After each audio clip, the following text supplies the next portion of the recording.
War is coming. You can hear it in the distance. It sounds like all the screams of a million men and women. You can smell it in the air and see it on your television, and the government don't care. They see the money, not the missiles. War is coming, and there's nowhere you can hide. We get a 30-minute warning before the bomb reaches our side. You can run for somewhere safer, but you'll just run out of time because there's nothing you can do except prepare yourself to die. War is coming. Can you feel it? Has your fear become a secret? Who are you more scared of, Donald Trump or North Korea? Are you worried when you're reading all the headlines in the evening? Even atheists will pray that they survive and start believing. War is coming, born from money, worn and ugly like it's always been. The bullets just got faster and the bombs are made from hydrogen. America the brave will have to earn her stars and stripes again. She wrote the books on history, but someone else might write her end. War is coming. War is coming. War has come to get the West. It was beating down our door while we were beating on our chests. It was making better weapons while we laughed at making threats, and now it's come to get its vengeance, and we've just become oppressed. War is coming.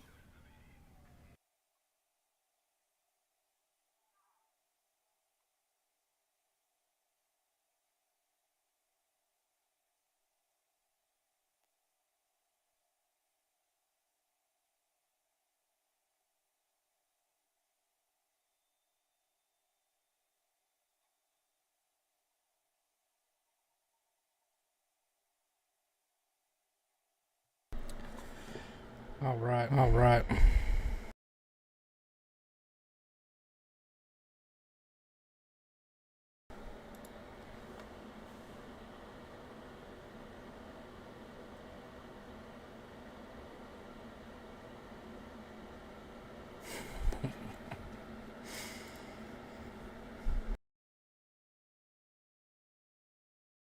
This is some more rearranging. You know what I mean? I just can't find.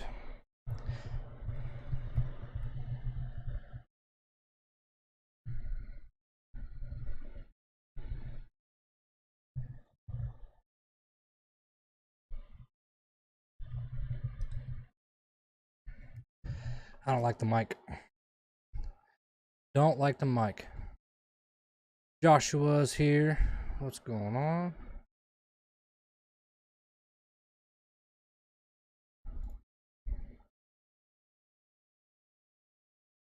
Richard?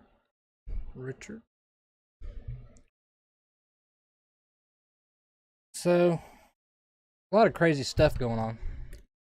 Like always. Sorry I haven't been on in a while. Had like a bad sinus infection. And worked too hard over the weekend, so that kind of. Joshua said, "What swag?"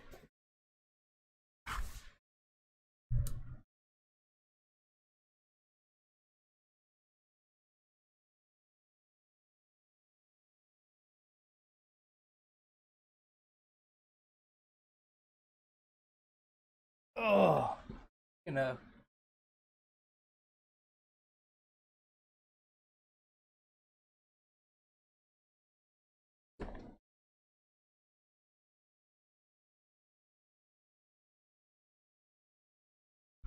It's not a big deal.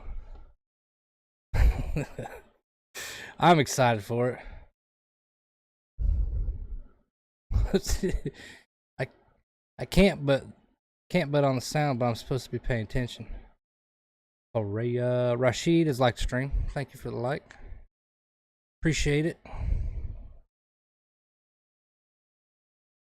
Yeah, I got the swag in the other day. It's actually pretty good quality. I'm surprised. Stitching turned out real well. I'm always drinking something. I'm thirsty. But yeah, so we got what? We got some severe weather going on. I know Jeff Farmer, he lives over there in Arkansas. Let's take a gander of what's going on real quick. Couple spots.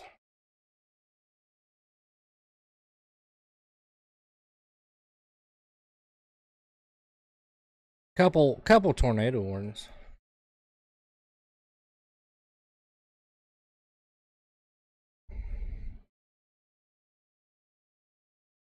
It's like Antler, Oklahoma, Benton, Arkansas, north side of Little Rock, Arkansas, Cabot. That one doesn't look healthy. Russellville. This storm's pushing across pretty good. The blue is power outages. But yeah, we'll dip in and out of that, unless we're supposed to get it late tomorrow and Wednesday in Mississippi. Oh, I hear you. I hate storms. I mean, for us, like, I live in North Carolina, so the storms, they always come at night. It's like, I like storms, can't enjoy them at night. Mississippi. Are you northern part or southern part? North of Jackson or south of Jackson? Keep my eye on it.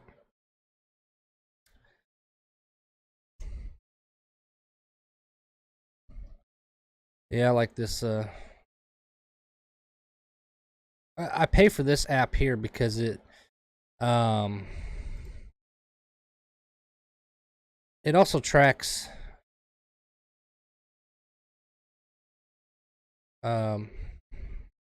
radars, or not radars, tracks hurricanes.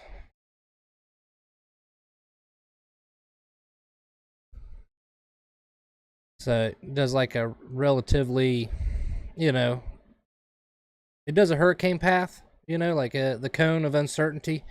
That's what I like about it. And then if you pay for, it's like $10 a year for this app. I mean, you do power outages, wildfires, earthquakes. I like this app. It's pretty nice.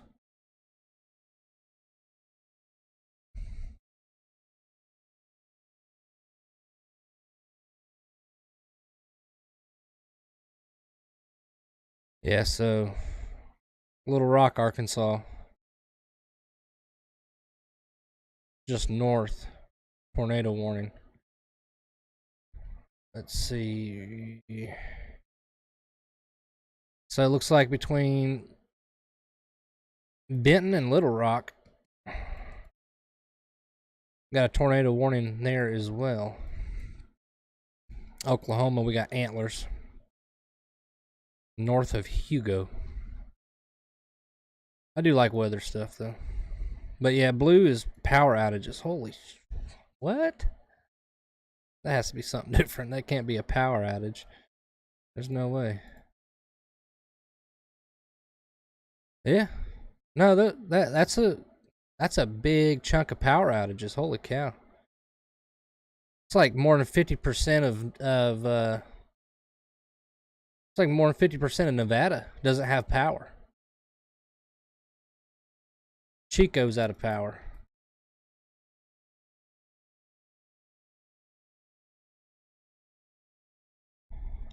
It's like coast side of San Jose is out of power.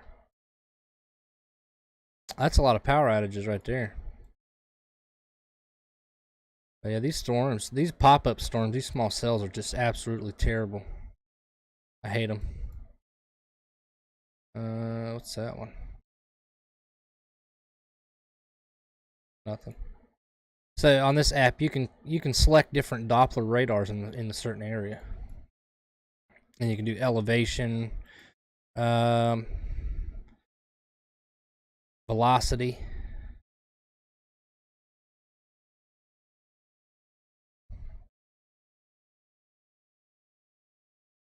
It's a neat app. If you guys want to know what it is, let me know. You download it on your phone. Me and my wife use it all the time during hurricane season. We enjoy it. Not the hurricanes, but the app. But it seems like that's the about 3 or 4 tornado warnings there in Arkansas and Oklahoma. Let's see here. Let me turn this Doppler off.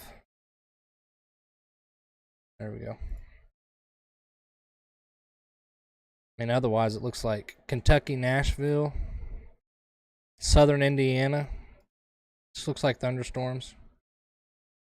I'll keep an eye on it, though. Most certainly will.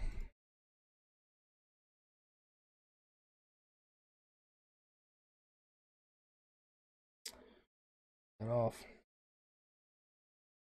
Alright, we got Tammy Bird in here. Going on. I hate storms, Tammy said. Don't say the word hurricane. Rodney Rains, hello from Salina, Tennessee. How's it going, Rodney? Richard Clark, I was only in one tornado in Virginia in the 90s. In the Petersburg Colonial Heights area. But been in several over the last few years here in Mississippi. Joshua, thank you for the like. I've never been in I used to live in Indiana, and I've never been in a tornado. I wouldn't want to be in a tornado, or even be close to one. It is some nasty ones, especially in Arkansas. But we'll keep an eye on it. Yeah, I got, new swag. Finally broke down and ordered me some. There's the shirt.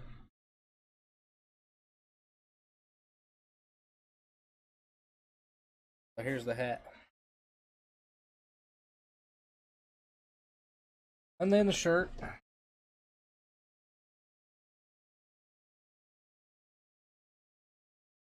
I'm excited.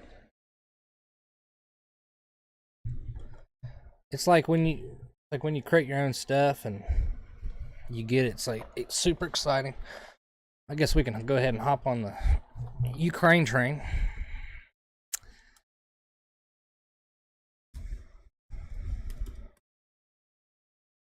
Northeast Arkansas. What city are you by, Jeff? I hate to. I mean, if you don't want to tell me, that's fine. I'm the same way. Well, I guess I don't care where you guys know what city I live in, but I'm not gonna give you guys my address. Some of you guys, I'd give you my address. Not all of you. A lot of you guys earn the trust. All right, let's see here. Michael Garver, heading right for me tomorrow. Let me pull up that weather map again. Then we'll hop on the Ukraine stuff, which I imagine everybody's probably been. Daniel, appreciate the like, thank you. With the news and everything like that, I imagine everybody's kind of dabbing into information, new developing stories and articles and stuff. But China's been busy. Have you guys heard about China? China and Serbia? I'm telling you. Oh shit. We're all screwed. I hate to be the Debbie Downer, but we're all screwed.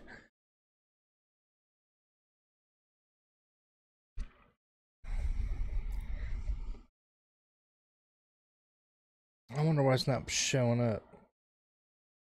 That's a baby one. There's the big one. There's the big one.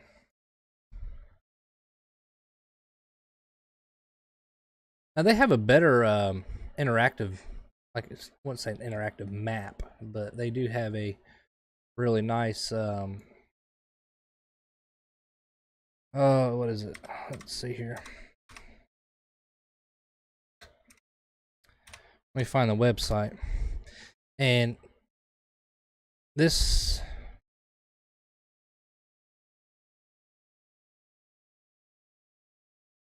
okay, here we go.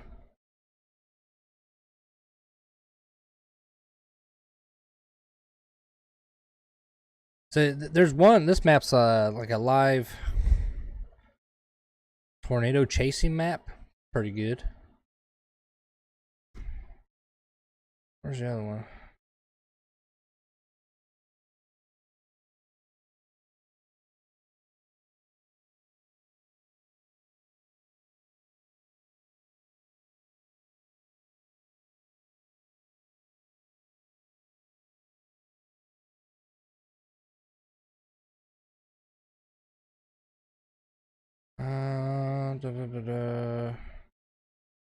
Trying to find it, but it's not pulling it up.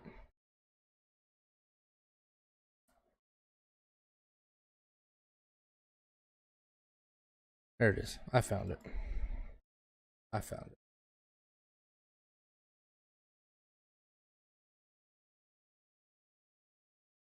it. It's called a tornado tracker, tornado tracking map.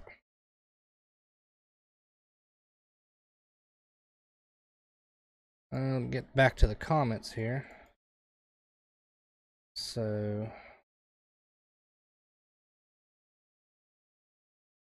but yeah, our main focus is,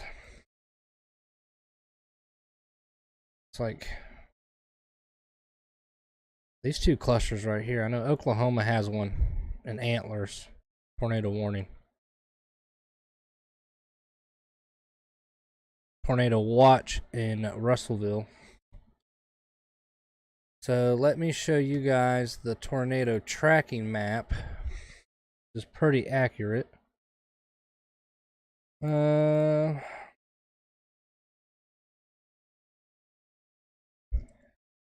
So let's see, we can blow this up. So this is the live tornado tracking map.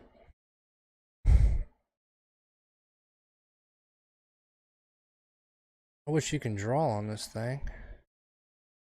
So there's Hot Springs. You got Salem here, just south. Well, southwest of Little Rock. This is the projected path, but clearly it's moving more easternly. This one here,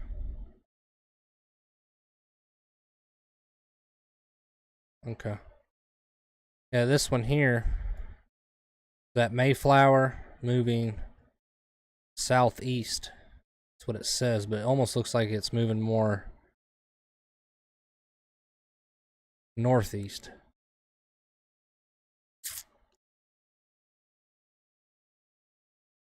Okay, so Jeff's 20 miles north of Jonesboro. Kimberly, how's it going? Zelensky wants all of us in this. He keeps pushing.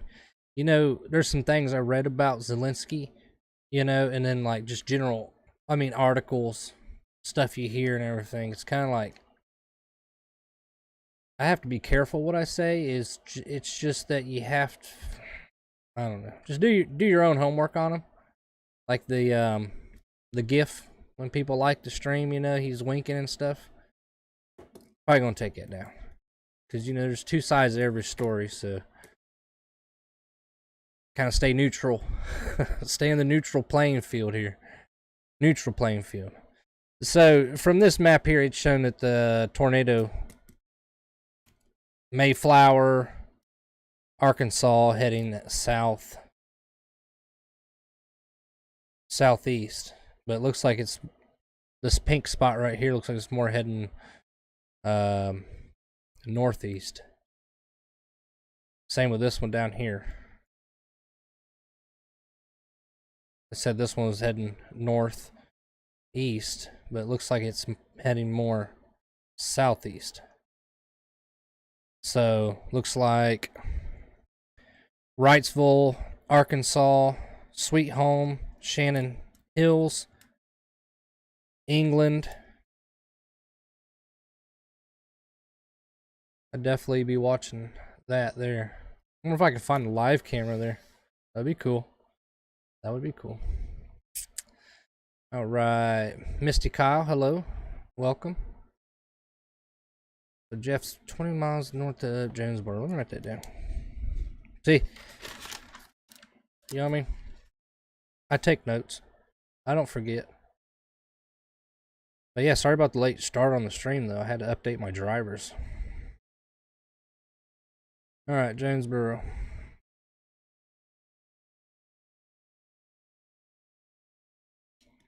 So let's turn back on the big radar real quick and see which direction this thing is moving in. So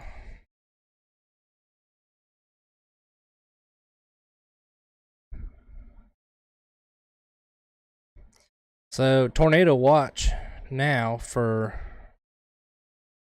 I just read the names earlier, just a second ago. Oh, I still got pulled up. So it looks like it's not showing.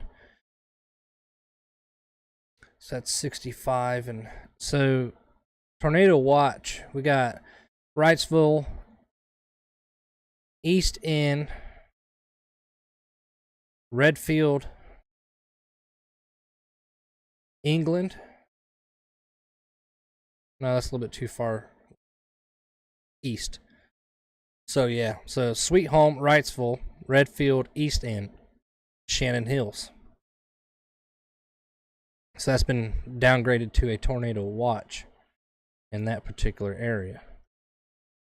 North of Little Rock, Jacksonville, Cabot. Looks like that. So north, well, I guess Cabot's right on that line, but north is a tornado watch, but south of that, so Jacksonville area, north of Little Rock, is a tornado warning. Got a tornado watch up here in Russellville, east of Russellville. Wish I did a better job of naming some towns here. So this one would be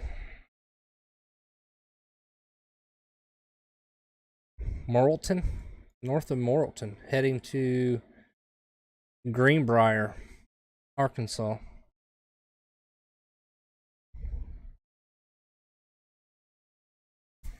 We're all going to be in it soon enough, so why fight? So why not fight too? Yeah, I mean the stuff that I read about China, China and Serbia. Yeah, like I haven't seen anything on the mainstream news about that, but I had to pull it up. But it's China's on the move, and it was all the start with the whole invasion, and then like Russia moving in on Donbass. You know, and then I read too much sometimes. And sometimes you hit those conspiracy theory chords, you know, every once in a while. Like you're reading, you're like, oh, what's this? And then you kind of stumble across some things and you start putting things together and you're just kind of like, hold up. But yeah, so the whole like slapping thing, you know, that was the distraction, sleight of hand. Like, oh, pay attention to this when all this is actually really going on. Just, I mean, the stuff's crazy, man. And then I might get shut down for this one, but like, it says watch the water. It's a video talking about COVID, and it's real ordinate or origin, I guess. Unofficial, of course, but you read these things and you start putting information together and you do your own research and you're just kind of like, wow, this actually does make sense. I don't know how many of you guys are in here, you know, big Christian believers, but it's like the battle between, you know, Christianity and, you know, the good versus the evil. Some wicked stuff out there. Wicked stuff.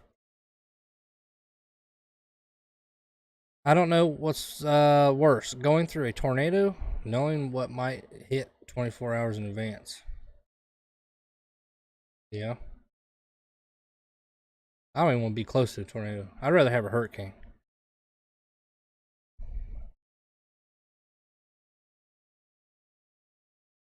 Kimberly, have you ever got one close? I'm in a storm. Useless thunder. This distant lightning.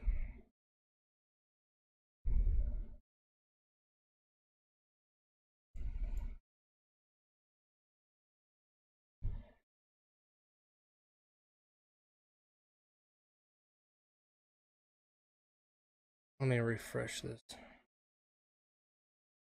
So, active tornado on the ground is. Like we got two. So that one's still, I guess, it's still moving in Antlers, Oklahoma. And one moving north of Jacksonville in Arkansas. Ward, Deeb, Desark, Carlisle, and Hazen. So, here. Right there in Cabot. But they kind of have it moving in the wrong direction.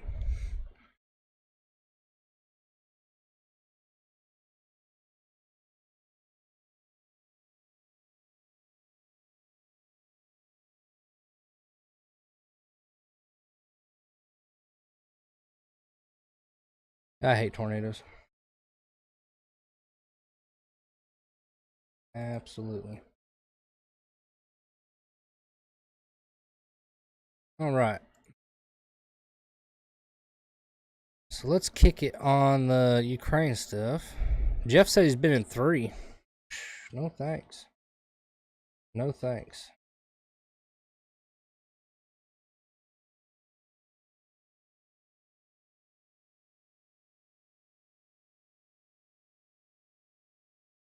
Yeah, I couldn't imagine.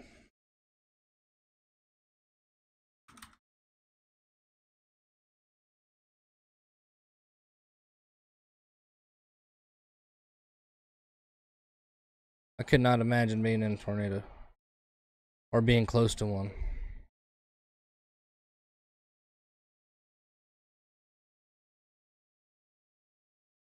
So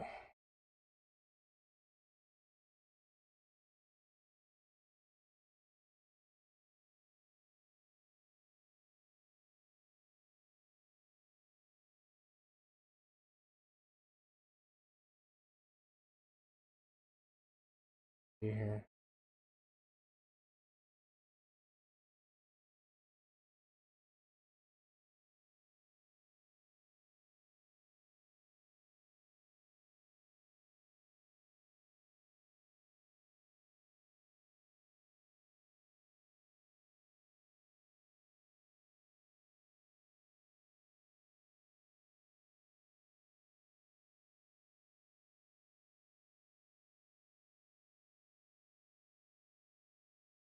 Just looking.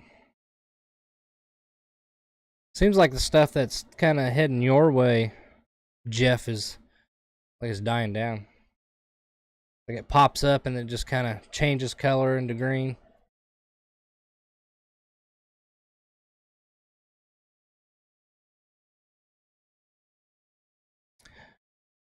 Oh man, Ukraine.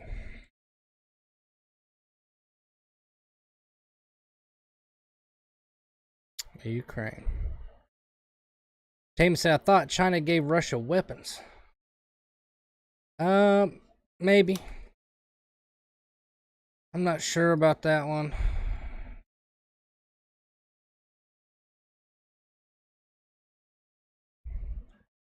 Richard said, been in one in Virginia. Took out the Walmart in the early 90s. Been in there. Been in 3 here in Mississippi in the last 3 years.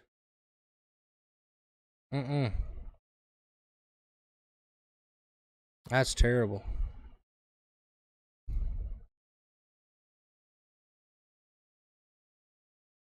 Yeah, the straight line winds are terrible. Yep.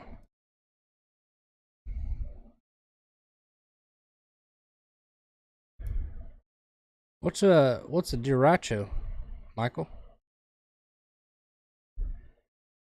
I'm multitasking. So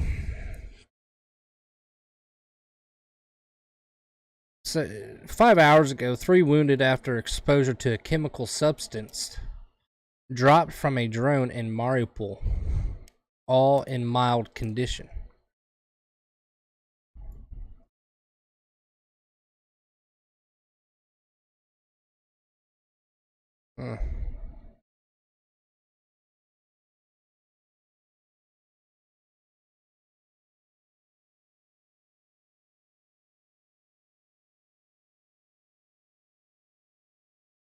Ripped your roof completely off.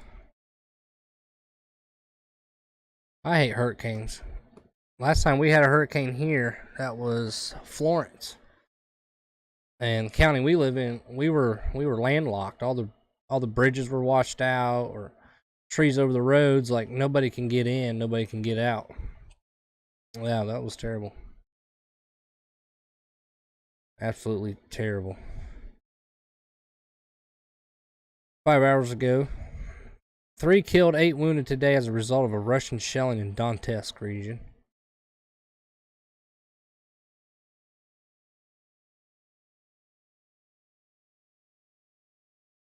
So, reports say that Russia's using some sort of chemical, dropping it from a drone, causing respiratory failure.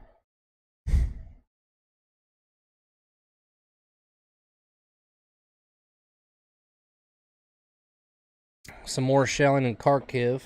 8 killed, including a 13-year-old child, 19 wounded, including a 4-year-old and 9-year-old children, as a result of Russian shelling.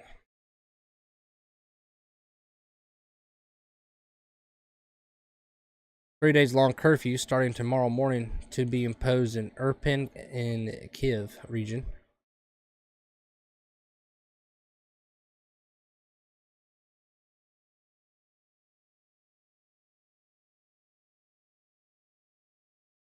Just a lot of, Russian troops attempting to assault Severodonetsk and have launched Tochu-U missiles at Ospana General Staff of Armed Forces of Ukraine. What is that? What kind of missile is that? I had to look this missile up because now I'm curious.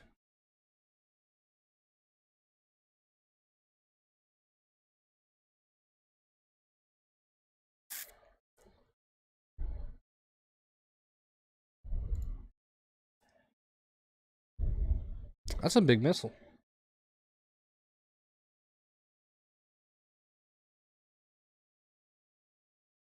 I'm not gonna lie, that's a big missile.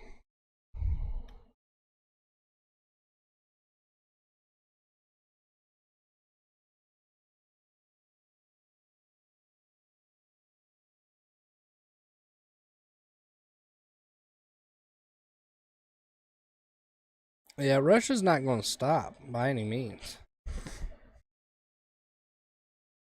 But, they pulled back from the north, but then kind of regrouped and come back at it again from the south.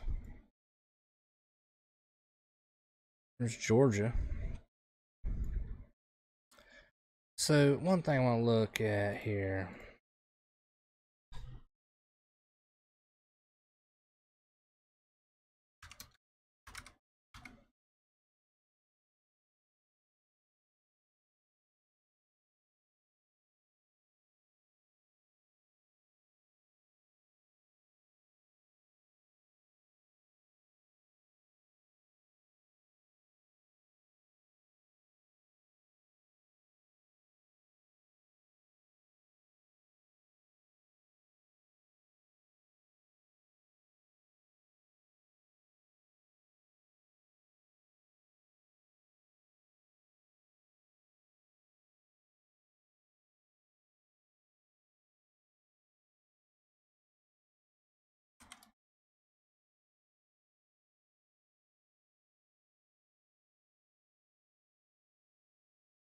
Looking for this article.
Hmm.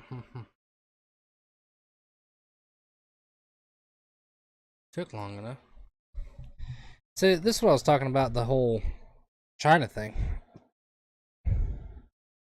China has set a record for the number of Y-20 sent on foreign mission in its aircraft speculated to be delivering anti-aircraft systems to Serbia. China sends 6 Y-20 cargo planes to Serbia. Serbia is a Russian ally. The aircraft were observed on commercial flight tracker, and they were reportedly first spotted over Turkey. Local residents took photos of the Chinese aircraft that were said to have landed in Nikola Tesla Airport in Belgrade, Serbia. Later, the aircraft flew in Turkish airspace once again on their flight back home. Beijing is yet to make an official announcement on the mission, though the Global Times was told that the Y-20s did go to Serbia as reported. And there's reports that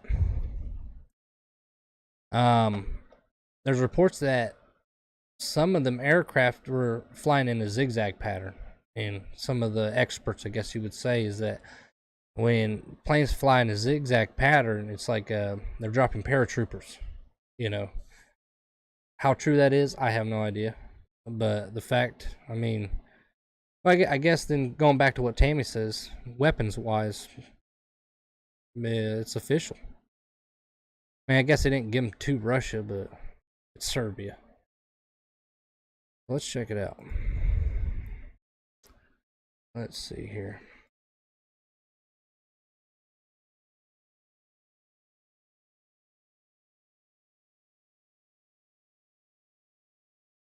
Dun, dun, dun, dun, dun.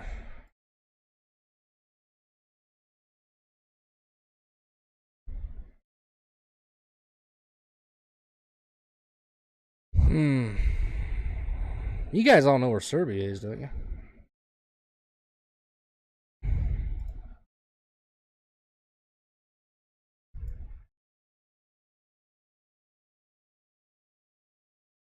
Well, I guess since we're on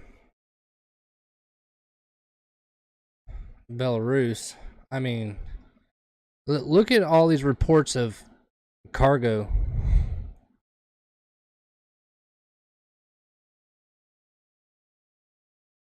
So this one, there's reports that Russian troops completely withdrawn from Severshina to Belarus and Russia.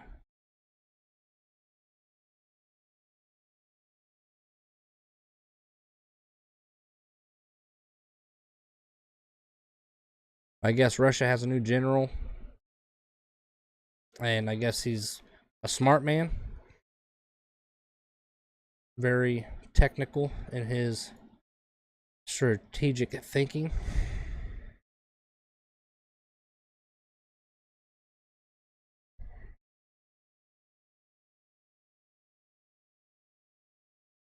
So yeah, so this is Serbia right here. Like, why is China stacking up all that large amount of equipment? This was Saturday.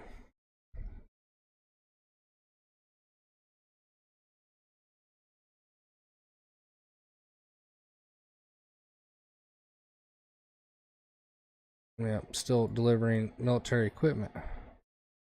They pop in out of Turkey. That's just crazy. Jeff, appreciate the like.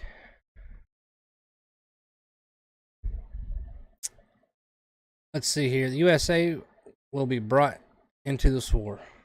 I think we're already in it. We're like all the way in there. Pretty close, I guess.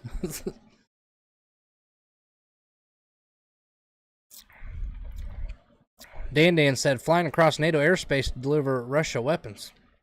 Right?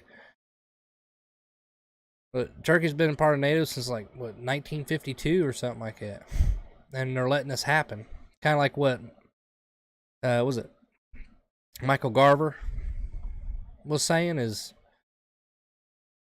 but we all know what Turkey's going to do if shit hits the fan. We all know what side Turkey's going to be on. But I mean, this here is this is a huge red flag that, you know, China's not being, you know, getting involved or anything like that. It's just confirm who Serbia is with the.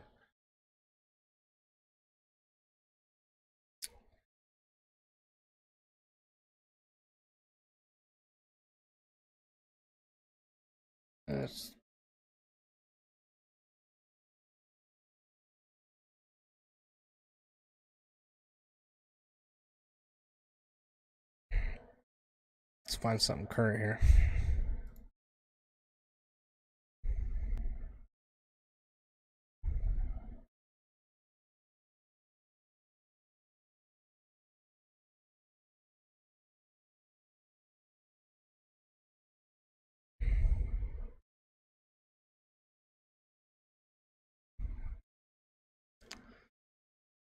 Let's find something more.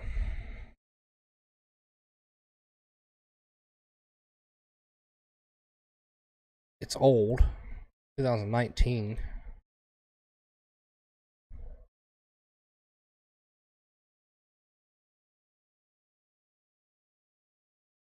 Yeah, I mean, it says here Serbia has an embassy in Moscow, and Russia has an embassy in Belgrade, and a liaison officer to UNMIK in Pristina. The country have been close allies since centuries, and the friendship between the both have been strongly maintained despite Serbia's recent attempt to maintain close relationship with the West.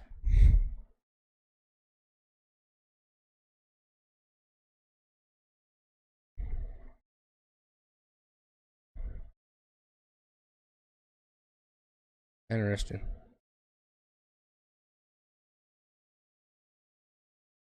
But I mean, that's just big red flags.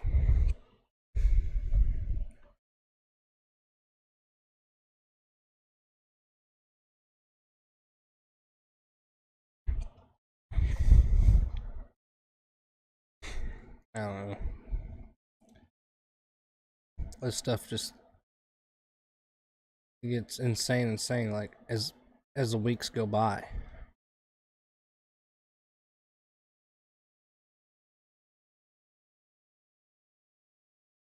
China's still poking Taiwan's airspace. It's like an everyday occurrence.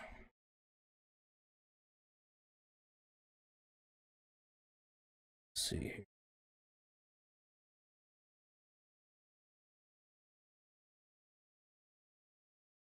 And Japan's had like 1,000,000 earthquakes.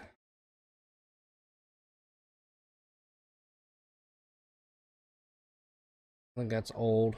It's about 21 days ago.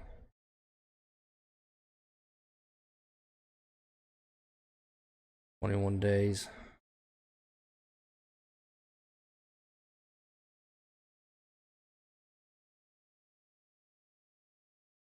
Let's see. No, China's not going to have anything because it's China.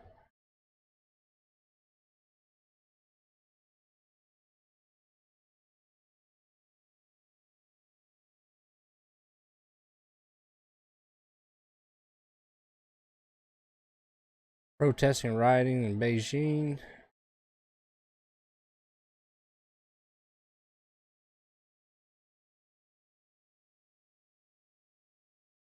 Not too much information comes out here.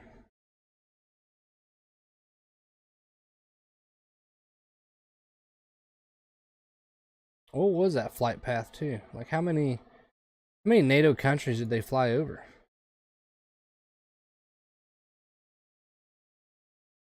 That's the question. So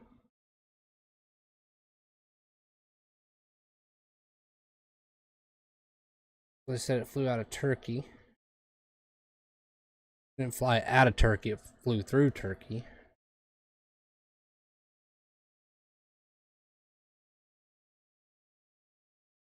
I don't know why it's in that.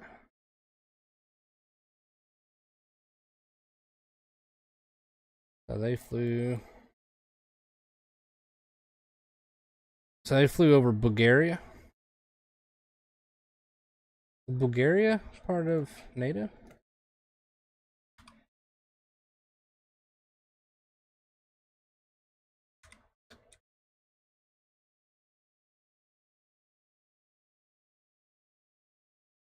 Oh. So its main allies are Greece and Romania. While it maintains good relationships with Serbia and the rest of the Balkans, Republic of North Macedonia is a very important state in Bulgarian foreign and international policy due to its historical, ethical, and cultural connections.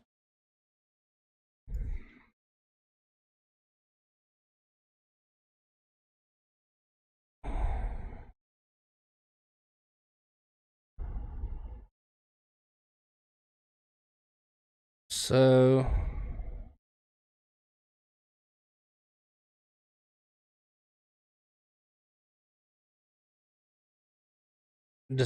I guess they're not a part of it. Bulgaria says it decides on its defense with NATO allies. But you just let 6 big ass planes full of Chinese stuff fly through your airspace. I mean, same thing Turkey's doing. Turkey's letting Russia fly through their airspace all day long. Like nobody's talking about it.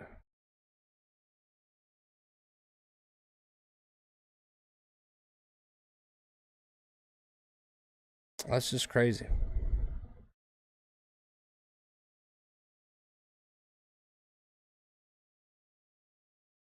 I don't understand it. I guess nobody will.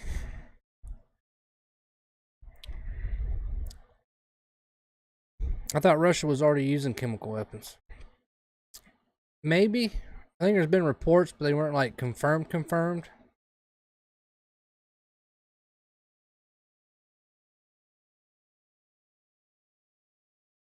It's a possibility. I mean, I wouldn't put it past them.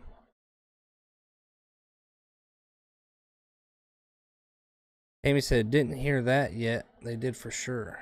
Okay. Michael said unofficially so far. Cool. Okay, because I've been keeping up.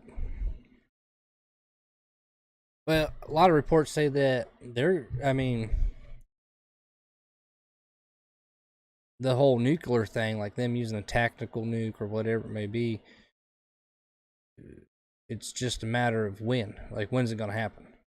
It's not like, oh, well, they wouldn't do that, or there's too much pressure on Russia for them not to do it. It's like, they're going to do it. It's just, when are they going to do it?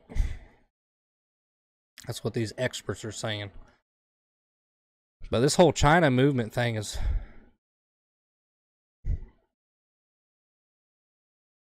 very interesting.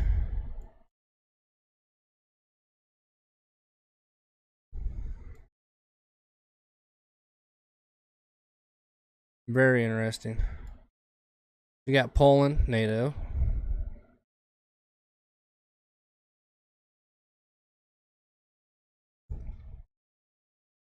I don't know. That's weird. I mean, we just sent a bunch of like tanks and crap to South America. Can't remember how many days ago it was.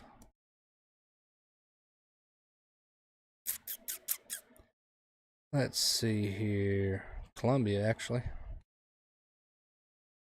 So 12 hours ago. It's kind of off the beaten path of Russia and Ukraine and China, but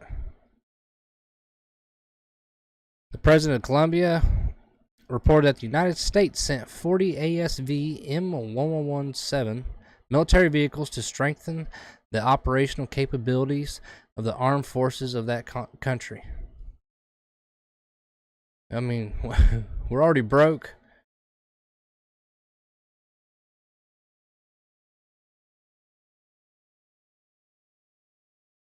I mean, it's only 40 of them. But the cost of these are public knowledge. How much they cost.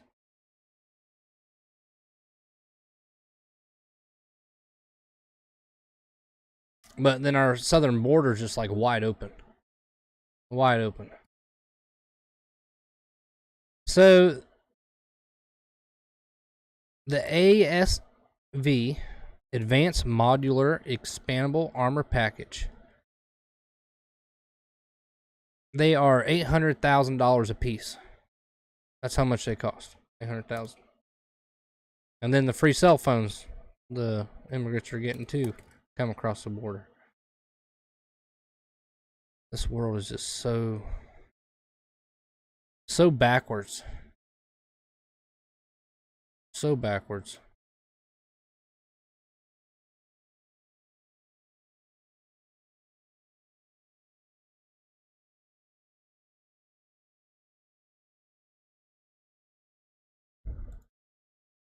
I know Israel and Palestine. Let's see here.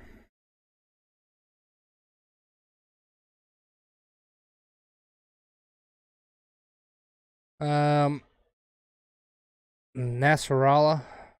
What is happening in Palestine has great implications regarding the conflict with the enemy and the future of Israel entity.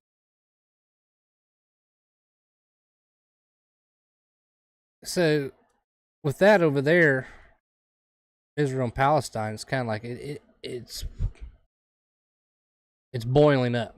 You know, it's all these little things happening. That's just my opinion. So, anticipating another Israel raid in Jenin, armed Palestinians are seen deployed in northern West Bank City.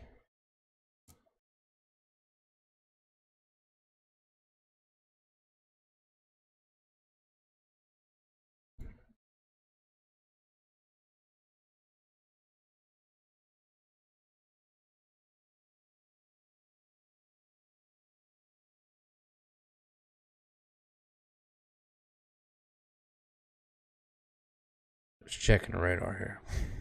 Oh, looks like we got a new one pop up.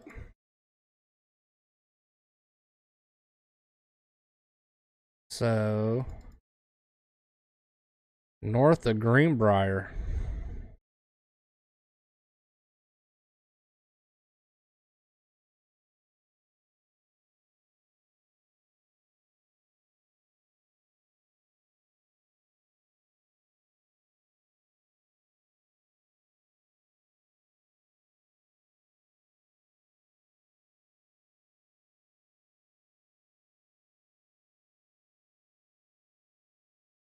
So yeah, between Greenbrier and Walker, Arkansas.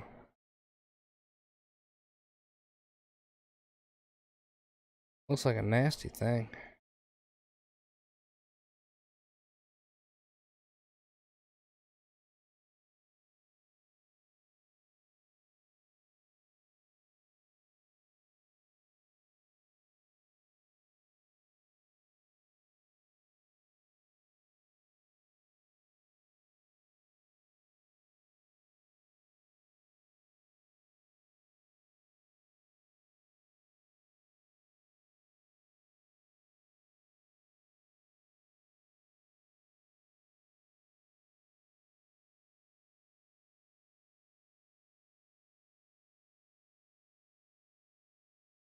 Yeah, it looks like a nasty one.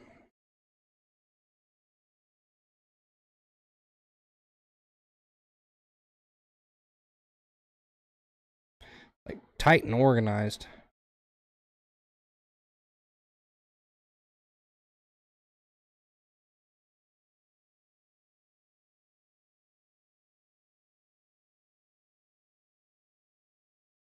Let's see here.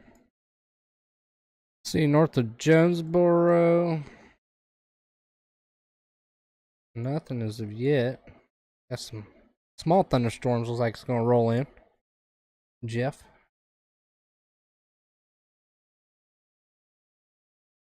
Yeah, that one looks pretty rough. Like tornado watch. Choctaw, Arkansas, coming across.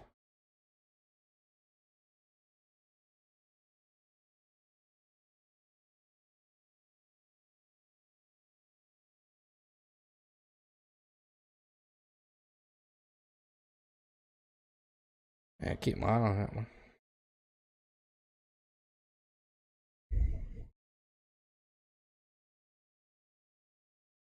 Well, yeah, that China thing's got me worried.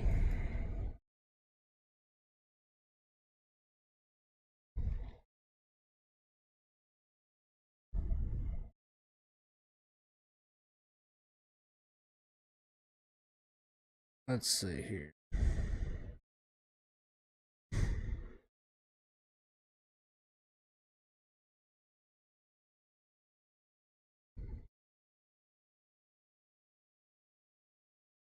Libya, Balkans, Iran, Central Asia.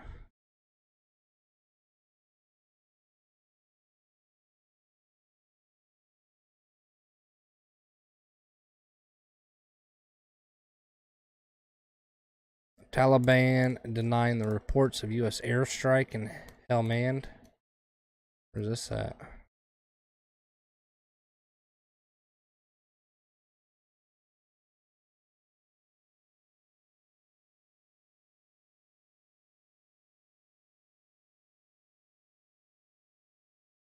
Hmm. You guys ever get tired about all this bad stuff that's happening in the world all the time?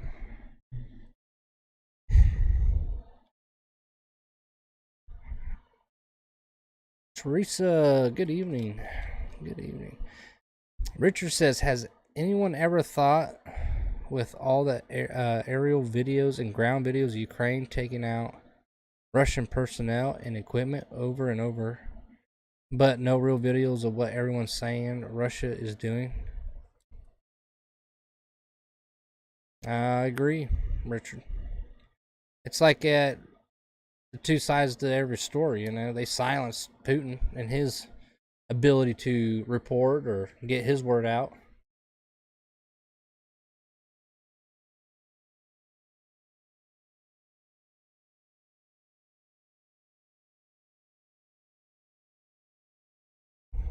Like, I watched a long video about COVID-19 and I'm just like, wow.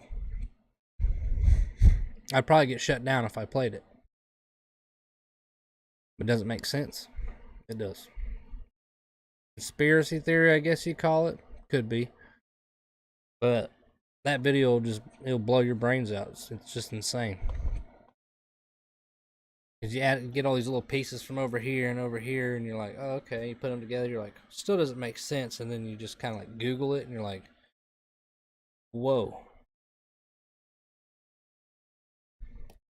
Yep. I don't get it. David says she's worried about what's happening behind the curtain. A lot. Um, Pretty much like, you know, a lot of these world powers are like joining forces. You know, United Nations. What was it? Proposal 23, I think it was, of the UN. Don't quote me on this, but it's like in 2030, people are not allowed to own personal property. You're not allowed to own your personal vehicles. You're not allowed to own animals. Like, look it up. I mean, go to UN and look up their, I guess, agenda, you'd call it. I think it's like 23 or something like that, or 21. And it's like these big, huge powers, they just don't care. They're like, yeah, this is what our agenda is. You know, what are you going to do to stop it? Nothing. Um. Oh yeah, of course, the one world currency. You know, that's a thing. And this is a tough topic. That's a tough topic. It's just the backstory behind COVID-19. The who's, the what's, the where's. You know what I mean? I'll go ahead and say it. So, unofficially, speculation. COVID-19 came from snakes. Snakes. You know what I mean? I don't know. You can Google it. You can Google it though. Interesting. Very interesting stuff. I wonder if I can just find it for you guys. I'll just find the video for you guys, and I'll let you guys watch it if you want.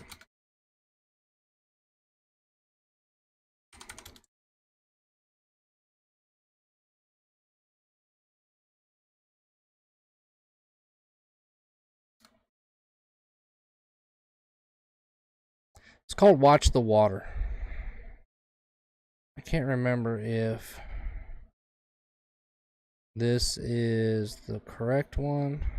Let me get through this ad and I'll share it with you guys. Something to chew on, but it makes sense.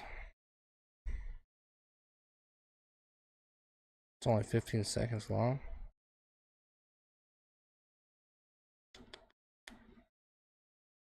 Let's see.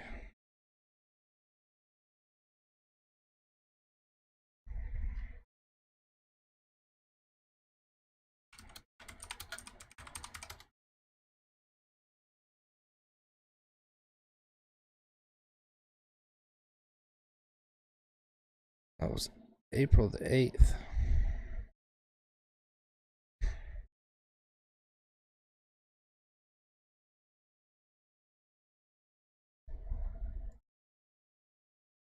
I think this is it. Oh, this is it.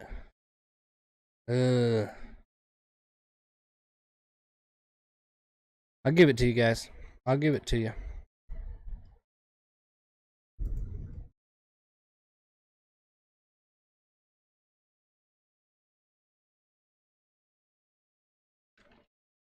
So that's the link there. I won't play it because I know I'll be automatically fact checked, shut down, disappeared, you know. But it's pretty insane.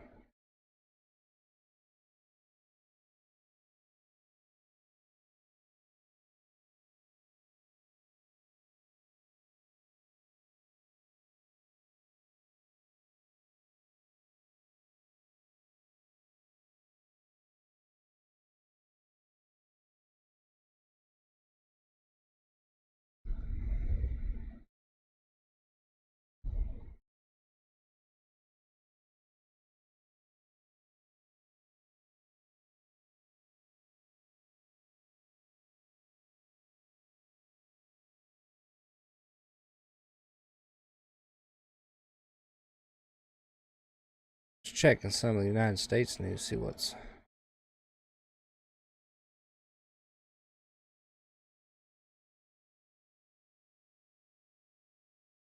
Virginia Beach.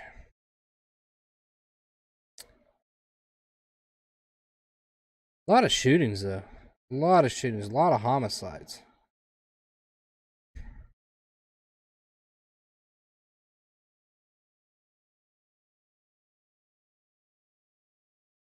A lot of homicides.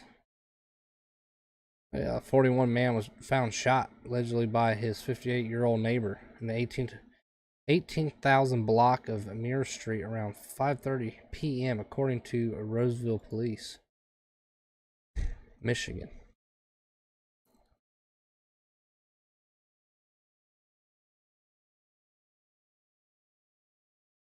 But yeah, if you guys watch that video and then have, you guys want to talk about it, let me know.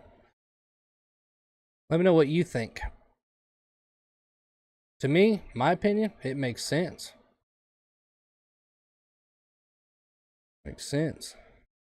Good versus evil. Just checking some other things here just to see.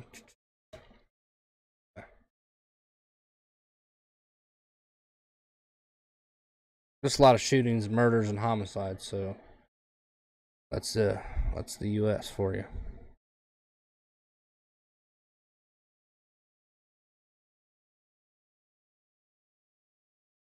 The Middle East.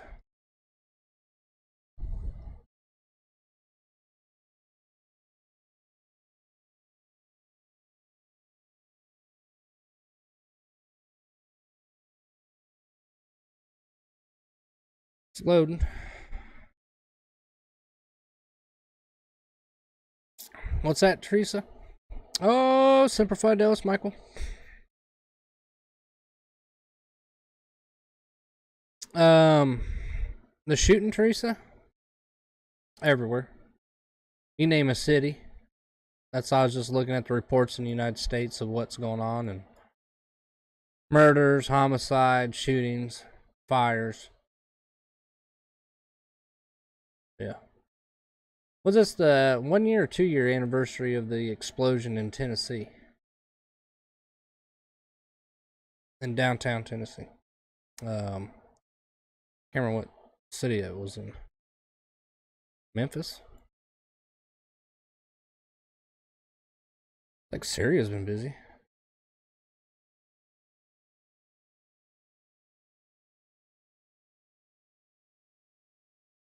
You guys imagine living in a country where you have no freedoms?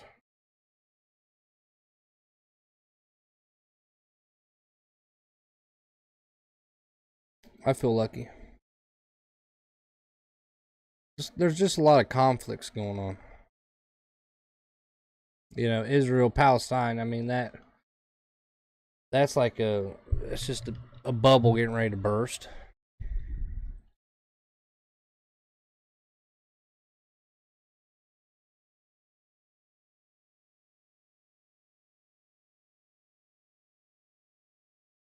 But the biggest thing is China.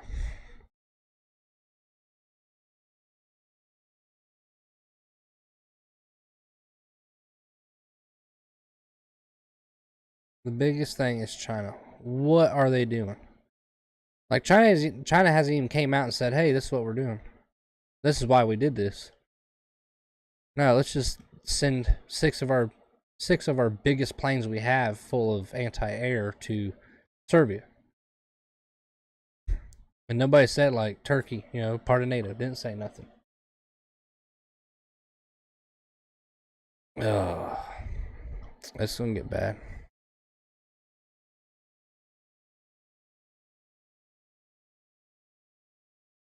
Yeah. If you're just hopping into the stream, this is what I'm talking about right here.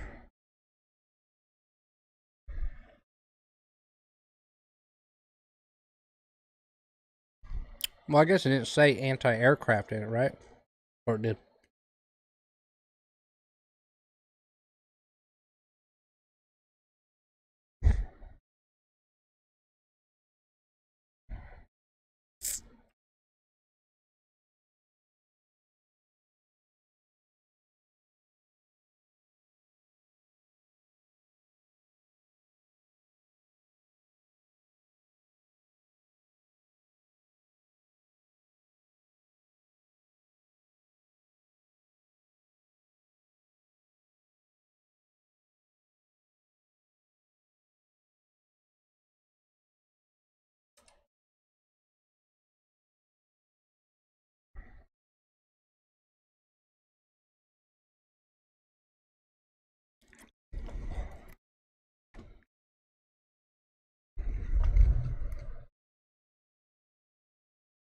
Oh yeah.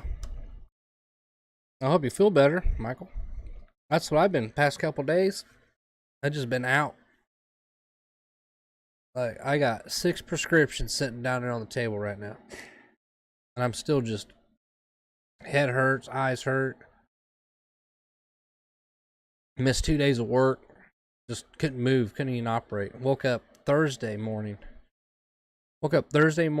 and I couldn't even open my eyes. My wife had to shut off all the lights in the house, cover my eyes with a towel, and she walked me to our daughter's room and shut all the lights off and the blinds and everything. Just completely blacked the room out. Gave me a handful of pills. I didn't know what it was, and I slept till like 12:30. So I apologize everyone for the stream being like not as consistent as it used to be. You know, like morning about 8:30, 9 o'clock. Stream would start. Stream would stop about 3:34. Start again about 6. You know, it's just been crazy. Allergies. Trish said, yeah, well, due to bail reform, homicide crime is way up. That's true. Didn't think about that one. That's a good one, Teresa. Everything is ridiculous right now, Michael said. Absolutely. Why isn't Biden being impeached? Because he didn't say grab her by. I'm just kidding. I won't say it. I won't say it. We got ladies in chat. Let's see here. Protected party. I like it, Richard. Yeah, that was that's this article right here. 6 of them. Thought I read somewhere where it said it what it had on it, but I guess I was incorrect, and I apologize. But there's a report even like some of these airplanes doing zigzag patterns, flying zigzag, and they said typically when they fly in zigzag or aircraft like that, that's when they're dropping paratroopers. The zigzag pattern.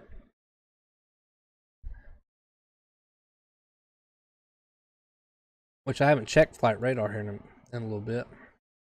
But let me find that video for you guys and I'll pin it.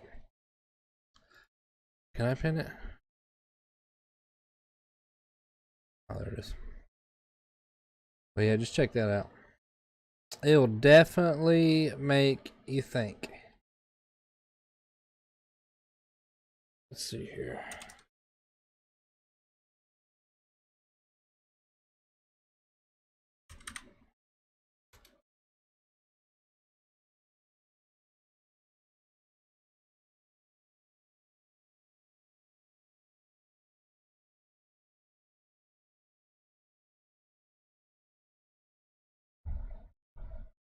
Huh. Forte 10 is busy. Uh, Grumman, RQ 4B Global Hawk. He's flying out here.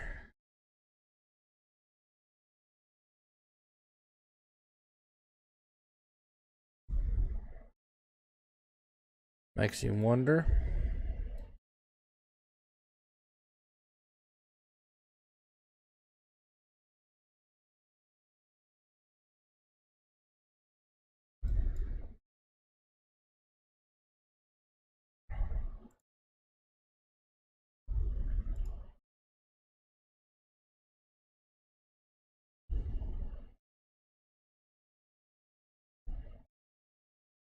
Just poking.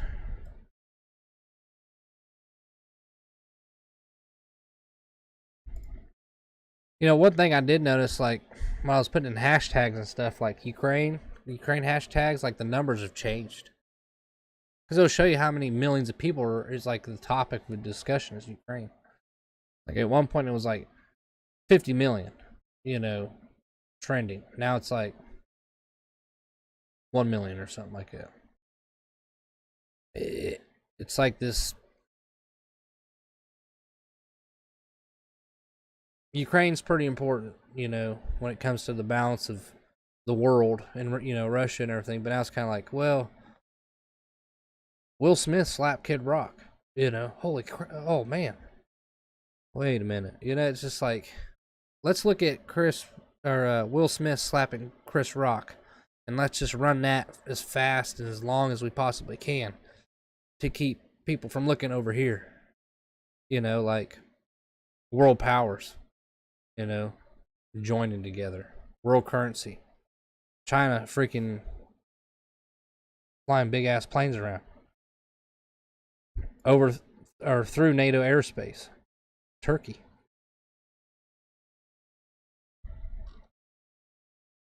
What's this?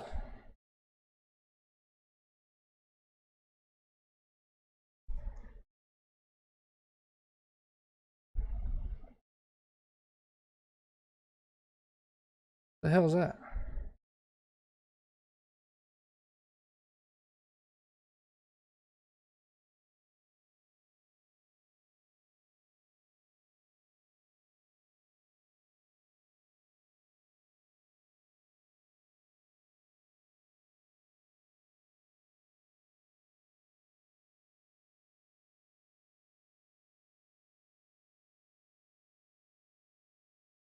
What is like some radar vehicles? Interesting. I've never seen those before.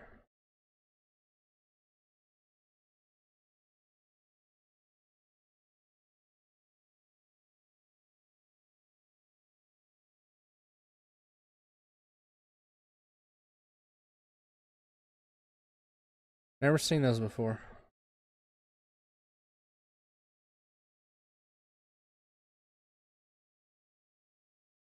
What's going on in Iraq?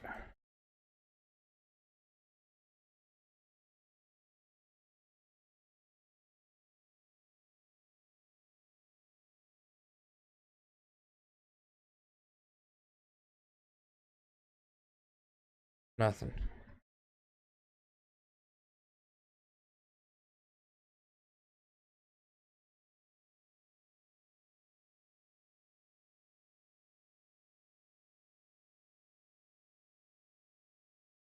China.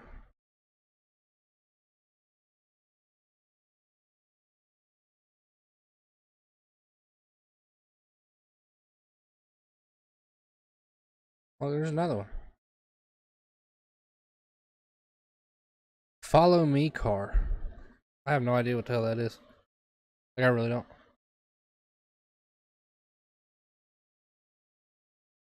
Michael Garver said, basic sleight of hand. Absolutely. You don't see mainstream talking about China dropping off all this shit, and Bulgaria, who's an ally with Russia. Bulgaria is like, is it Bulgaria? No, Serbia. Bulgaria is supposed to be like friends with NATO. You know, like, oh, we want to be, we want to help NATO. Well, you just let a bunch of Chinese aircraft fly over your airspace. But yeah, Serbia's, positioned like right here. You got Romania.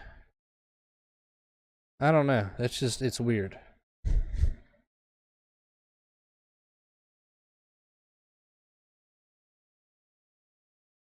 I couldn't imagine how high alert everyone is over there.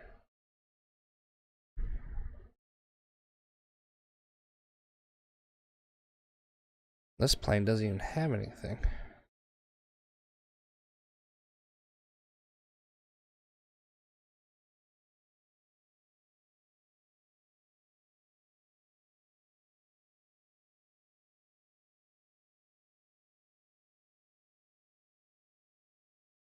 Oh, that's weird.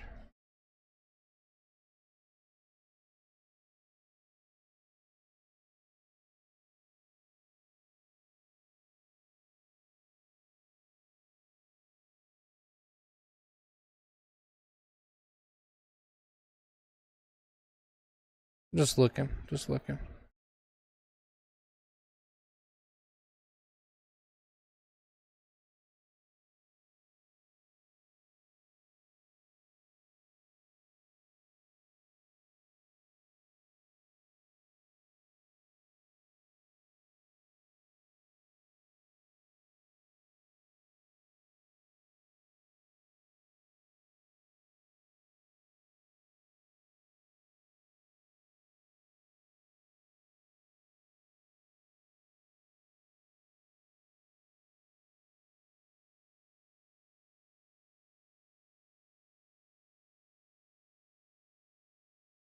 Weird place to take off from.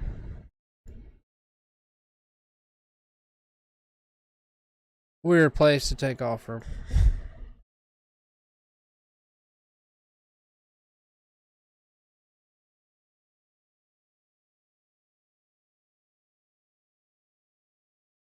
Huh.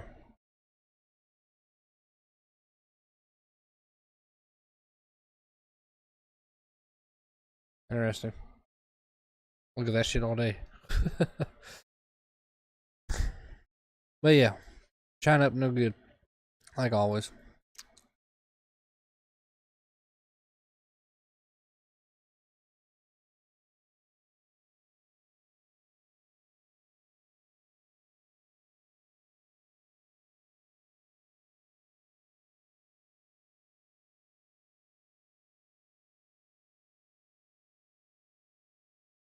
So let's see here. This is the source here.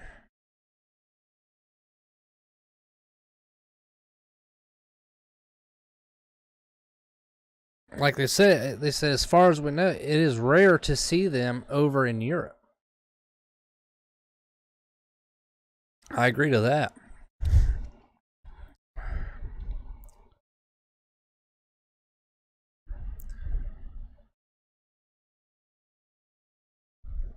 I didn't know the president of Ukraine was a comedian with a law degree. It's all chess moves. I agree, Jeff. Michael said military exercise going on in Kalgarad. Where is that at? Is that over by Japan? Watch 60-minute interview on YouTube. Gotta say, it was interesting. But the safest place to go on vacation would be Antarctica. Yeah. I heard that thing's melting. You know, who knows? And it's not because of global warming, it's melting from the underside. See, you know what I'm talking about? All this world and crazy stuff? Good. Stuff's crazy.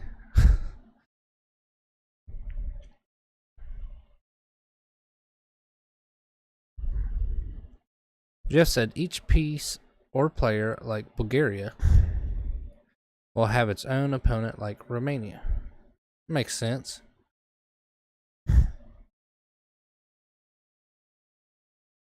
Let's see. Anybody respond to that? Replying to better screenshot. That's what they said. I better save that. I better save that thing.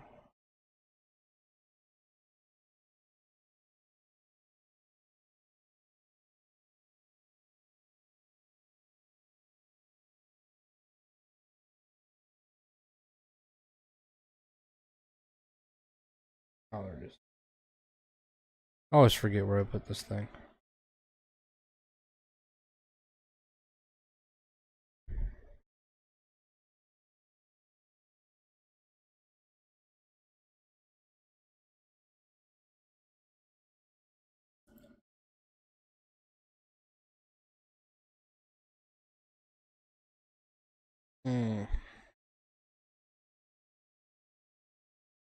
Oh, whatever. Can't see.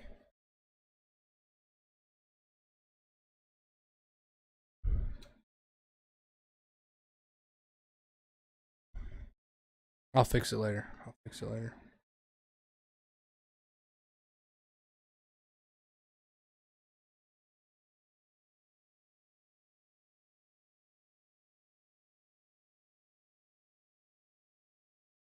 So here's a better picture here. It shows it took off from here. You guys remember Kyrgyzstan? Remember that video we were watching? They were all like lined up outside.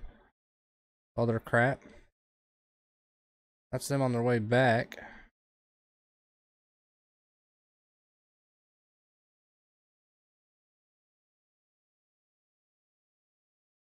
That's interesting. At least one of the PLAF's Y-20As made an intermediate stop at Baku Hedar Aliyev International Airport last night before continuing to Batuenka Air Base in Serbia.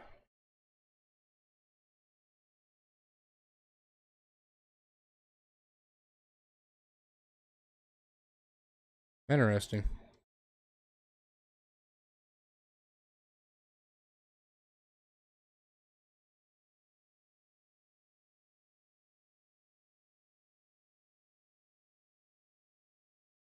Makes you wonder what the Forte's doing.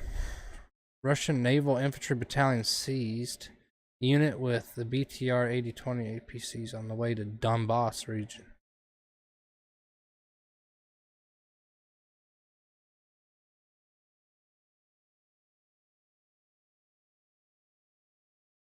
That's just crazy.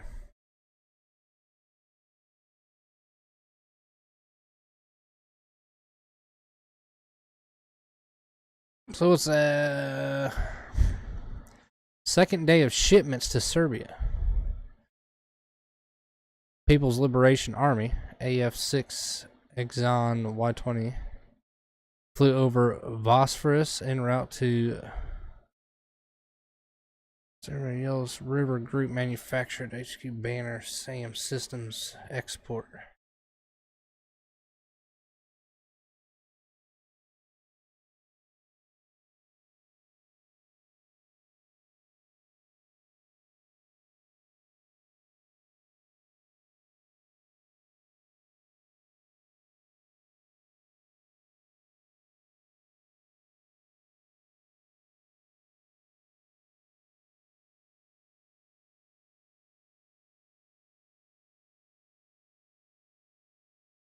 European Union.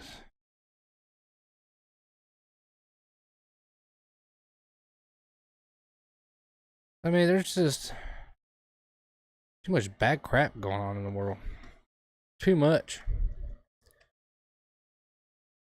Between Poland and Lithuania. Interesting.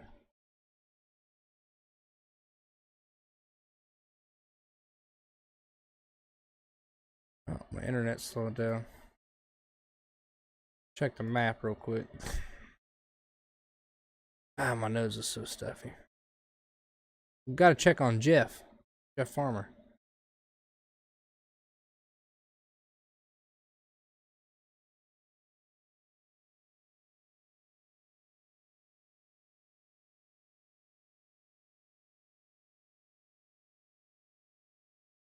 Nashville. No warnings of yet for Mr. Jeff Farmer.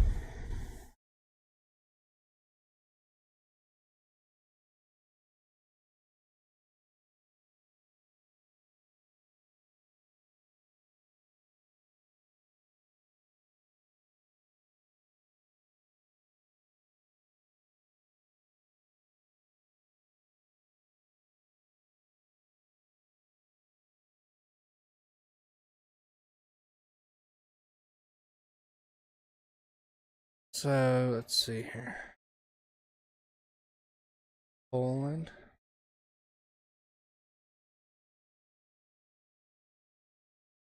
Trying to find this place. Poland and Lithuania. This was up north, right?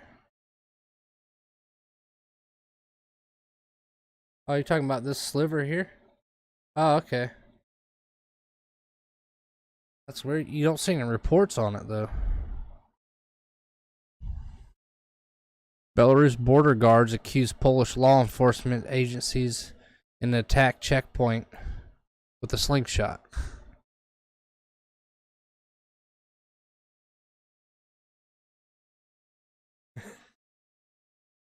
You get your butt hurt over a damn slingshot. You know what I mean? Freaking, what, I counted 13 of them Ukrainian soldiers got smoked by that tank. And they're worried about a slingshot.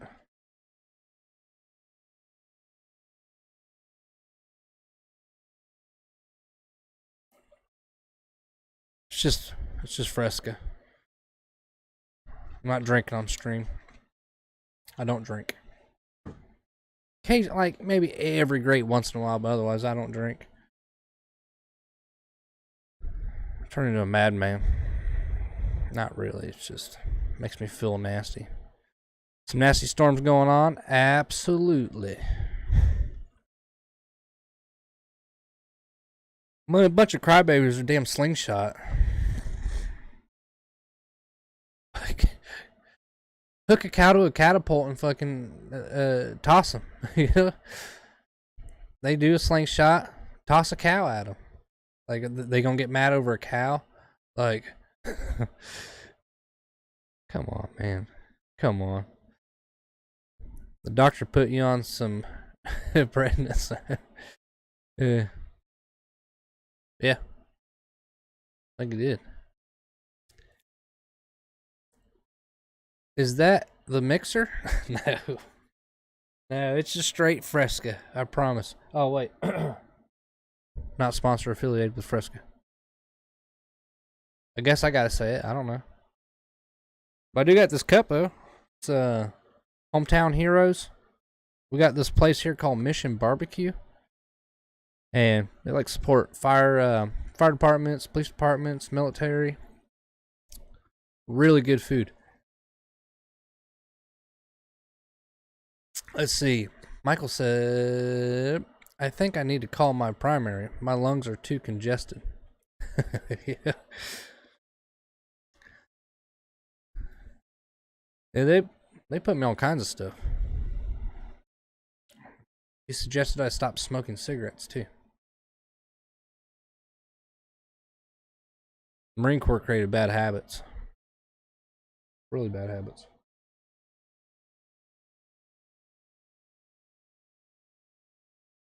It's like Conway is out of power. What county is that?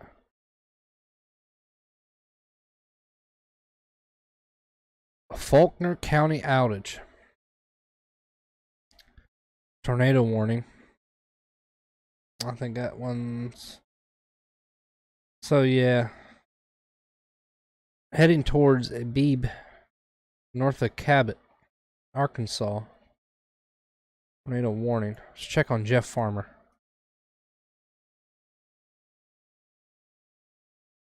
Just your general thunderstorms. Let's see here. Let's check up north. Nothing severe. Check south. That's probably just a marine warning. Yep.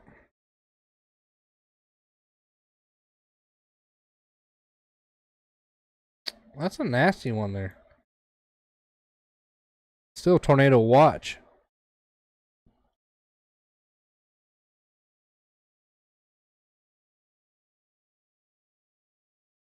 That's an Oklahoma.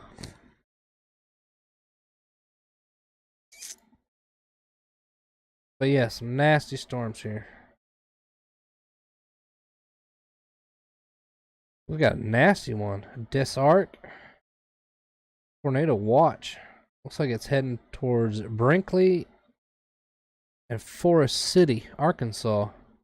That's a nasty looking one right there. Look at the pink in it.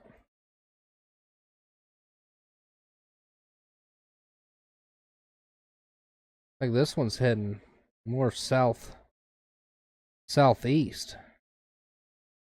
towards Beebe. Yeah, this is some nasty storms. Look, you guys can't even see it because I didn't even turn it on. Idiot.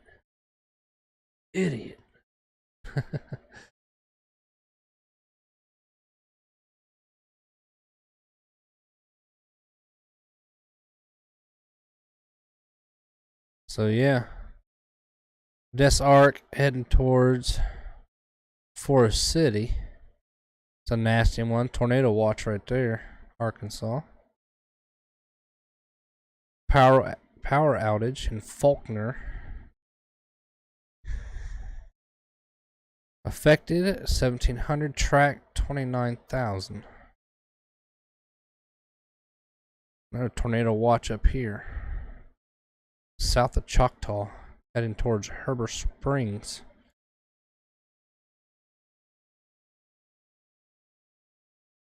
This one right here in Desark, that one looks like a nasty one. Desark heading towards Brinkley. Maybe be north of Mariana.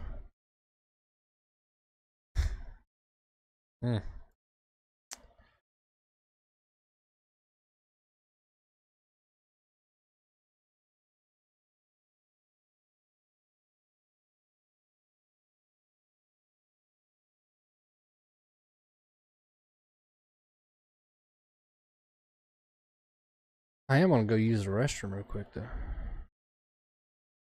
I am not going to lie to you. I will pull up the Ukraine map though. I will pull that up. Let's move it.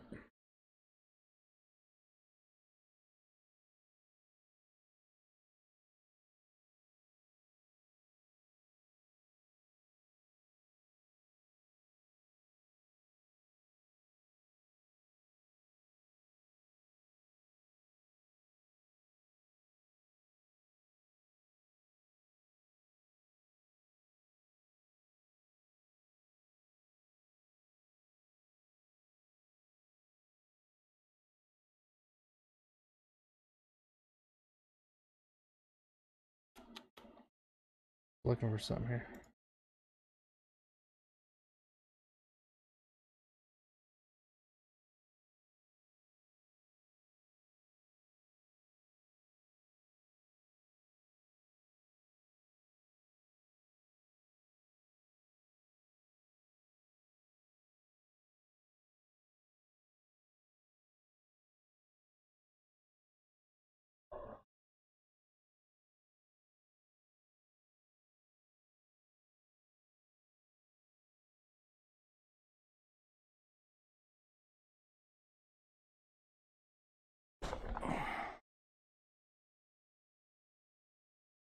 Got my comfy shorts on. Don't judge me. I know how you guys are in this chat, you know what I mean? Alright.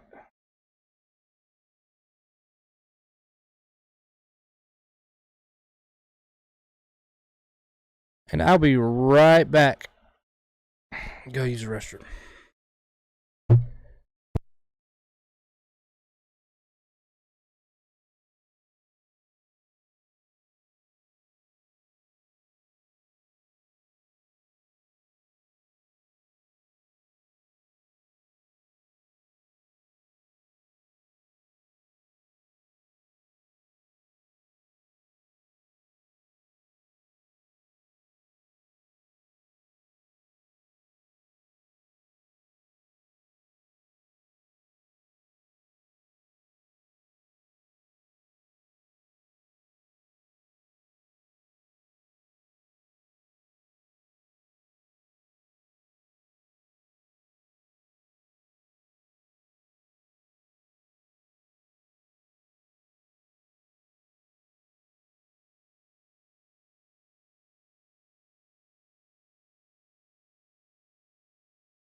Alright, I'm back.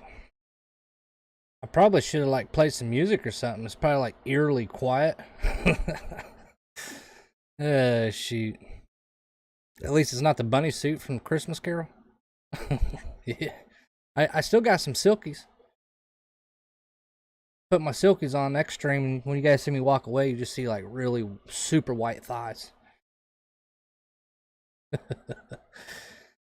Michael said, I heard almost 2 inch in Arkansas. Hell, 2-inch hail in Arkansas. Joshua said, any tornadoes yet? I imagine so. I would imagine that there's definitely some tornadoes. Got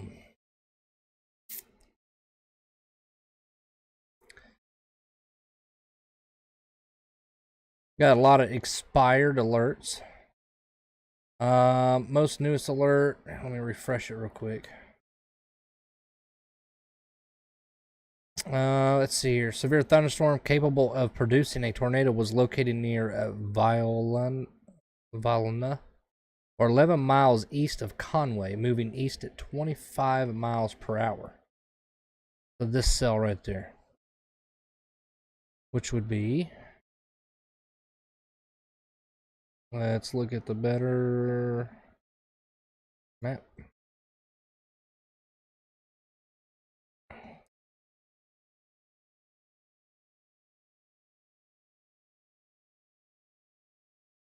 Which would be this cell right here.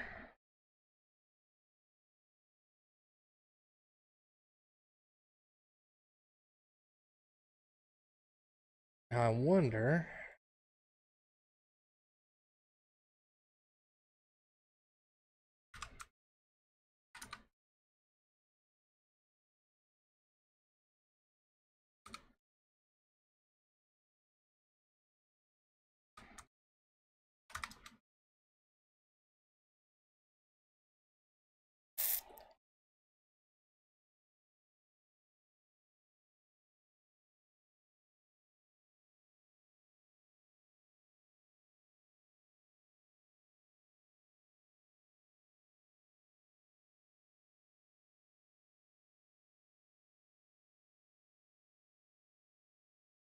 What is that?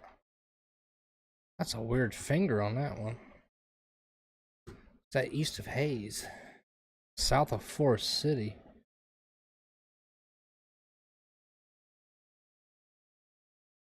Like some large hail somewhere in here. Somewhere in this region.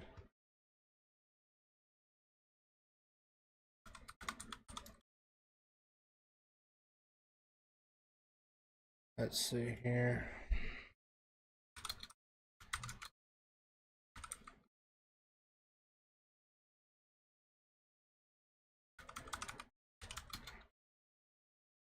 Where am I typing it?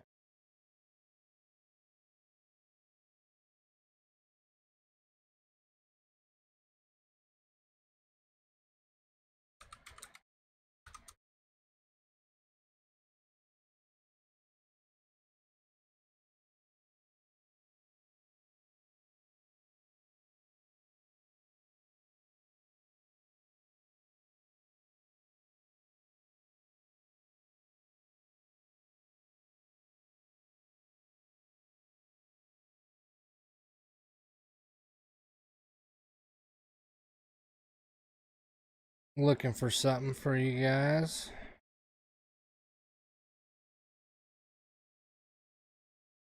Okay, Michael said at least 2 in Arkansas, tornado-wise.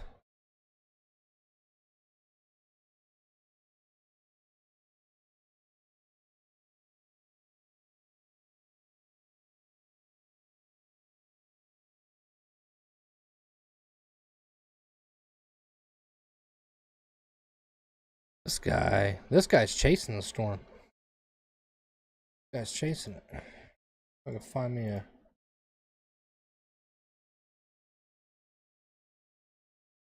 I will. Now this is his content, so his name is Storm Chaser Vince. Oh, Volatile. All right.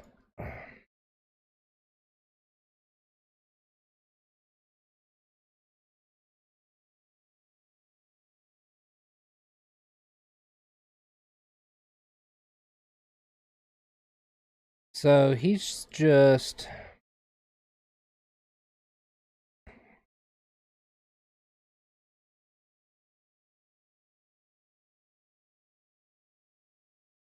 south of that tornado watch.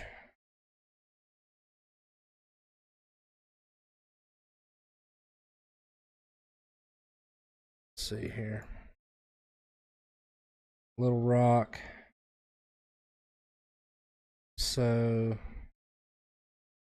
somewhere in Carlisle. He's trying to catch up to it. It's like that one's dying down though. These warnings will probably expire. Tornado watches, not warnings. But this one up here in Beebe, that one's still running pretty strong.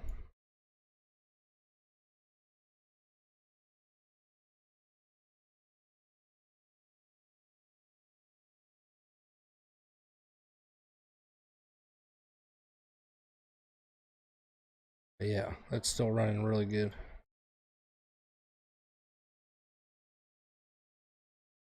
Getting closer. Yeah, Ward, Beebe, Arkansas.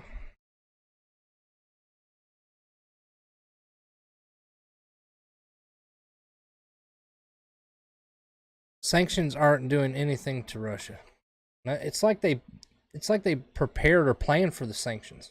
They converted a lot of their currency into gold bullion. You know what I mean? Like Putin's not dumb. And that's how I feel about like his equipment too. It's all of his old equipment. That I mean, you don't see no new stuff, state of the art stuff. What's he saving it for? And like the simple fact that China doesn't even hasn't even responded to anyone about why they flew those planes here, what was on the planes. Like, no, nobody really has to answer to anybody. But considering what's going on in Ukraine, they should have to answer to that.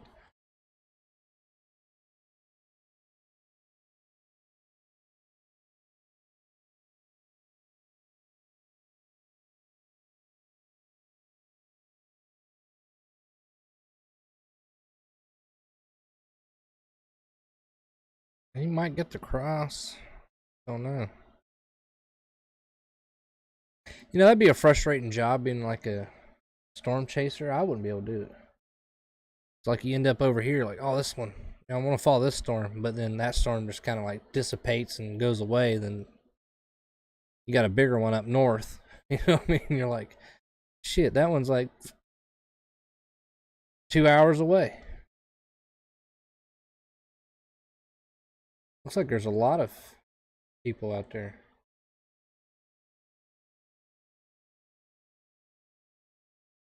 Let's see here. Just a lot of donation stuff.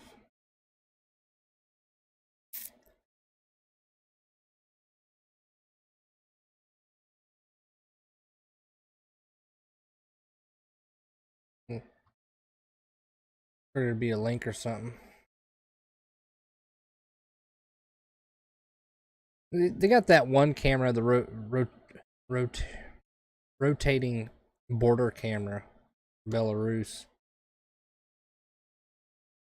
It's like it's not a bad one, but nothing really ever happens on that one.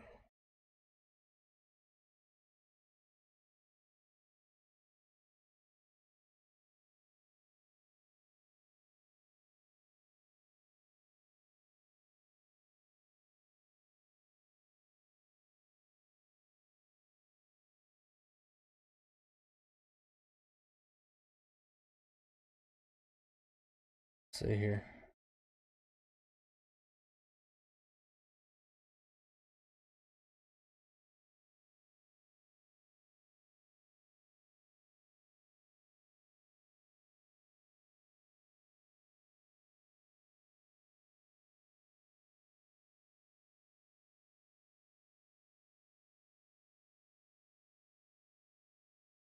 area, if there is a tornado at this time, it's going to be to the east of El Paso and headed towards Antioch, McRae.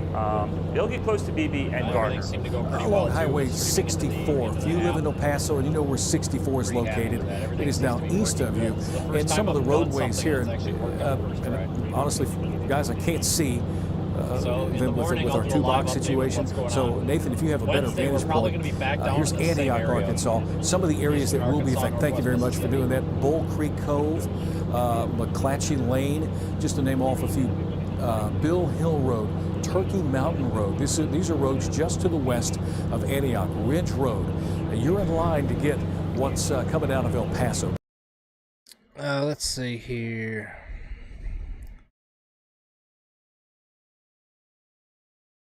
Kimberly said, totally, and we got food shortage and higher prices. We lost on that deal. We're still losing. Appreciate that, Michael. Putin has planned this for about 20 years. Michael said, good night, all. My version on NyQuil is kicking in. Hello, have a great evening. You too, Michael. Appreciate you always stopping in. That's something I gotta do, is probably hop off here. It's late. 11 something. Guess I can resize that, huh? Because,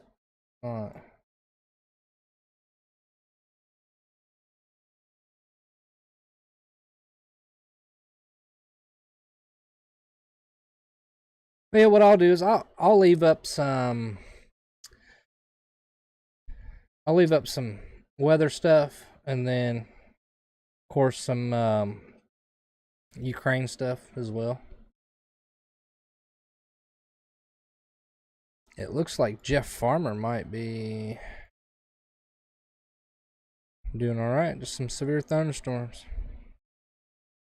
Well, hope you guys are all safe. Jeff, you and your family. But yeah, I hope everyone has a great night. And like always, thank you for being here, coming out, support me, and hanging out. I'm going to try to do a better schedule, coming off this sickness. And I'm not working till 5 o'clock anymore at work. So, should be easier to have something more set in stone. And I need to work on getting on here more often as well, and chatting with you guys and hanging out. That's probably like my most favorite thing, is just hanging out and chatting with you guys. Picking ideas, throwing ideas around. Oh, Tammy watched the video. Tammy watched it. Jim Hayes, hey. You're absolutely welcome, Jim. Crazy world we're living in, Jim. Absolutely crazy. But yeah, if you guys are in the path of this crazy storm, I hope you guys all be safe.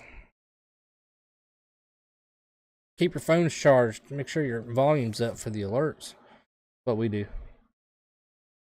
So that app that I use for like the weather and stuff like this stuff I'm using right now, $10 a year, and it's called My Radar.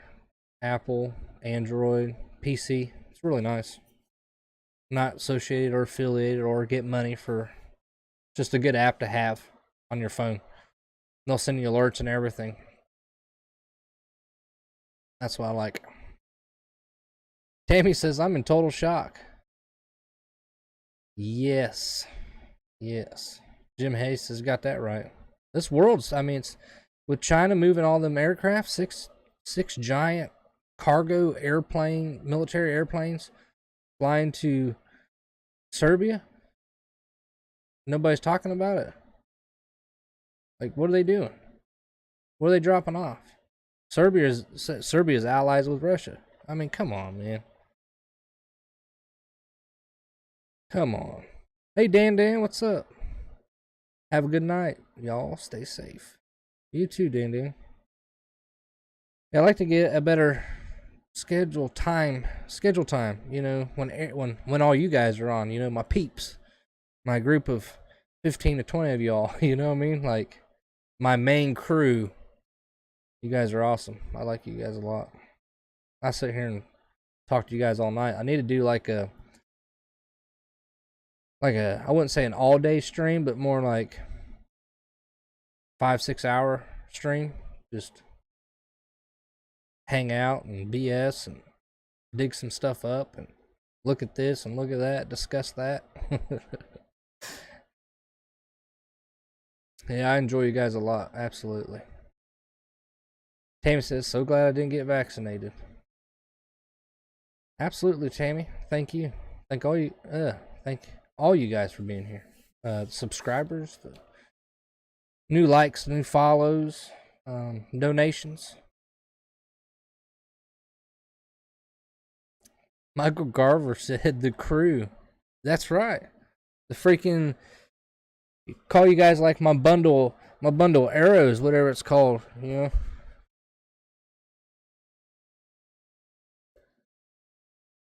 Freaking ground and pound crew.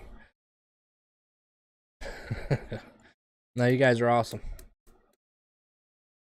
You guys are absolutely awesome.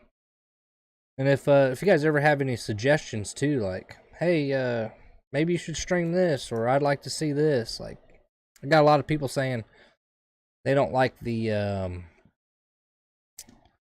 what was it? That Republican news station. Like, I didn't like them either.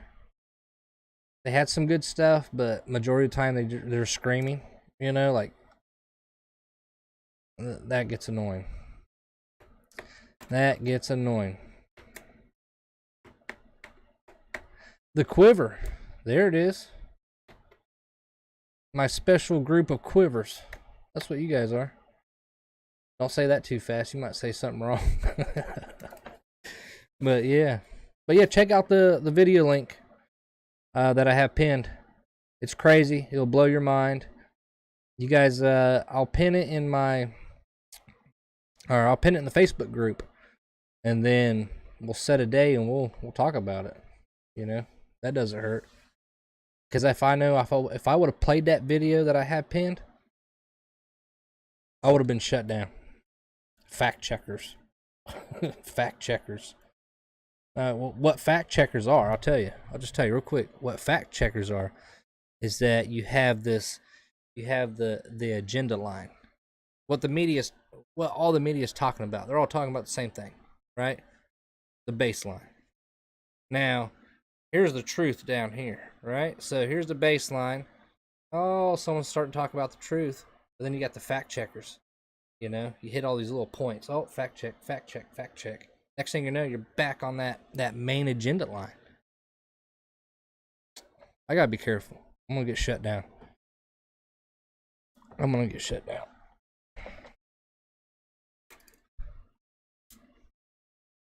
I'm glad to see signs of life in the group. Yep. I love it. I love this group. You guys are awesome. You guys make me come back on here every time. You guys are my driving force. Like, I need to stream because the Quiver group wants to know. Maybe I'll make a special group just for our crew. You know what I'm saying, Michael? The crew. Tammy, Kimberly, you know. But yeah, I appreciate you guys. I always do. And I'll dig up some more stuff, and maybe I'll try to get another stream in, let's say Tuesday. If you guys got any, just let me know. Just DM me if you guys got any particular days of the week that works for you, times, and then I'll try to compile it and work it out. But otherwise, I'll try to make something up to where it's set in stone, so you guys know, like, oh, Tuesdays, I know Alex is getting online. I know every Tuesday he's streaming, you know, or if Mondays work better, or Sunday nights, you know, stuff like that. I'll try to stream at least 3 times, maybe 4 times. But I'm definitely knocking out my honey to-do list, and that's the most important thing. So the sooner I get the honey to-do list done, the sooner I can be like, oh, I can stream a little extra here and there. But gotta keep the wife happy. Gotta keep the wife happy.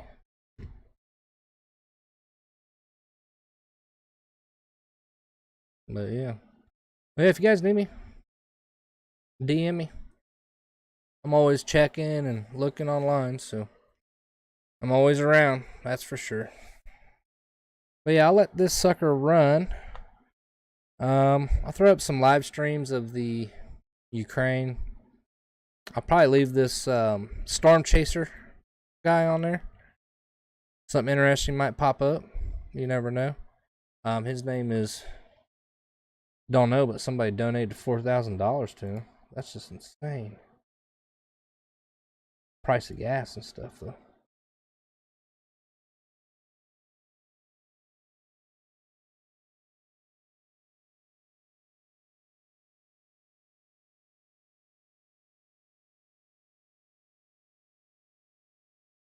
Okay. Yeah, his name's on there. Right in front of my face. Vince Volatile. So I'll let him run, and then I'll throw up some Ukraine stuff. But love you guys. Be safe. If you guys are in the path of this storm, and do your homework. I'll catch you guys around.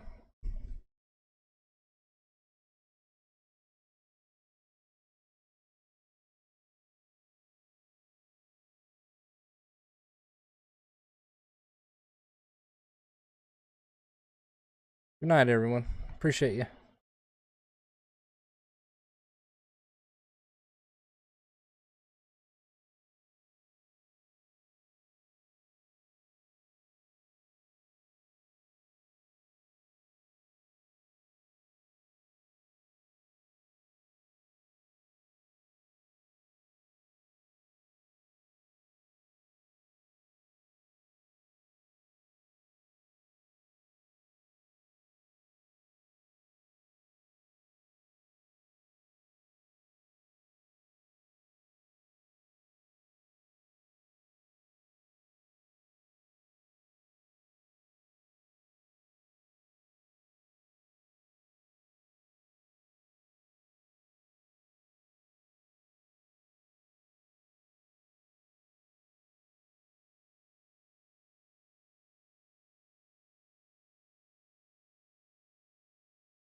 to achieve destination for our country. The new PM is the former Chief Minister of Punjab province and younger brother of three-time Prime Minister Nawaz Sharif, barred from office by the Supreme Court in 2017. There wasn't much doubt that he would win after former Foreign Minister Shah Mahmood Qureshi withdrew his candidacy, announcing an en masse resignation from ousted Prime Minister Imran Khan's PTI party as its MPs stood and chanted, "We want freedom." We've decided not to participate in this unjustified election process and are announcing a resignation from our National Assembly seats. Monday's vote was scheduled after Khan was dismissed in a vote of no confidence on Sunday.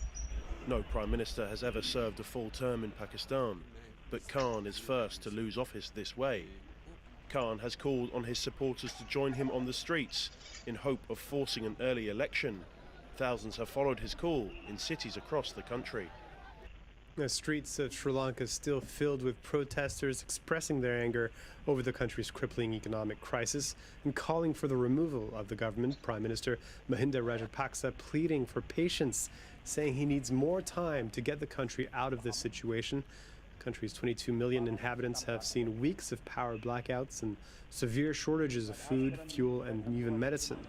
Well, our reporters Navedita Kumari and Alban Alvarez sent us this report from Kandy in Sri Lanka.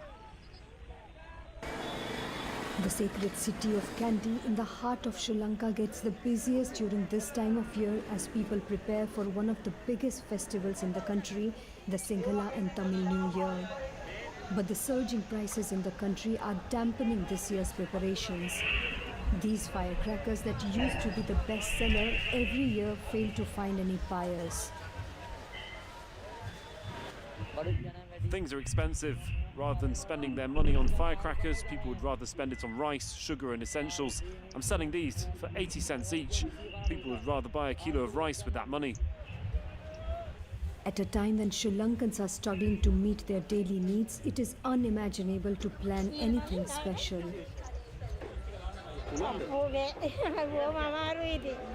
Oh no, it's unbearable. My goodness, I'm paying almost double the price compared to the last year. An acute fuel shortage is causing rolling power cuts lasting up to 10 hours and hurting the tourism industry, the biggest foreign currency earner in the country. Small guest house owners are constantly looking for ways to stay afloat. Earlier, we are using this as a decoration. After this crisis started, we started to light these lamps, but unfortunately, we are shortage of kerosene oil. No electricity means no air conditioner, mosquito repeller, or refrigerator. It's very expensive these days, all the food items. The price have gone double and wastage also have gone double. The world-famous Ceylon tea is also hanging by a thread.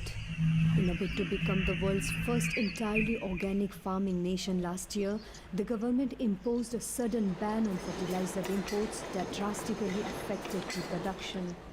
And now, with the country's limited foreign reserves, fertilizer imports are disrupted. The price was very less and the fertilizer was subsidized, and it was given at about 1,500 rupees per bag, that's 50 kg. Now what the information we get from our suppliers is it's about 15,000 rupees per 50 kg bag. Until these industries suffer, it's hard for Sri Lanka to pull out of the economic turmoil.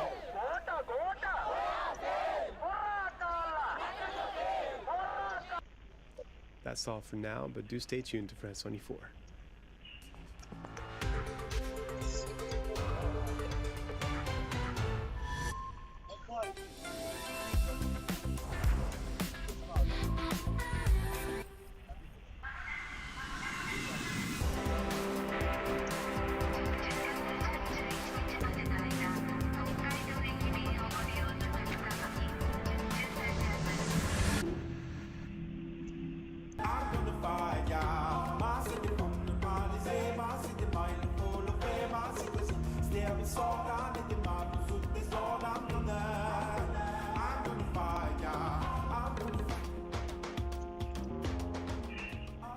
Hello and welcome to France 24's weekly music show. I'm Marjorie Hash. Now our guest this week is Bastien Picot, aka Oris. He stems from the gorgeous Indian Ocean island of La Réunion, and his music draws from tradition and blends polyphonic harmonies to kinky electro pop, and it's absolutely divine and precious. His motto is "Let's be proud, free and untamable." Oris, thank you so much for coming on the France 24 music show. Beautiful attire. I'm going to have to get you to talk us through this look in just a minute. But first, we can't avoid this. This is the news of the start of this week. At the weekend, France had its first round of voting in this year's presidentials. It's the first round. And Reunion Island, with a difference to mainland France, had Jean-Luc Mélenchon, the far-left candidate, leading the polls there with 40%, and incumbent President Emmanuel Macron only hitting 17%, while far-right candidate Marine Le Pen got 27%.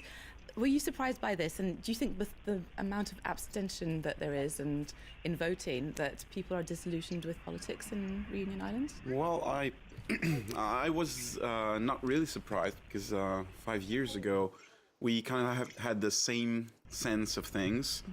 But yeah, I'm pretty proud that we voted for Mélenchon the most. But yeah, it's.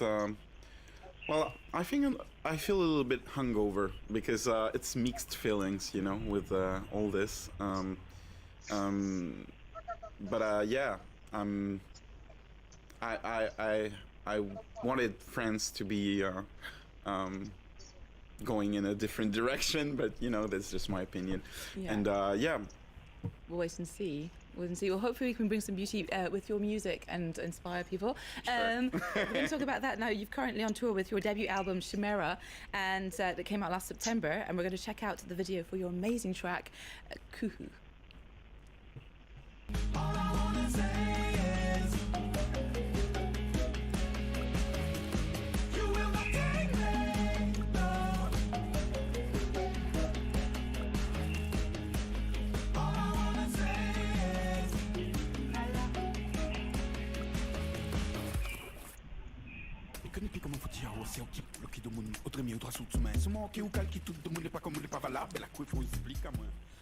Keep your head up. What an incredible track and video there.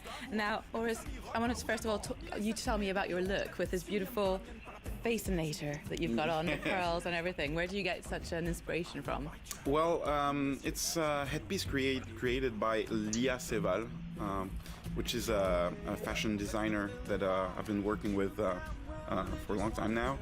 And yeah, it is something that we discussed, we shared ideas, and she came up with this unique piece that was, well, made for me, and I'm super glad because it sends, I think, a message visually that makes an echo with my songs and the messages that I want to share to the world. Yeah. Now, I saw that you've categorized yourself as a queer artist, and you have a drag queen alter ego, La Pionte, and we saw in the video. Can you tell us a little bit about her? Yeah, sure. Actually, on the short clip that we've seen, it's Kuhu. So it talks about diversity. It talks about tolerance, of course. And to me, it was the perfect occasion to just jump back into my drag queen alter ego. La Pionte, her name is it comes from a joke, because actually we were, you know, brainstorming about, I don't know, I don't have a name for her. And a pionte in Reunion Island is somebody that likes to show off a little, and so it's a contraction between a pionte and Beyonce. And we laughed about it. And so yeah, to me it was really important on this music video to be surrounded by many LGBTQI persons and personalities and artists from Reunion Island to spread this message. Because what is it like over there? What's the scene like? And also, what's the music scenes like? You've got very different music scenes coming in this insular island. Sure. I mean, the traditional music is Maloya, but then you got a little bit of every, you know, kind of genre that is represented.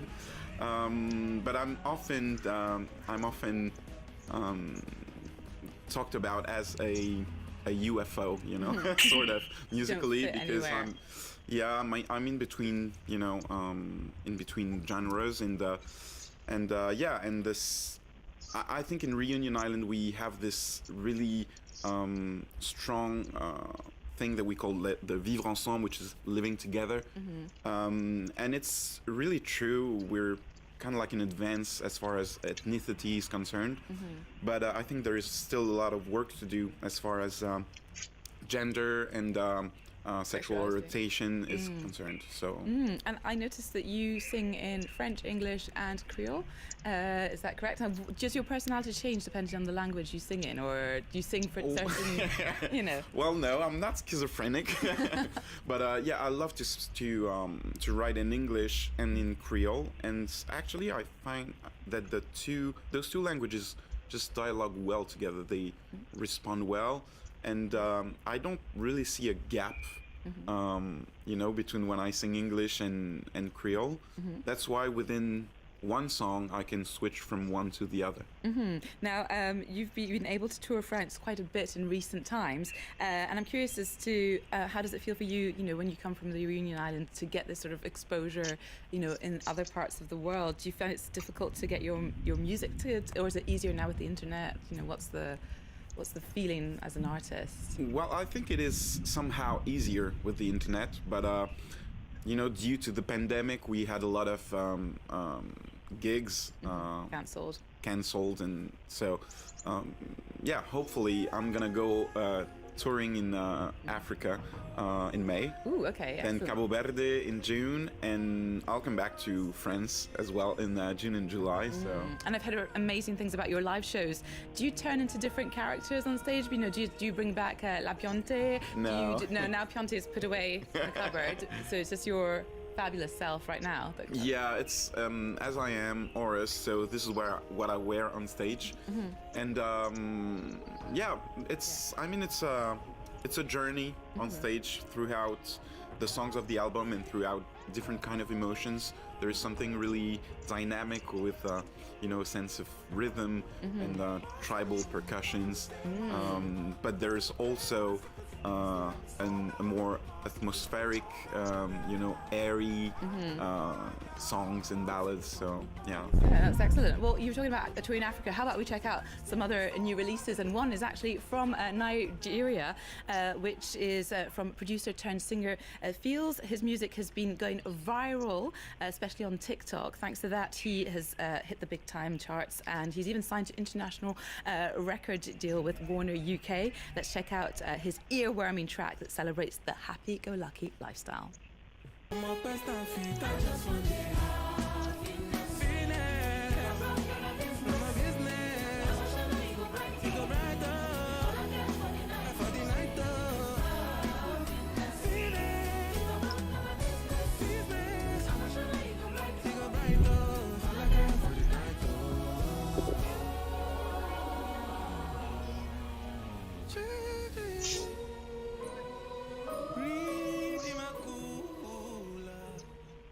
Feels there, one to follow and one to watch. Now, Oris, I have a quick question. I went to ask you, why are you called Oris? Well, that's a good one. Well, I mean, I've always been fascinated with mythology and, you know, Horus, the god Horus. Obviously, it's not spelled the same because I'm not pretending to be an Egyptian god. But the eye of Horus is a symbol for intuition. It's kind of like the third eye. And it depicts this sense of seeing things that are not material, you know, seeing things that don't appear to the eye. And to me, music is this thing, because we give something, we receive something, but it's not palpable. It's not, you know, you can touch this. And there are many symbols. I could go on because there are so many symbols around the eye of Horus that just resonate with you. Resonated with me. So at some point it was like, you know, well, obvious.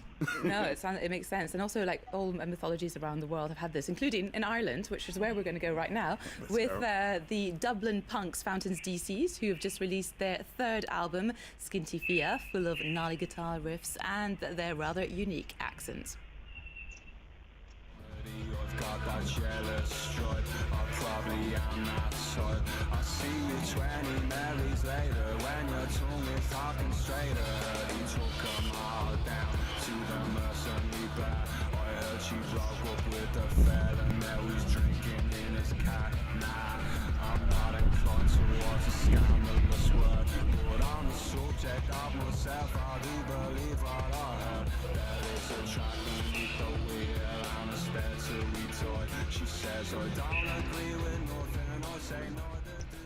Nice wee Dublin accent there. Fountains DC, who are currently wrapping up their sold-out French tour and are set to head off to North America for some live shows. Well, I'm afraid Encore's music show is coming to an end. Oris, thank you so much for coming on to the France 24 studio with me. It's been an absolute pleasure chatting to you. And just to remind our viewers that you're currently touring France and your album Chimera is one I highly recommend. Now, the latest news bulletin is coming up, which leaves me just enough time to remind you that all our culture news is available on our website, france24.com. And of course, do follow us on social media, Encore F24. We're going to be playing out with French electro queen Miss Kitten, who's back with her legendary pal and collaborator, The Hacker. Nearly 14 years after their last record, they've soberly entitled their new offering third album. Let's check out the track for some Berlin Paris Electro Joy. I used to be just a tourist until I gave you more than this. I see the line, I see the light, but inside it's always dark. Line is 2 or 3 hours long, at least, and I'm not even on the list. So I put on my famous smile. Are you playing today, they say? It's been a while, I don't know why, and I don't bother, we belong forever. Faced with the Russian invasion, a spirit of resistance and unity has taken hold of Ukraine. Our reporters on the ground have been talking to civilians and soldiers, young conscripts, volunteer paramedics and doctors who operate or deliver babies underground as the bombs fall.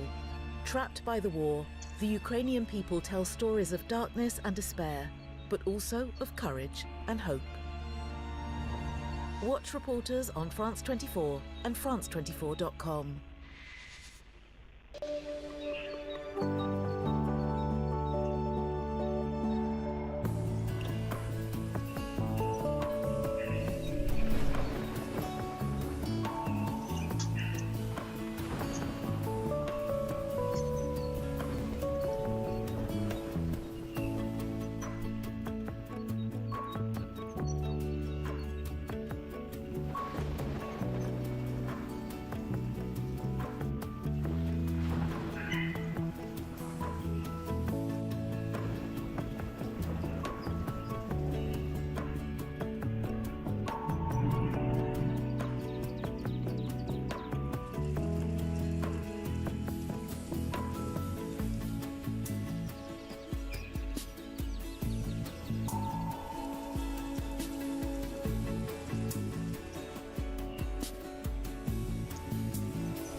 I'm Gulliver Cragg, France 24's correspondent in Kiev. I'm forever crisscrossing Ukraine, Poland and other countries in the region to keep you up to date with all the news from Central and Eastern Europe. Join me on Live from Paris and in all France 24's news and magazine programmes. Gulliver Cragg, one of the 200 France 24 correspondents around the world.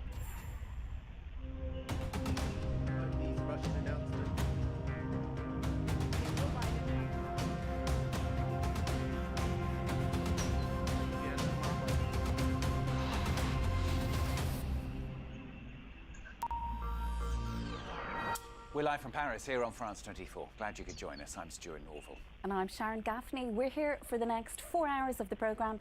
Here's today's main news headlines. An offensive on the east of Ukraine on a massive scale. The fear from Austria's chancellor after he became the first Western leader to meet Russia's Vladimir Putin as tens of thousands of Russian soldiers continue to gather at the border. No real progress from a virtual summit between President Joe Biden and India's Narendra Modi as Biden tries to woo India away from its neutral stance on Russia's invasion. We'll talk shortly to our correspondent Ketavan Gorjistani in Washington. And Emmanuel Macron gives his first indications of a turn towards the left as he aims to court the votes of the eliminated far-left candidate Jean-Luc Mélenchon in the second round of France's presidential election. Marine Le Pen accusing Macron of doing too little to help voters with the rising cost of living. Also coming up this hour, Sri Lanka's Prime Minister appeals for an end to protests over the country's huge economic crisis. We'll have a special report as observers warn the government needs an urgent plan to help people. And the hot pink satin outfit worn by Madonna in her famous 1985 Material Music Girl video, and Kurt Cobain's blue Fender Mustang from his Smells Like Teen Spirit video. Both up for auction, but how much we will tell you very shortly. I'll be back later on in the programme, but here's Stuart with the main news of the day. This is Live from Paris.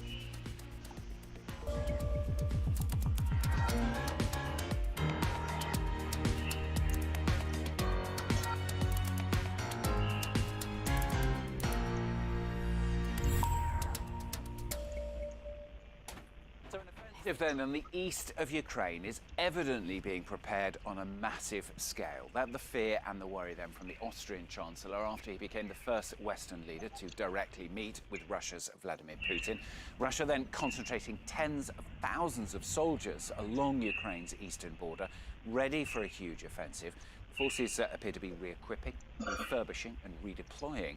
It's left residents across the Donbass region, though, fleeing the coming offensive, but still some deciding, for now at least, to stay.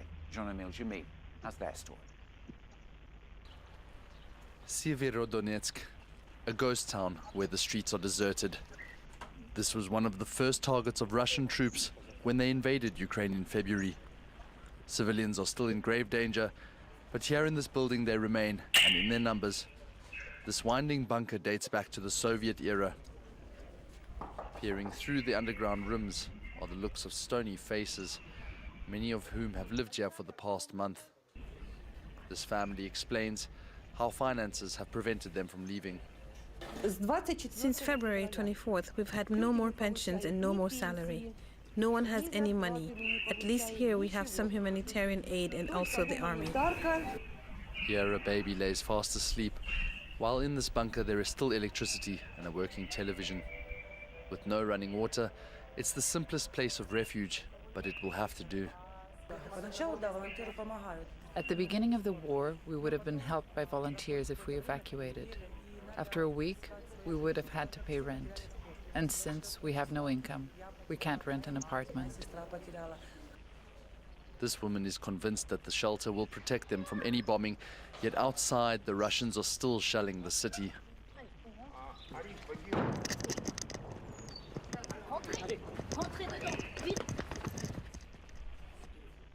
In a rare moment of calm, this man shares why he made the difficult decision to stay behind. It's hard to leave this area. We don't know which route is the least dangerous either. And how would the journey towards Kramatorsk go? Despite the intensive onslaught, a few hundred people have remained to brave the siege in Severodonetsk. Well, meanwhile, Ukraine says its last remaining soldiers are continuing to hold out in the southeastern city of Mariupol, contradicting claims that the city has fallen. It says the city's mayor says more than 10,000 civilians have died there, and the full death toll could surpass twice that number. Ukraine's President Zelensky now saying that Russian forces could use chemical weapons to flush out the last of those holding out.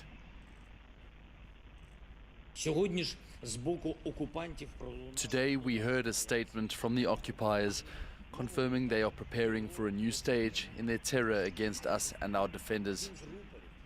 One of the spokespeople of the invaders said they are considering using chemical weapons against the defenders of Mariupol.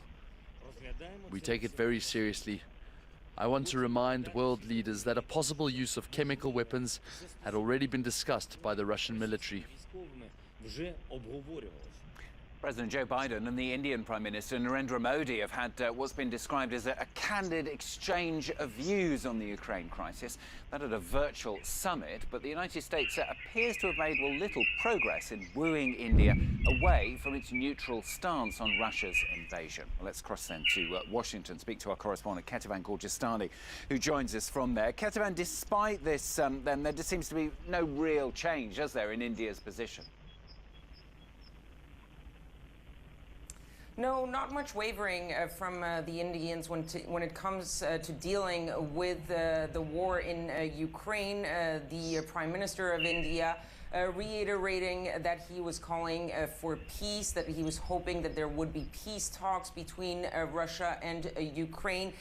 He also reiterated the fact that his country had instantly condemned the killings, referring to the atrocities in Bucha, and that he had called for an independent inquiry. But India so far has not shown any willingness to go anywhere beyond or even directly condemn the actions of the Russians.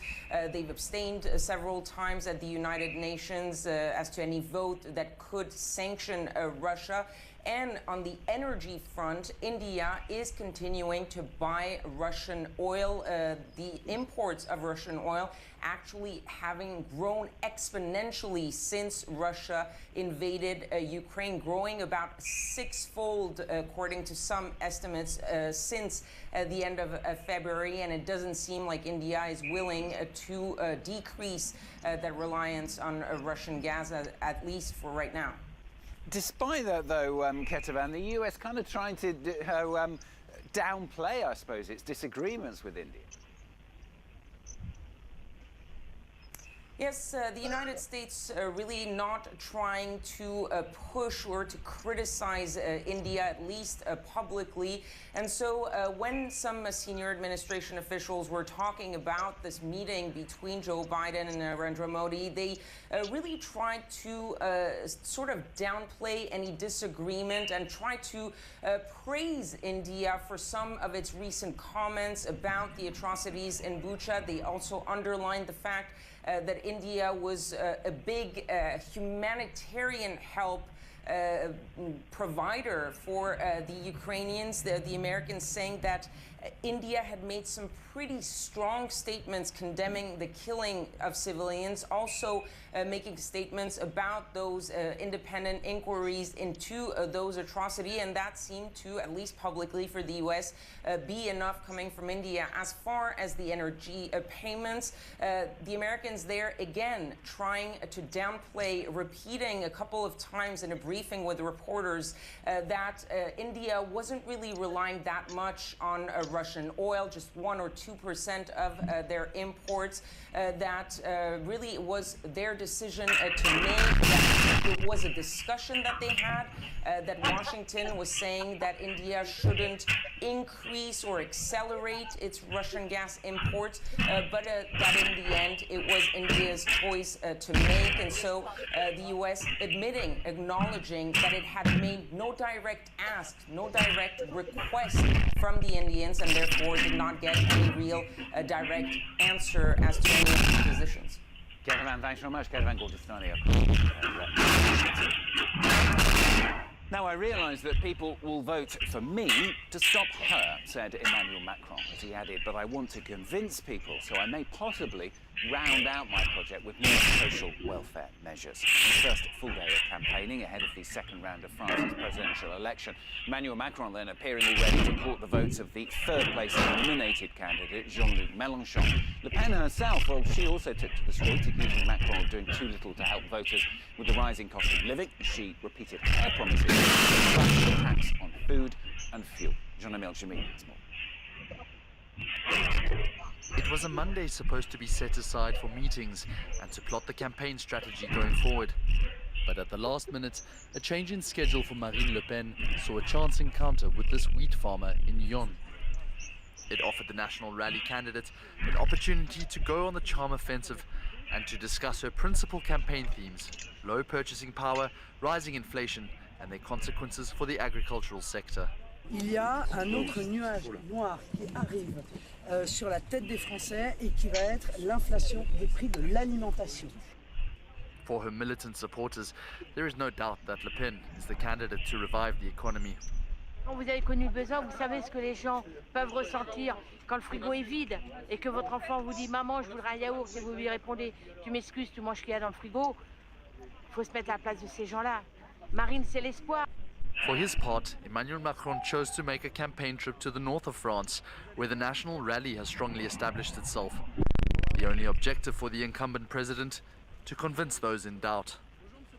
Je veux même convaincre nos compatriotes qui ont voté pour le Front National ou qui se sont abstenus de venir me rejoindre. Donc oui, moi je veux convaincre toutes les Françaises et tous les Français sans exclusive. Et je ne donne de leçons de morale à personne. It's a tricky task for Macron, who met with industrial workers to discuss the sensitive topic of retirement at the age of 65. Moi j'ai commencé à 16 ans. Eh ben alors c'est bon parce que... 16 ans, ben non, parce que soi-disant qu'il faut en faire 6 mois ou 1 an en plus. Non. That's just one of the sticking points the En Marche candidate will have to navigate between votes if he is to retain his post. Now, the results in the first round, well, they really confirmed the radical realignment of French politics and the growing divide within the French population. The top three candidates from the far right, the far left and the centre, with all the others, were really trailing behind. Sinead McCausden reports. En un grand mouvement politique d'unité et d'action pour notre pays. As French President Emmanuel Macron pledges to create a united France, analysis from pollsters shows French citizens are split. Votes for France's next president were divided depending on age, background and region. The incumbent president gained support from large prosperous cities such as Toulouse and Paris, whilst the far-right Marine Le Pen won over rural areas, particularly the post-industrial northeast. Macron came out on top amongst the over 70s with around 38% of the vote. But left-wing France-embowed leader Jean-Luc Mélenchon and far-right Marine Le Pen were the favourites amongst the under-35s. The younger generation's ballots are crucial for Macron in the next round, but he's so far failed to win them over. Really, there is this anger amongst young people that does exist. C'est la grande inconnue. Now it is the great unknown. I think that if Emmanuel Macron creates a campaign to try and win over the younger generation, it actually risks doing the opposite. De plus crisper les gens que le contraire. Amongst workers, Le Pen received 35% of the blue-collar vote, whilst Macron won over the same percentage amongst managerial employees. Macron, Le Pen and Mélenchon are the only candidates to have received at least 10% of the vote. It confirms the shift that began in French politics and amongst French voters in 2017, this first round of elections facing its highest abstention rate since 2002. Opinion polls suggest the runoff between Macron and Le Pen in the final round could be much closer. Let's have a look at some other world news now. And China's financial centre of Shanghai has started easing its lockdown despite reporting a record of more than 25,000 infections. The authorities striving to get the city moving again after more than 2 weeks. The moves as residents have grown increasingly frustrated as the curbs dragged on, leaving some struggling even to find enough food and medicine.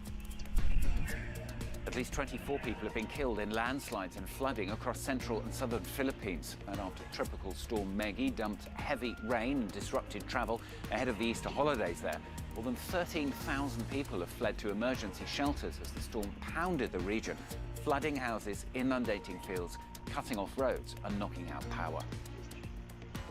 And nearly 50 migrants have been rescued off the coast of Spain's Canary Islands. 2 dinghies initially detected by security radar off of Gran Canaria that triggered the emergency rescue protocol. The islands have become Spain's main destination for migrants trying to reach Europe, with over 6,000 so far this year alone.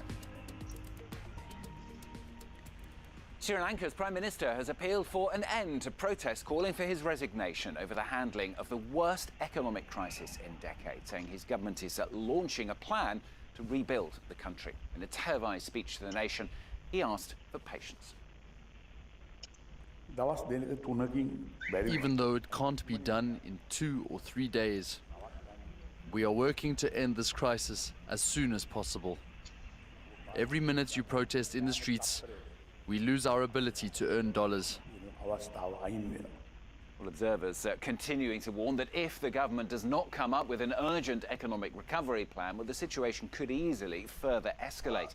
Our reporters Navadita Kumari and Alban Alvarez send us this report from Kandy in Sri Lanka.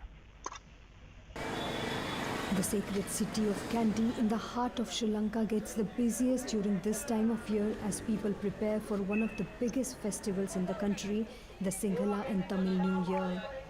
But the surging prices in the country are dampening this year's preparations. These firecrackers that used to be the best seller every year fail to find any buyers. Things are expensive. Rather than spending their money on firecrackers, people would rather spend it on rice, sugar and essentials. I'm selling these for 80 cents each.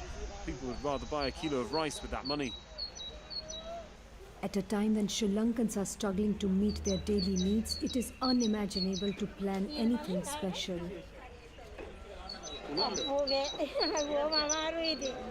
Oh no, it's unbearable. My goodness, I'm paying almost double the price compared to the last year.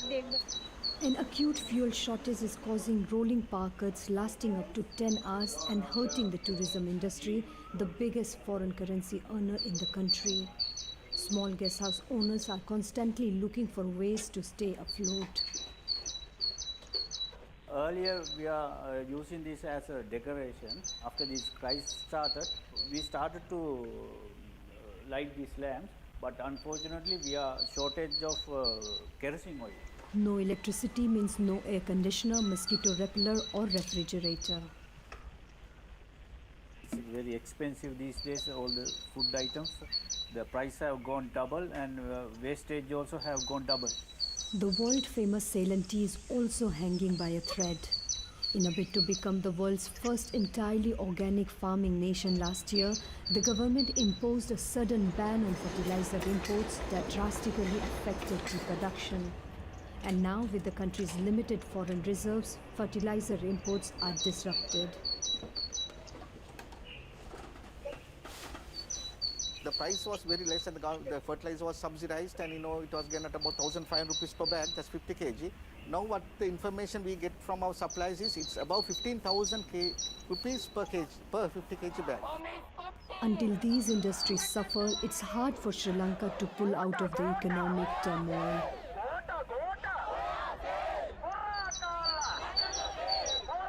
Our special report today from Sri Lanka there. Now another chance to get your hands on a little bit of history, entertainment history this is in fact. Have a look at these. For a start, the hot pink satin outfit, I'm sure you recognise it, worn by Madonna for her famous 1985 Material Girl music video. It is expected to go up for $200,000. Also up for auction at the same time, well, Kurt Cobain's blue Fender Mustang from the now legendary Smells Like Teen Spirit video. The guitar, that could go for as much as $600,000. Madonna is extremely iconic because she was so groundbreaking. I mean, she created the brand of Madonna. She made herself famous. She did outrageous things on stage, on tour, on videos. And so we have memories of Madonna and we love her music. This guitar gives me chills to hold it. It's so iconic. Estimated 400 to 600,000. That's a conservative auction estimate. Could be one that would set a new world record here. I love the way he gets to hold the guitar. He didn't wear the dress, though, did he? There's two items going up for auction. The headlines on Live from Paris. An offensive on the east of Ukraine on a massive scale. The fear from Austria's chancellor after he became the first Western leader to meet Russia's Vladimir Putin as tens of thousands of Russian soldiers continue to gather at the border. And Emmanuel Macron gives his first indications of a turn towards the left as he aims to court the votes of the eliminated far-left candidate Jean-Luc Mélenchon in the second round of France's presidential election. Marine Le Pen accusing Macron of doing too little to help voters with the rising cost of living. Now, some business news for you on the programme. And US stocks are falling at the close there as investors grow increasingly concerned that a three-year high benchmark UK Treasury yield will start to slow the economy there.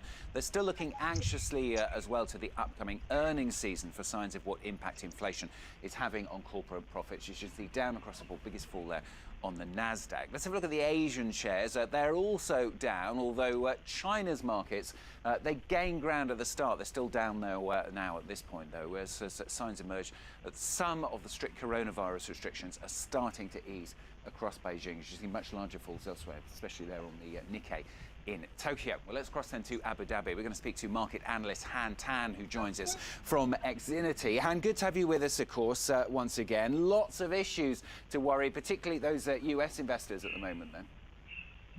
Yeah, you're right, Stuart. Our investors have plenty to contend with, but I think front and center is the Fed's plans to tighten policy. We know they have already raised interest rates with more to come, and also their plans to wind down their balance sheet, right? And whether or not these policy tightening can actually quell the red-hot inflation without breaking the U.S. economy, or if we'll see a stagflation environment. And of course, the still raging war in the Ukraine is fueling those inflationary pressures, and also, yeah, overall, still quite a bit to digest for market participants. Yeah, the easing of coronavirus restrictions, it helped the Chinese markets, at least at the open, didn't it? Yeah, I think so, and also if you look beyond Chinese markets, if you look at Brent oil prices, it is back above the $100 per barrel mark. It's a psychologically important mark. China, of course, is a major component in the global demand story. So the easing of those restrictions helps alleviate some of those concerns on the demand side. But for equities in particular, as you mentioned, I think they'll see some support given the easing stance that Beijing is adopting, which is in stark contrast to the tightening for the rest of the world, right? But yeah, ultimately, I think China will still be beholden to global trends across global stock markets. Anything else you're watching as the week progresses, Han? Yeah, later today, I think, as I mentioned earlier, front and center is that U.S. inflation print, whether the signs of still elevated inflation will force the Fed to hike by 50 basis points next month, or perhaps for the next 2 consecutive meetings. Also, we'll be looking out for what the ECB says about its plans to tighten for the rest of this year, whether they can still proceed with that. And of course, earnings season, as you mentioned earlier, and what the C-suite actually says about their corporate earnings in light of all the headwinds that we mentioned earlier, be the Fed policy tightening or inflation or those supply chain bottlenecks. So yeah, plenty to look out for this week. Han, thanks very much. Han Tan from Xinity Group joining us there from Abu Dhabi. Thanks. Now, European countries are moving quickly to reduce their reliance on Russian gas after Moscow's invasion of Ukraine. In Denmark, operations have resumed on a suspended pipeline from Norway that will deliver gas to Poland, as well as other countries. And Italy's Prime Minister as well, Mario Draghi, has travelled to Algeria to ink an agreement that will remove Russia as its top supplier. James Mulholland has more. In a hurry to get off Russian gas. Here in the Danish town of Middelfart, work has resumed on this gas pipeline project with a new urgency after Russia's invasion of Ukraine.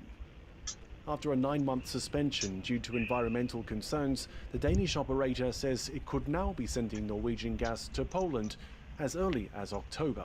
We really have a good cooperation with all contractors to speed up, do whatever we can to protect the schedule. The Baltic Pipe is about having Norwegian gas in the Danish system, but mainly also to help our good neighbors in Poland. The Baltic Pipe will be able to deliver 10 billion cubic meters of gas per year and should guarantee half of Poland's consumption. The country currently gets 55% of its gas from Russia. Across Europe, it's a similar story. A race to end reliance on Russia. On Monday, Italian Prime Minister Mario Draghi signed an agreement with Algeria to increase gas imports by 40%. Today, Moscow sends 29 billion cubic meters per year to Italy, making up some 40% of Italian imports. Algeria is number 2, but the new arrangement would put it into first place.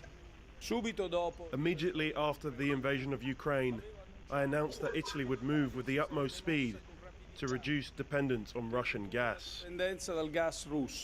Today's agreements are a significant response to this strategic goal. The European Commission has proposed Europe cut imports of Russian gas by 2/3 this year and phase them out entirely by 2027. Now, living in the African nation of Mali has become more and more dangerous as Europeans, including French troops, continue to withdraw. Many Malians have fled to neighbouring Niger. Now, the town of Kuala, just one where newcomers are often taken off by the UN Refugee Agency in Hout. Well, our correspondent Harold Girard has been to meet some of them.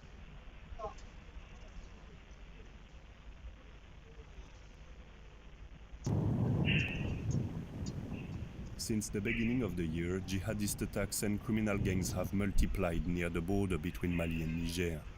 3 months ago, Maimouna fled her raided village in the Mali's Menaka region.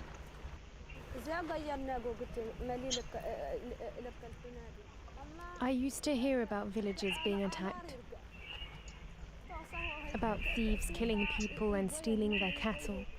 But this time it was us. I had to flee with my 2 kids, but without my husband. It took us a whole day to get here in Walam. We slept in the bush before getting to the camp. Some refugees are worried by European troops' exit from their country. These troops had offered substantial support to the Malian military. I was used to seeing the white soldiers with the Malian soldiers. They need to stay to protect us.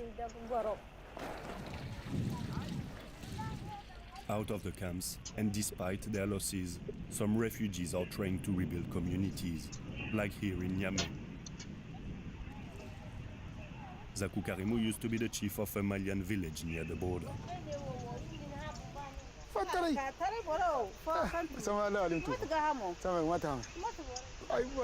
The people I fled with, they still view me as their chief. But around here, and in Niamey, we do not even feel considered. Most of the Malian refugees have had to travel through Tillabéri, which is one of Niger's most dangerous regions.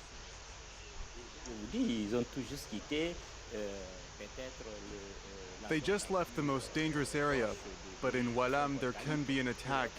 Attacks can occur in every city in Niger. Actually, in every city of all 3 countries, in Burkina Faso and in Mali, the situation there is the same.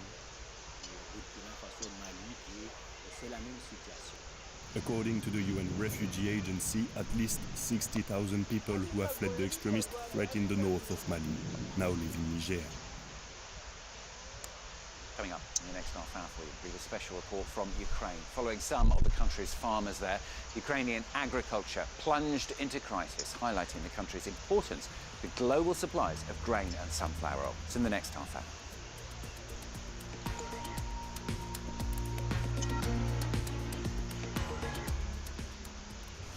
Some of the world's most influential people talk to France 24.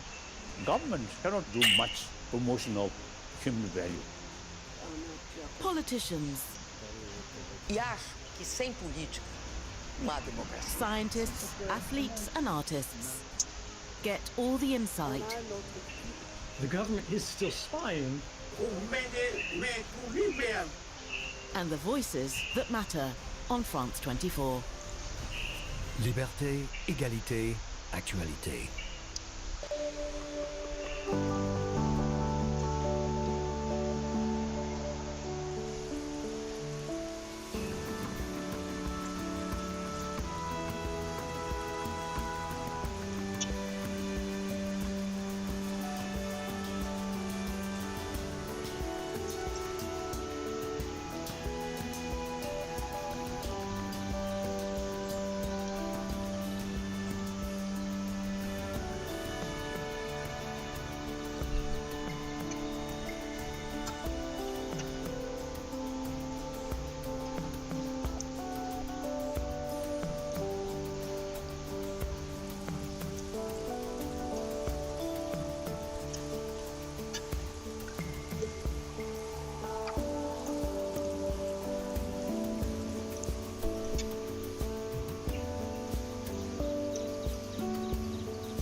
Welcome back to you. We're live from Paris here on France 24. The main headlines for you today. An offensive on the east of Ukraine on a massive scale. The fear from Austria's Chancellor after he became the first Western leader to meet Russia's Vladimir Putin as tens of thousands of Russian soldiers continue to gather at the border. Ukraine's President Volodymyr Zelensky warns that Russia could be planning to use chemical weapons to flush out the last of those holding out in the eastern Ukrainian city of Mariupol. And Emmanuel Macron gives his first indications of a turn towards the left as he aims to court the voters of the eliminated far-right candidate Jean-Luc Mélenchon in the second round of France's presidential election. Marine Le Pen accusing Macron of doing too little to help voters with the rising cost of living. Glad you'll be with us then. We are live from Paris here on France 24. I'm Stuart Norval. Also coming up for you, we're with the residents of La Palma and the visiting tourists as well as the volcano's peaks, which are being opened up once again for the first time since the huge eruptions that went on for months there at the end of last year.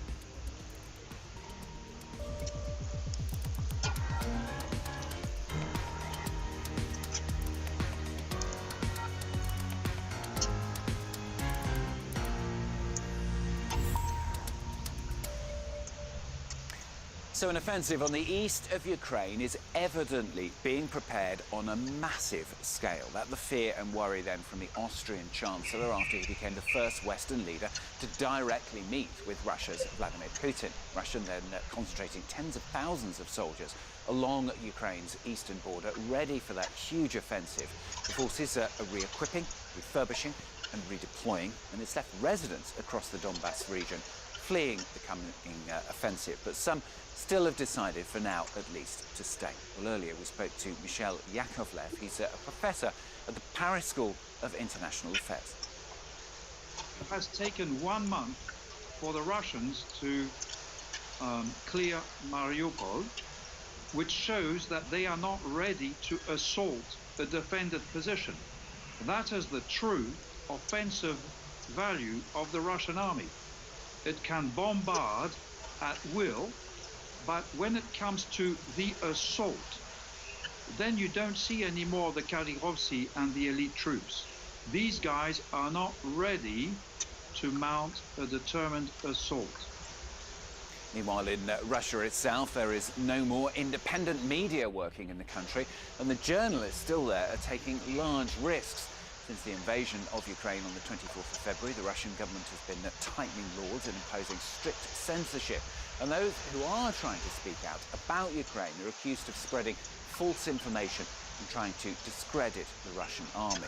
Who are those still trying to do such jobs in those conditions? Well, our correspondent Elena Volatile has met them for France 24 in Moscow in this report with Josh Varda. Vasily Polonsky worked at the independent web television channel Dozhd for 6 years. On his return today, he pushes open the door of the studio, revealing nothing but a deserted office. Была великолепная наша интернет-редакция, которую я очень люблю. Тут на этом месте стояли столы вот так вдоль видеоредакции, а тут было вот прям напротив этого столба было мое рабочее место. On the 3rd of March, Vasily presented the channel's farewell program live. Then, almost the entire newsroom fled Russia. A drain of journalists just as wartime censorship took hold. But Vasily would have preferred to have continued working. Это наше время, время новостей. Когда новости наступают, наступают события. Конечно, мы должны сейчас работать и как не в себя. А вместо этого вот так. Vasily now publishes his reports to YouTube under threat of being shut down. After Dozhd, he worked on the independent newspaper Novaya Gazeta for a week before that closed in turn. Irina Bablayan worked for Radio Echo in Moscow for 16 years. That too has closed. Журналистики нет, профессий нет. Что будут делать студенты журфаков, я не знаю. Like Vasily, Irina has become a blogger. Her last article was an investigation into state media propaganda. Нам послали методичку, по которой холдингу News Media было рекомендовано работать, начиная с того, что Украина воинствующая, она сама там, значит, бомбит свое население, да, и заканчивает тем, что во всем виноват Запад. И если ты попробуешь сказать что-то, нету методички, нету официальной информации, 15 лет. Ты враг. Just like Vasily, Irina is among the last independent journalists to work in Russia. And just like him, she knows the risk she is taking. Elena Volatile with Josh Farley there. Now, I realise that people will vote for me to stop her, said Emmanuel Macron, as he added, but I want to convince people, so I may possibly round off my project with more social welfare measures. On his first full day of campaigning, ahead of the second round of France's presidential election, Macron then appearing already to court the votes of the third-place eliminated candidate, Jean-Luc Mélenchon. Le Pen herself, she also took to the streets, accusing Macron of doing, well, too little to help voters with the rising cost of living, as she repeated her promises to slash tax on food and fuel. Il y a un autre nuage noir qui arrive sur la tête des Français et qui va être l'inflation des prix de l'alimentation. Je veux même convaincre nos compatriotes qui ont voté pour le Front National ou qui se sont abstenus de venir me rejoindre. Donc oui, moi je veux convaincre toutes les Françaises et tous les Français sans exclusive. So the real question then here in France is how those 1/5 of voters who opted for the now eliminated left-wing candidate Jean-Luc Mélenchon will vote in the second round, if they'll vote at all. His supporters feeling the post-election blues as they reflect on a result that was so close, yet so far. In the city of Marseille, where leftist candidate Jean-Luc Mélenchon topped the polls with 31%, the disappointment is palpable. I'm extremely angry. Extremely angry. We're in a catastrophic situation in this country. Certain people didn't choose a voice for progress and solidarity. I'm extremely disappointed. I waited a little bit and had high hopes. I saw the margins were really tight, so I'm really disappointed. In the Paris region, Mélenchon also came out on top, and some voters have been left feeling deflated. Yesterday we thought Jean-Luc Mélenchon was going to be in the second round and eventually our new leader, but it's not the case. We will get over it, but it's true, we are a bit lost. Nearly 7,000 kilometers away in Guadeloupe, there was shock when the results were announced, because Mélenchon had garnered over half the votes on the island. We're not represented in the national results, we don't feel listened to, and it's a real shame. It's a big disappointment for us. On Sunday night in Paris, these Mélenchon voters took to the streets to voice their opposition of Marine Le Pen. They will be key to who becomes president after the second round of voting. For the moment, many are indecisive. I'd rather stay under my duvet and avoid it all. But no, I won't go out and vote again. There's no point. One or the other, they're both the same. According to recent polling, Mélenchon's vital votes could still go to either candidate. Well, it's all left them. The traditional parties on the left and right suffering the worst performances in their respective histories, both under the 5% threshold needed to have their campaign fees reimbursed. It means that both now, along with others, in some financial difficulties. Joseph Keane has more. It's an historic defeat for the Republican Party's candidate. After arriving at party headquarters for a crisis meeting, Valérie Pécresse is calling for donations. La situation financière de ma campagne. My campaign's financial situation is now at a critical stage. We didn't get more than 5% of the vote, which allows us to get 7 million euros from the state in reimbursements. Personally, I am in around 5 million euros of debt, and that's why I'm asking for donations. It was another electoral upset for the Greens, but financial problems are also looming. After results were announced yesterday evening, some worried looks appeared on the faces of supporters. Their candidate, Yannick Jadot, did not reach the 5% mark, meaning he also won't be remunerated. Failing to reach 5% has serious financial consequences. We need to find 2 million euros in 5 weeks. For that reason, we are appealing with Yannick Jadot and all Greens to support the party. The other big loser of the night was the Socialist Party. With 1.7% of the vote, it was their worst ever electoral defeat, threatening the well-being of the party. I know how many of you are disappointed this evening, and together we are taking in these figures in an objective way. Another disappointed candidate is Eric Zemmour, who aimed to prove opinion polls wrong. He found himself in fourth place, far from his initial ambitions. But with more than 7% of the vote, meaning his campaign will be reimbursed, he's already looking ahead. In 3 months, we've done what no politician has ever done in 15 years. We've built the biggest party in France. All of these parties have a sizable challenge to regroup in time for legislative elections in June. Pakistan's parliament has elected the opposition lawmaker Shahbaz Sharif as the country's new prime minister. It follows a week of political turmoil that led to the weekend ouster of the Premier Imran Khan. Sharif taking the oath of office inside the stately white marble palace known as the presidency in a brief ceremony, but his elevation will not guarantee a peaceful path forward or solve the country's many tough economic problems. Leah McGuinn reports. A new era in Pakistan, as newly elected Prime Minister Shahbaz Sharif was sworn into office on Monday. Fireworks let off in Karachi as the Pakistani people took to the streets to celebrate their new premier. Leader of opposition party PMLN since 2018, Sharif was voted in earlier that day and used the opportunity to address Parliament. Mr. Speaker, let me tell you, this will take years to make things better. And to make these things better, we need unity among us. If we are to unite, then with the grace of God, we'll be able to achieve destination for our country. The new PM is the former Chief Minister of Punjab Province and younger brother of three-time Prime Minister Nawaz Sharif, barred from office by the Supreme Court in 2017. There wasn't much doubt that he would win after former Foreign Minister Shah Mahmood Qureshi withdrew his candidacy, announcing an en masse resignation from ousted Prime Minister Imran Khan's PTI party as its MPs stood and chanted, "We want freedom." We've decided not to participate in this unjustified election process and are announcing a resignation from our National Assembly seats. Monday's vote was scheduled after Khan was dismissed in a vote of no confidence on Sunday.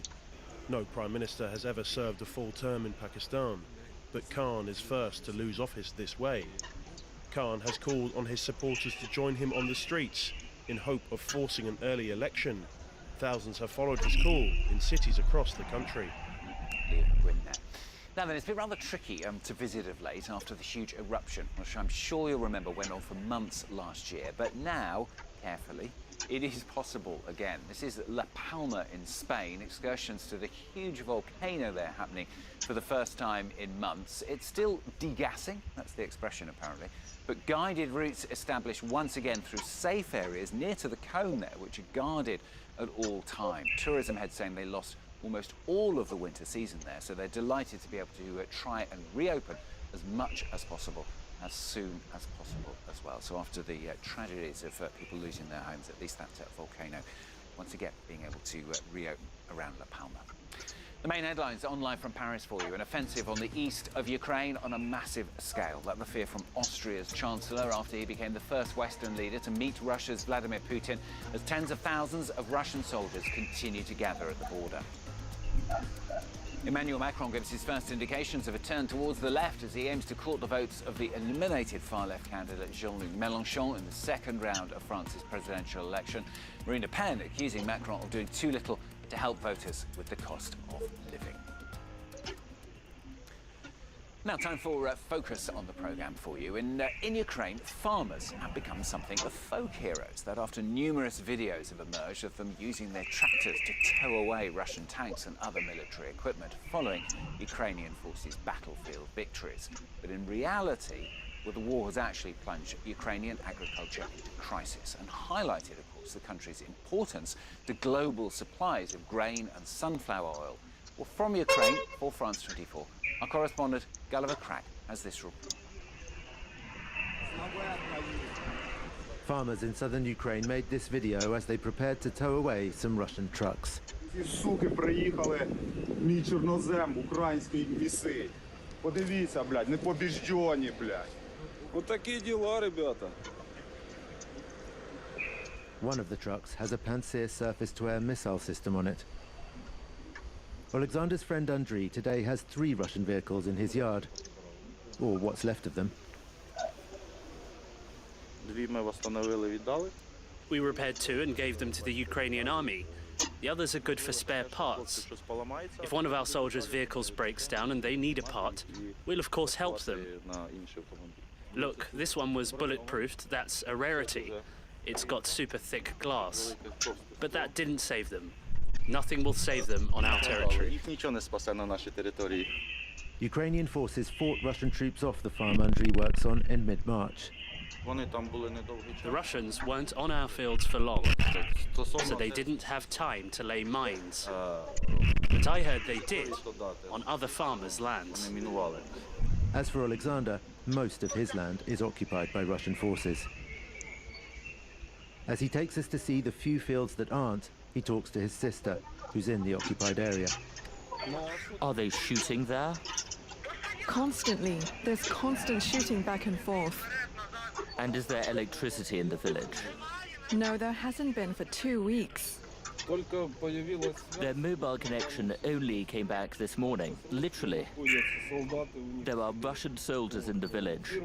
They kicked the security guard off our farm.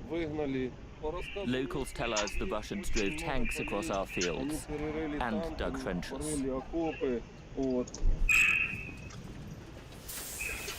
Alexander currently has access to only 600 of his 5,000 hectares, and to only 1 of his 8 tractors. Almost all of our farming machinery is on the occupied land. It's expensive stuff. We just finished paying off our loans. Plus, all the seeds are over there, and most of the fertilizer and pesticides. This winter wheat is getting less than half the fertilizer it usually receives. Even if Alexander does manage to harvest some crops this year, he doesn't know what he'll do with them. In this barn, we've got more than 500 tons of sunflower seeds. Normally, we'd sell them to sunflower oil producers, but right now, we can't transport it to the factories, and all the ports are blocked anyway, so they can't export the oil. In normal times, Ukraine accounts for more than 40% of the world's sunflower oil, and most of the country's exports go by sea. But now 2 of its ports are occupied, 2 under attack, and while Odessa is largely unscathed so far, Russian warships and mines in the Black Sea make its ports unsafe to use. Ukraine's Farmers Union is calling for urgent help to find alternative routes. Today, our export capacity is tens of thousands of times lower than when the ports were open.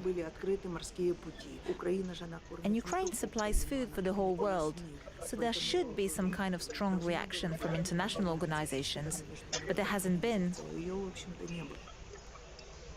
Ukraine's exceptionally fertile soil has made it a key player on global food markets. This is our black soil.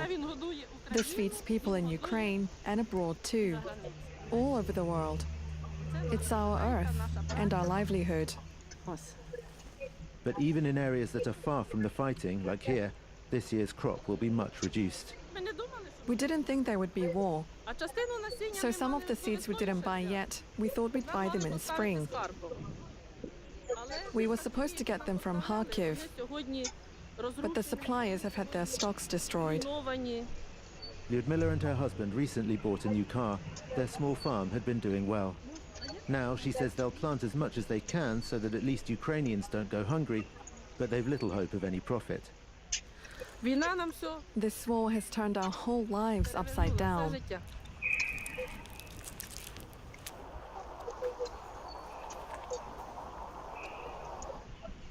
Despite everything, Alexander and his friends do try to relax from time to time, picnicking on a hunting reserve they manage. Давай, 3 раза надо, обязательно. Это у нас победы не будет. They've also come to feed the reserve's wild boar, but Russian occupation has put even them in jeopardy. All their food is stuck over there, and we've only got a week's worth left. If the boar have to be set free, it's the end of the hunting reserve. One more small tragedy for these men, on top of all the bigger ones. Gulliver Crag with that special focus report for us. Let's move to some sports news for you now on the programme. Starts off with the latest in the Champions League. Bayern Munich must overturn a 1-0 defeat at Villarreal if they're to reach the Champions League semi-finals. Arnaud Danjuma scored in the first leg in Spain to put the 6-time winners at risk of going out in the last 8 for a second consecutive season. Coach Julian Nagelsmann expects the real Bayern to stand up.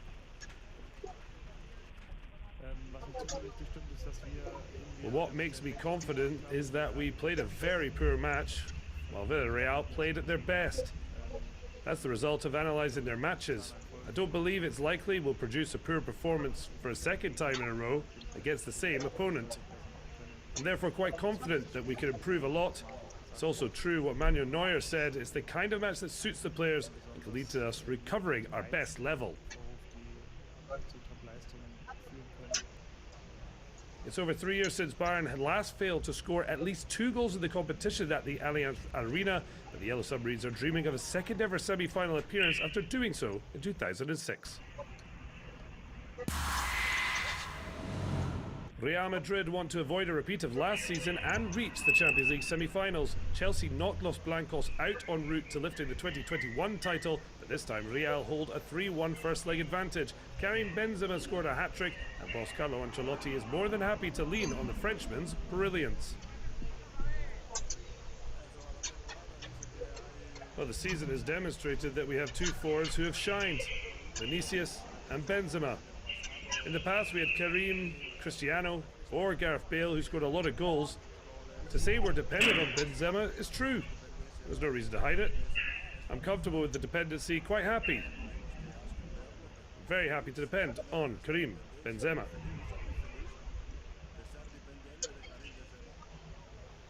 Ancelotti could reach the last 4 for the 8th time and history appears on his side. No English side has won at the Bernabeu in the competition by more than a single goal. Carlos Queiroz has left his role as Egypt head coach.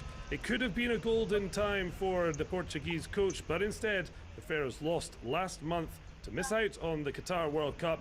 That after losing on penalties in the Africa Cup of Nations final in February, on both occasions to Senegal.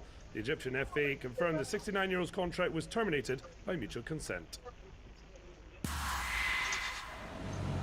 Marin Cilic won the Battle of the Veterans by beating Wilfried Tsonga in the first round of the Monte Carlo Masters.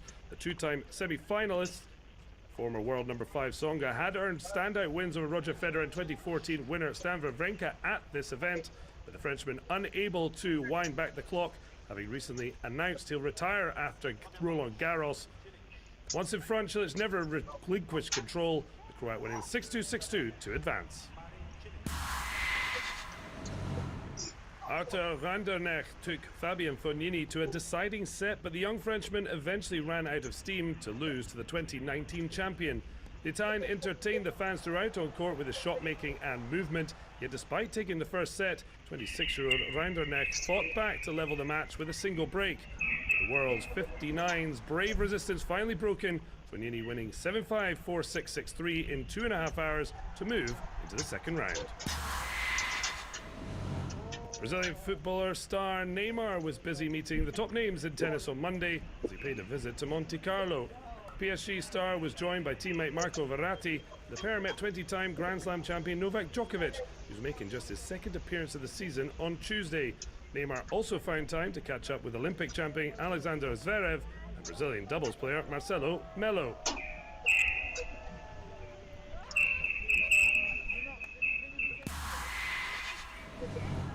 Australia's Caden Groves claimed his first ever stage win at the Presidential Tour of Turkey. The finale of the stage, marred by a series of crashes, Nairo Quintana's general classification challenge suffered a blow when he fell just outside the 3-kilometre to-go banner. In the bunch sprint, overnight leader Caleb Ewan eased up to drop to third overall as he watched compatriot Groves top the GC with his second win of the year.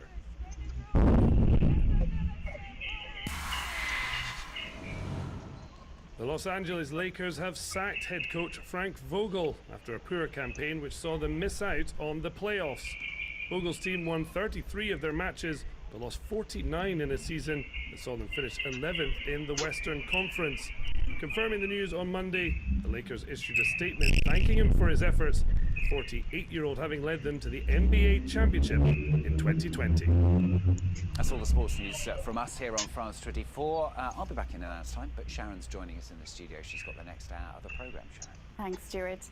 Repositioning and refocusing, we'll have all the latest from Ukraine as US officials warn that Russia is gearing up for a major new offensive in the eastern Donbass region. It comes as President Zelensky warns that tens of thousands of troops are preparing to do battle. We'll also bring you the latest on the French presidential elections as the two contenders for the Élysée hit the campaign trail.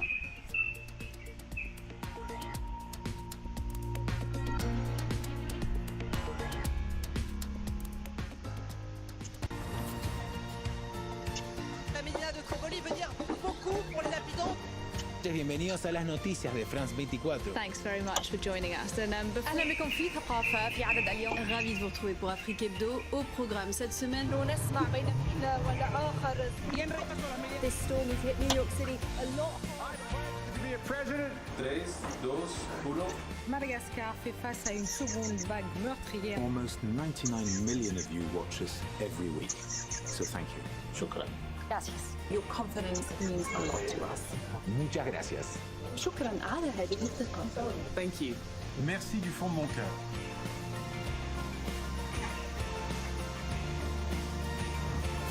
Liberté, égalité, actualité.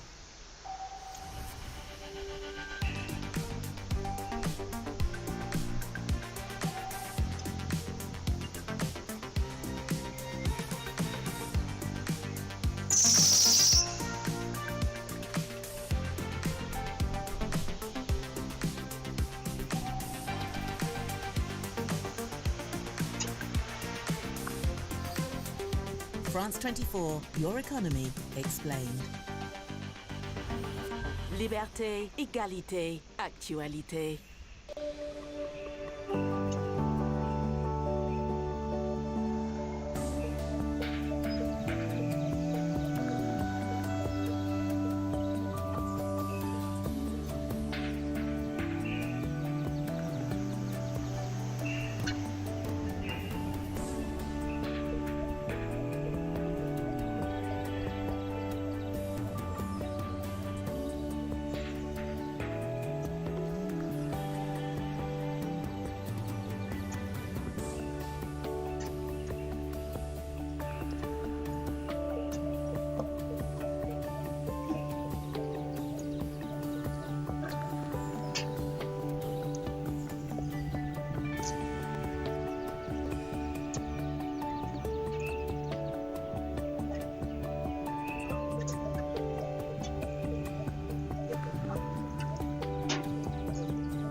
Some of the world's most influential people talk to France 24. Government cannot do much promotion of human value. Politicians. E acho que sem política não há democracia. Scientists, athletes and artists. get all the insight. The government is still spying. And the voices that matter on France 24. Liberté, égalité, actualité. Welcome to France 24. I'm Sharon Gaffney. We're live from Paris, and these are the top stories this hour. Repositioning and refocusing. US officials warn that Russia is gearing up for a major new offensive in Ukraine's Donbass region. It comes as President Zelensky warns that tens of thousands of troops are preparing to do battle. Back on the campaign trail as Emmanuel Macron and Marine Le Pen go on a charm offensive in a bid to win over the undecided ahead of the second round of voting in the French presidential campaign on April 24th. And every minute of protests is a lost opportunity to earn dollars, so says the Prime Minister of Sri Lanka, as thousands continue to join anti-government demonstrations over the country's crippling economic crisis. Also coming up, taking massive risks, the last independent journalists operating in Russia say they're determined to remain at their posts. We'll have a special report from Moscow. And Denmark becomes the latest European country to move to reduce reliance on Russian gas supplies. We'll have the details in our business update.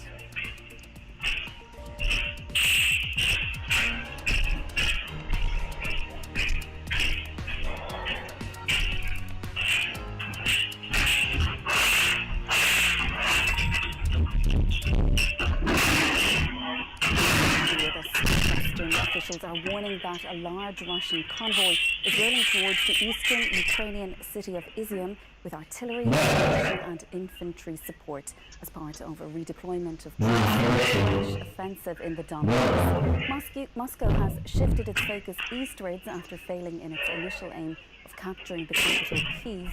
With their offensive in many parts of the country thwarted, Russian forces have relied increasingly on bombarding cities, strategy that's flattened many urban areas and killed thousands of people.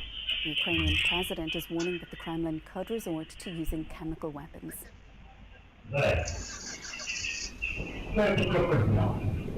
After more than 40 days of siege, Mariupol is devastated. The city's mayor says more than 10,000 civilians have been killed and 120,000 more are in dire need. We thought the worst thing was the shelling, but in fact the most terrifying thing is a tank. There's nothing worse than a tank. When it moves while you're lying on the ground, you can hear the turret swivel. It's very scary. You don't know where it'll shoot. This footage released by Ukraine's Azov militia shows Russian tanks being picked off in the streets. But another brigade defending the city, the 36th Marines, painted a grim picture in a Facebook post on Monday, saying they were surrounded. Today will probably be the last fight, as ammunition is running out. It'll be hand-to-hand combat. Some will die, some will be captured. I beg you to remember the Marines. Pro-Russian separatists claim to control the port of Mariupol, though the mayor says fighting there continues. President Volodymyr Zelensky has pleaded for more weapons. Unfortunately, we are not getting as much as we need to end this war sooner, to completely destroy the enemy on our land, in particular to unblock Mariupol. Zelensky also warned that Russia might use chemical weapons in Mariupol, after a separatist official appeared to endorse their use on Monday. As independent news outlets shut up shop in Russia due to tough new laws imposed on the media, journalists are among those who've been fleeing the country. Reporters who speak out against censorship are accused of spreading false information and discrediting the Russian army. Our team of correspondents have been meeting some of those who've decided to stay in Moscow, publishing their reports to sites like YouTube or online blogs. From there, Josh Vardy reports. Vasily Polonsky worked at the independent web television channel Dozhd for 6 years. On his return today, he pushes open the door of the studio, revealing nothing but a deserted office. Была великолепная наша интернет-редакция. который я очень люблю. Тут на этом месте стояли столы вот так вдоль видеоредакции, а тут было вот прям напротив моего этого столба было мое рабочее место. On the 3rd of March, Vasily presented the channel's farewell program live. Then, almost the entire newsroom fled Russia. A drain of journalists just as wartime censorship took hold. But Vasily would have preferred to have continued working. Это наше время, время новостей. Когда новости наступают, когда наступают события. Конечно, мы должны сейчас работать и как не в себя. А вместо этого вот так. Vasily now publishes his reports to YouTube under threat of being shut down. After Dozhd, he worked on the independent newspaper Novaya Gazeta for a week before that closed in turn. Sablayan worked for Radio Echo in Moscow for 16 years. That too. Журналистики профессии нет. Что будут делать студенты журфаков, я не знаю. Like Vasily, Irina has become a blogger. Her last article was an investigation into state media propaganda. Нам прислали как раз методичку, по которой холдингу News Media было рекомендовано работать, начиная с того, что Украина воинствующая, она сама там, значит, бомбит свое население, да, и заканчивая тем, что во всем виноват Запад. И если ты попробуешь сказать что-то не по методичке, не по официальной информации, 15 лет. Ты враг. Just like Vasily, Irina is among the last independent journalists to work in Russia. And just like him, she knows the risk she is taking. A candid exchange of views, but no sign of significant progress after the US president holds virtual talks with the Indian Prime Minister on the Ukraine crisis. During the meeting, Joe Biden asked Narendra Modi not to accelerate the buying of Russian oil as Western nations try to cut off Moscow's energy income. India's neutral stance on the war has raised concerns in Washington and earned praise in the Kremlin. Let's hear now from the two leaders. When it comes to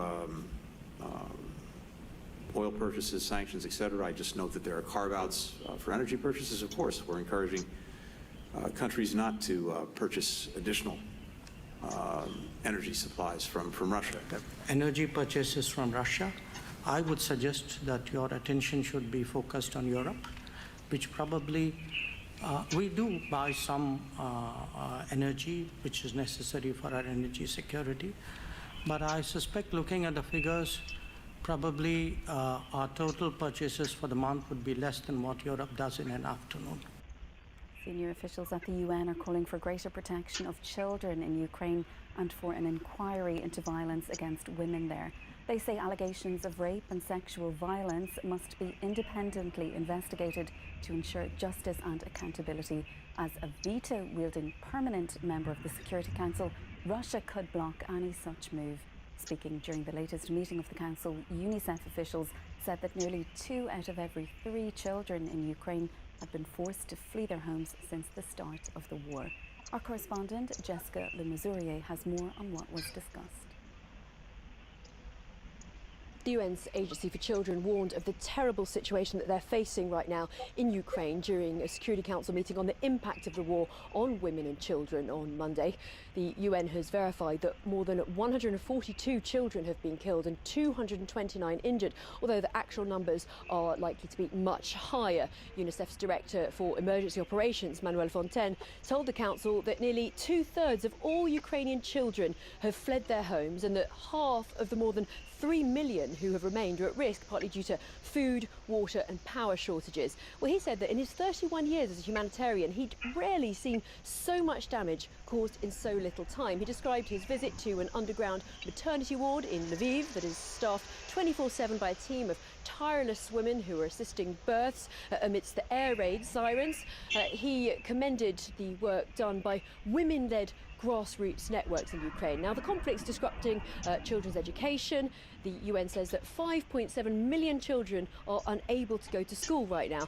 Mr. Fontaine said that there's extreme concern over reports of sexual violence and human trafficking networks.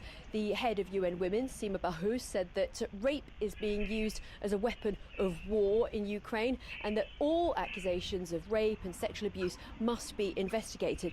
She also talked about the role that women are playing, and she said that women make up 80% of healthcare workers in Ukraine.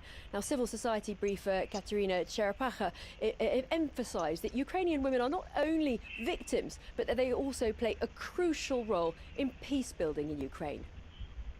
Turning now to the presidential election here in France, where Emmanuel Macron has been taking his campaign to a northern stronghold of his far-right rival Marine Le Pen.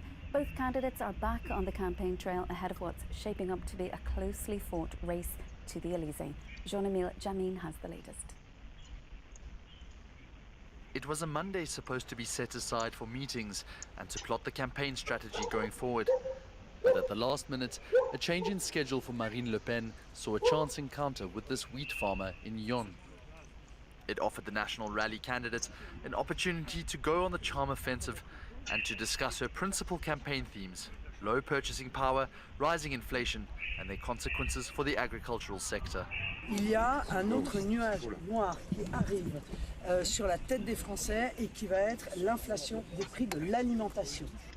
For her fervent supporters, there's no doubt that Le Pen is the candidate to revive the economy. Quand vous avez connu le besoin, vous savez ce que les gens peuvent ressentir quand le frigo est vide et que votre enfant vous dit « Maman, je voudrais un yaourt » et vous lui répondez « Tu m'excuses, tu manges ce qu'il y a dans le frigo ». Il faut se mettre à la place de ces gens-là. Marine, c'est l'espoir. For his part, Emmanuel Macron chose to make a campaign trip to the north of France, where the National Rally has strongly established itself. The only objective for the incumbent president, to convince those in doubt.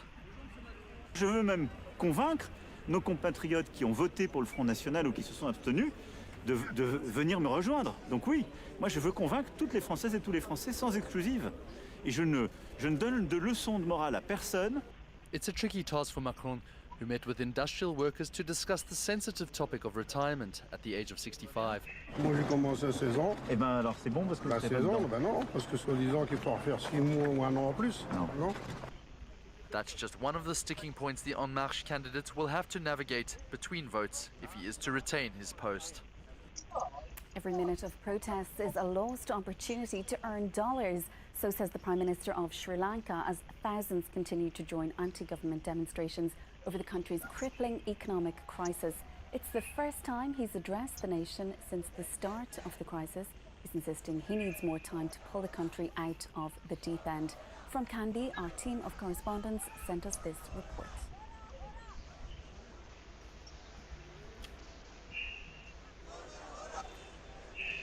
The sacred city of Kandy in the heart of Sri Lanka gets the busiest during this time of year as people prepare for one of the biggest festivals in the country, the Sinhala and Tamil New Year.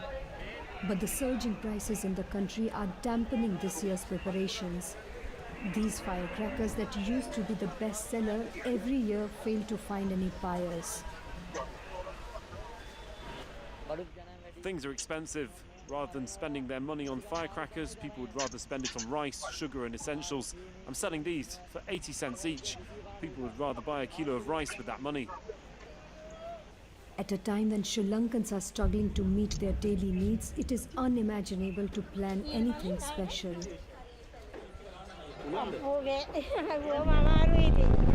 Oh no, it's unbearable. My goodness, I'm paying almost double the price compared to the last year.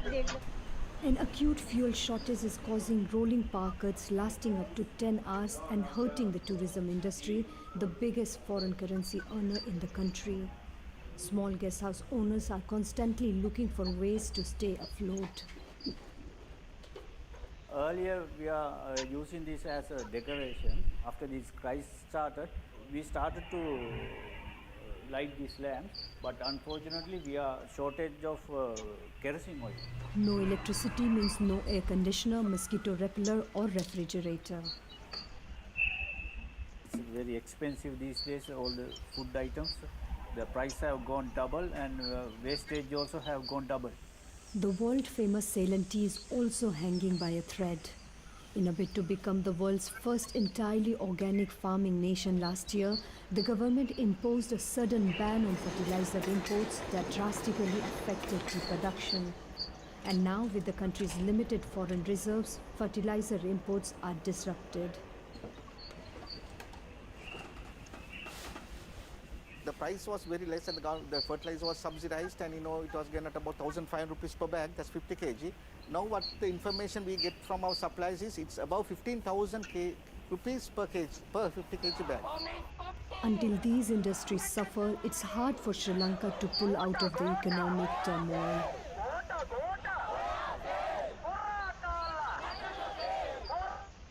It's a traditional ceremony highlighting a universal struggle, that of good versus evil.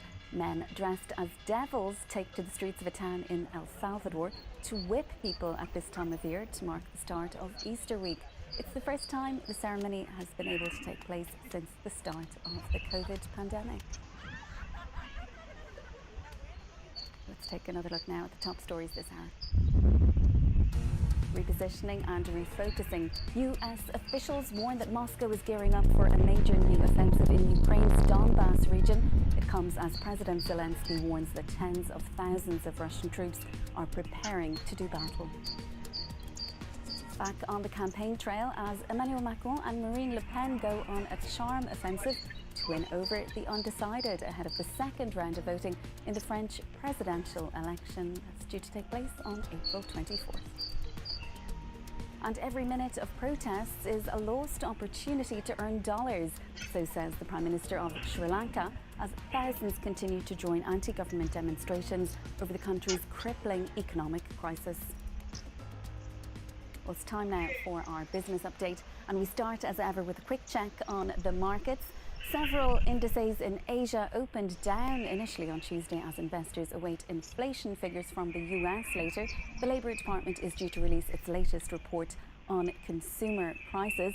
Any significant slowdown in consumer spending would likely mean a sharper than expected slowdown in economic growth this year.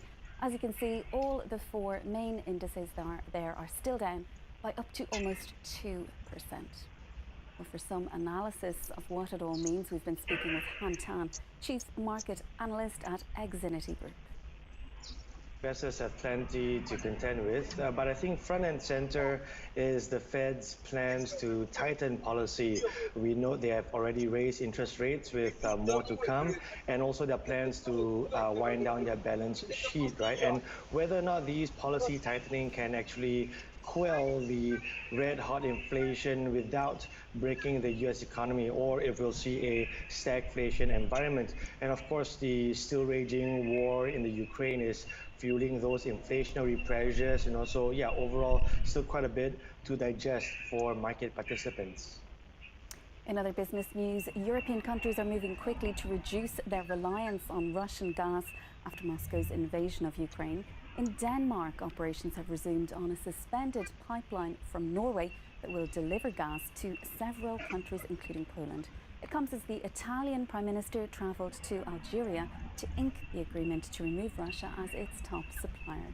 James Mulholland has the details. In a hurry to get off Russian gas. Here in the Danish town of Middelfart, work has resumed on this gas pipeline project with a new urgency after Russia's invasion of Ukraine. After a 9-month suspension due to environmental concerns, the Danish operator says it could now be sending Norwegian gas to Poland as early as October. We have really have a good cooperation with all contractors to speed up, do whatever we can to protect the schedule. The Baltic Pipe is about having Norwegian gas in the Danish system, but mainly also to help our good neighbors in Poland. The Baltic Pipe will be able to deliver 10 billion cubic meters of gas per year and should guarantee half of Poland's consumption. The country currently gets 55% of its gas from Russia. Across Europe, it's a similar story. A race to end reliance on Russia. On Monday, Italian Prime Minister Mario Draghi signed an agreement with Algeria to increase gas imports by 40%. Today, Moscow sends 29 billion cubic meters per year to Italy, making up some 40% of Italian imports. Algeria is number 2, but the new arrangement would put it into first place. Immediately after the invasion of Ukraine, I announced that Italy would move with the utmost speed to reduce dependence on Russian gas. Today's agreements are a significant response to this strategic goal. The European Commission has proposed Europe cut imports of Russian gas by 2/3 this year and phase them out entirely by 2027. Well, it's time now for a look through the papers with Diptyka Laurent. Dipty, you're starting with the French presidential election campaign. A look at how the papers are reviewing it as the campaign gets underway. Well, that's right. Both Emmanuel Macron and Marine Le Pen have been really busy hitting the ground running. And contrary to his first round campaign, the French president is hitting the roads to meet with voters. He was in the north of France yesterday, an electorate that voted heavily for Marine Le Pen. Macron au charbon, that's how Libération, the left-leaning paper, puts it. They say that Macron is hard at work in his bid to seduce left-wing voters in the second round of elections on April 24th. Among those efforts, he promises to make concessions in his controversial pension reforms. And his rival heading into the final round, Marine Le Pen, she is making the front of the communist paper L'Humanité. Well, she's on the front, that's right, she's on the front of L'Humanité. The National Rally leader was in a rural department yesterday. Some of the French countrysides did vote heavily for the far right, and she too is making a lot of promises ahead of the second round, notably to remove VAT taxes on about 100 food products in a bid to improve voters' purchasing power. That is emerging as a very big topic on the minds of voters, both in the first round but also in the second round later this month. L'Humanité does call her, though, a social imposter, accusing her of actually deceiving voters. And left-wing voters are emerging as the kingpin as we head into the second round, something Le Parisien is looking at this morning. That's right. It's the focus of a lot of papers. Le Parisien looks at the far left, this far left who voted overwhelmingly for Jean-Luc Mélenchon, the far left leader, in the first round. They're indeed emerging as key players now, and it's certainly one of the reasons why Emmanuel Macron and Marine Le Pen are both working overtime to seduce them. Le Parisien calls these far left voters, these Mélenchon supporters, the referees of the second round. The swing of votes will depend on whether they vote Emmanuel Macron, whether they vote Marine Le Pen, or notably whether they vote at all. The paper's editors, for this reason, calls this second round a three-way final between Macron, Le Pen, and abstention. And in fact, the editors of the paper today note that according to the latest polls, abstention could be as high as 36% in the second round, more than the votes predicted for Macron and Le Pen. The dichotomy of whether to vote or not vote and its implications are the focus of this cartoon from Libération's Coco. Here, these far-left voters are asking a therapist, because this choice is so taxing that they need therapy now. They're asking this therapist, how do we prevent Le Pen from winning without appearing to support Emmanuel Macron? Indeed, that's a big question. And the British newspaper, returning now to the war in Ukraine. The Eye, it's viewed documents, it says, are from the Kremlin, confirming reports about Putin's plan to force Ukrainians to settle in Russia. Well, these chilling findings, Sharon, from the British paper reveal the Kremlin's rather diabolical plan to force 100,000 Ukrainians to remote regions of Russia, including Siberia, the Far East, and even the Arctic Circle. None are being resettled in Russia's major cities. The Eye reports that these remote destinations are notably heavily militarized republics like Chechnya, Ingushetia, and Dagestan, where Russia has fought insurgencies in the past, but also the Sakhalin Oblast in the Far East, which contains the Kuril Islands that are contested by Japan. The Eye reporting that these Ukrainians, officially considered refugees by the Kremlin, were interrogated and then forced on buses heading to Russia and these remote regions. Now, Pakistan has a new prime minister after former cricket player Imran Khan was ousted. That's not surprisingly making the front pages there. That's right. Shehbaz Sharif, Sharon, was inaugurated yesterday. He's the new leader of Pakistan. He's on the front page of Pakistan Today. Shehbaz Sharif is in fact the brother of former Prime Minister Nawaz Sharif, who himself was ousted out of power in 2017 on corruption charges. On one of Shehbaz Sharif's first moves as prime minister was to hike minimum salaries and pensions in a bid to fight against the rise of raw materials, but also try and quell the anger sparked by his election. Like Pakistan Today, the Financial Times, the British Daily, really shares a sentiment today that it's a return of old politics in Pakistan, notably old political dynasties. The British Daily noting that Imran Khan's defeat was a triumph not just for the Sharif political dynasty, but the Bhuttos aussi, once bitter rivals with the Sharifs, but who managed to find some common ground against Imran Khan. Oops, she's done it again. Had to say it, Deepti. You're ending on some news from Britney Spears. That's right. Just months ago, the pop star freed herself from a parental conservatorship that she said damaged her life, her career, and her mental health. She also stated at the time, rather shockingly, that as part of that conservatorship, she was not allowed to remove a contraceptive device despite wanting a third baby. Well, now she's announced, Sharon, that she's pregnant with her third child. It's her first with her partner, Sam Asghari. Britney Spears saying she initially thought she had a food belly, but after taking a test, discovered that it is very much indeed a baby belly. It's great news for her. It's been a really difficult 13 years for Britney, so congratulations. A bit of good news, which is nice. A bit of good news. Deepti Laurent, thank you so much for that press review.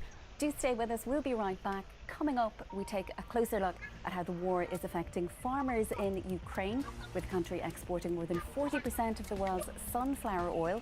The agricultural crisis has global consequences. That's in our Focus Report.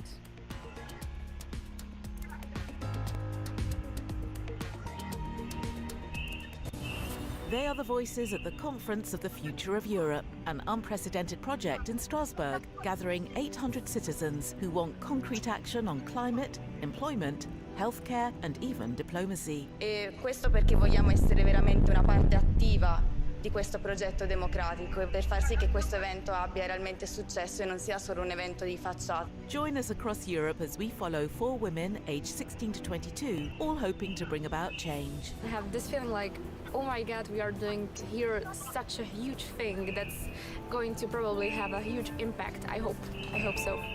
Don't miss Talking Europe on France 24 and France24.com. For nearly half a century, Cyprus has been cut in two.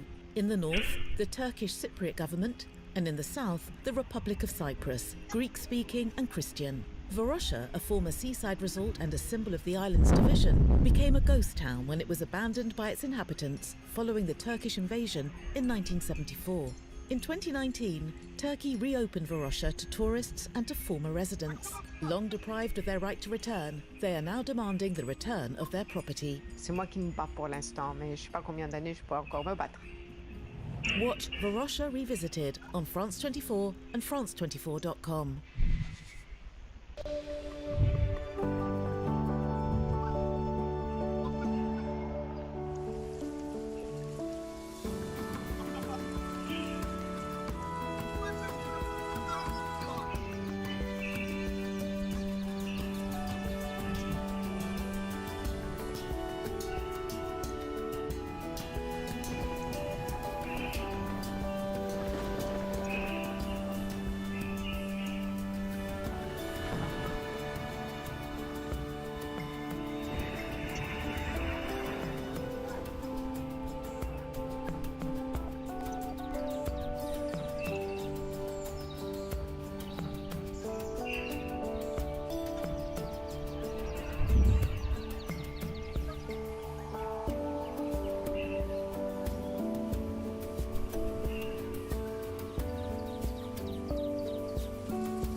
Thanks very much for staying with us. Time now for Eye on Africa with me, Georgia Calvin-Smith. All the latest in politics, economics and the arts in Africa on France 24. Our journalists are in every region, every country, to report on the emergence of a continent of unparalleled riches. Bringing you Africa's stories on France 24. Thanks for joining us. Do so again. Take care. Liberté, égalité, actualité. For those of you just joining us, welcome to France 24. I'm Sharon Gaffney. We're live from Paris, and these are the top stories this hour. Repositioning and refocusing, US officials warn that Moscow is gearing up for a major new offensive in Ukraine's Donbass region. It comes as President Zelensky warns that tens of thousands of Russian troops are preparing to do battle. Back on the campaign trail as Emmanuel Macron and Marine Le Pen go on a charm offensive in a bid to win over undecided voters ahead of the second round of polling in the French presidential campaign on April 24th. And Pakistan has sworn in a new Prime Minister, ending a weeks-long constitutional crisis, which also drew thousands of protesters to the streets. Also coming up, an auction with a touch of stardust. Various items from space history, including the first lunar sample, are set to go under the hammer in New York later this week. We'll have the details.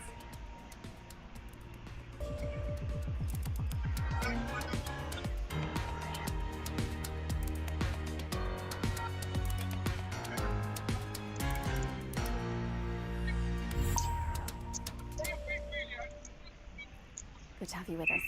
Western officials are warning that a large Russian convoy is rolling towards the eastern Ukrainian city of Izium with artillery, aviation and infantry support as part of a redeployment of troops for a fresh offensive in the Donbass. Moscow has shifted its focus eastwards after failing in its initial aim of capturing the capital Kyiv. With their offensive in many parts of the country thwarted, Russian forces have relied increasingly on bombarding cities, a strategy that's flattened many urban areas and killed thousands of people. The Ukrainian president is now warning that the Kremlin could resort to using chemical weapons and that tens of thousands of Russian soldiers are being prepped for its next offensive.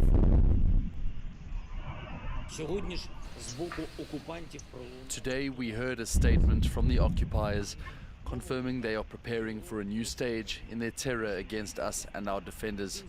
One of the spokespeople of the invaders said they are considering using chemical weapons against the defenders of Mariupol. We take it very seriously. I want to remind world leaders that a possible use of chemical weapons had already been discussed by the Russian military.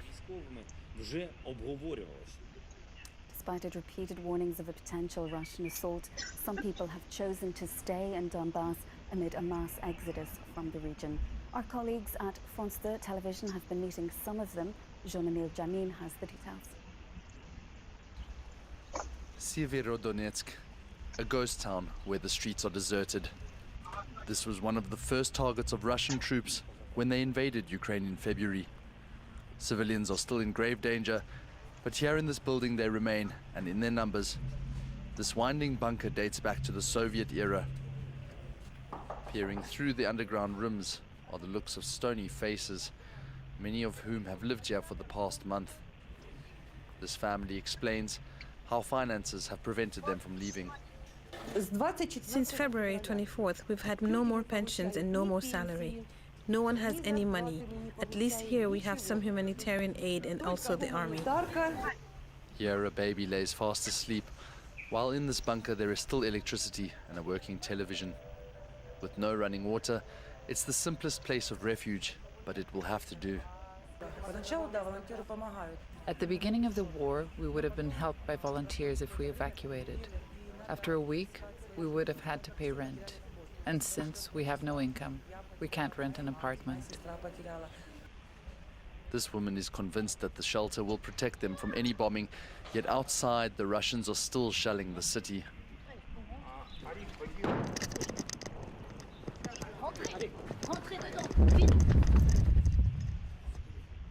In a rare moment of calm, this man shares why he made the difficult decision to stay behind.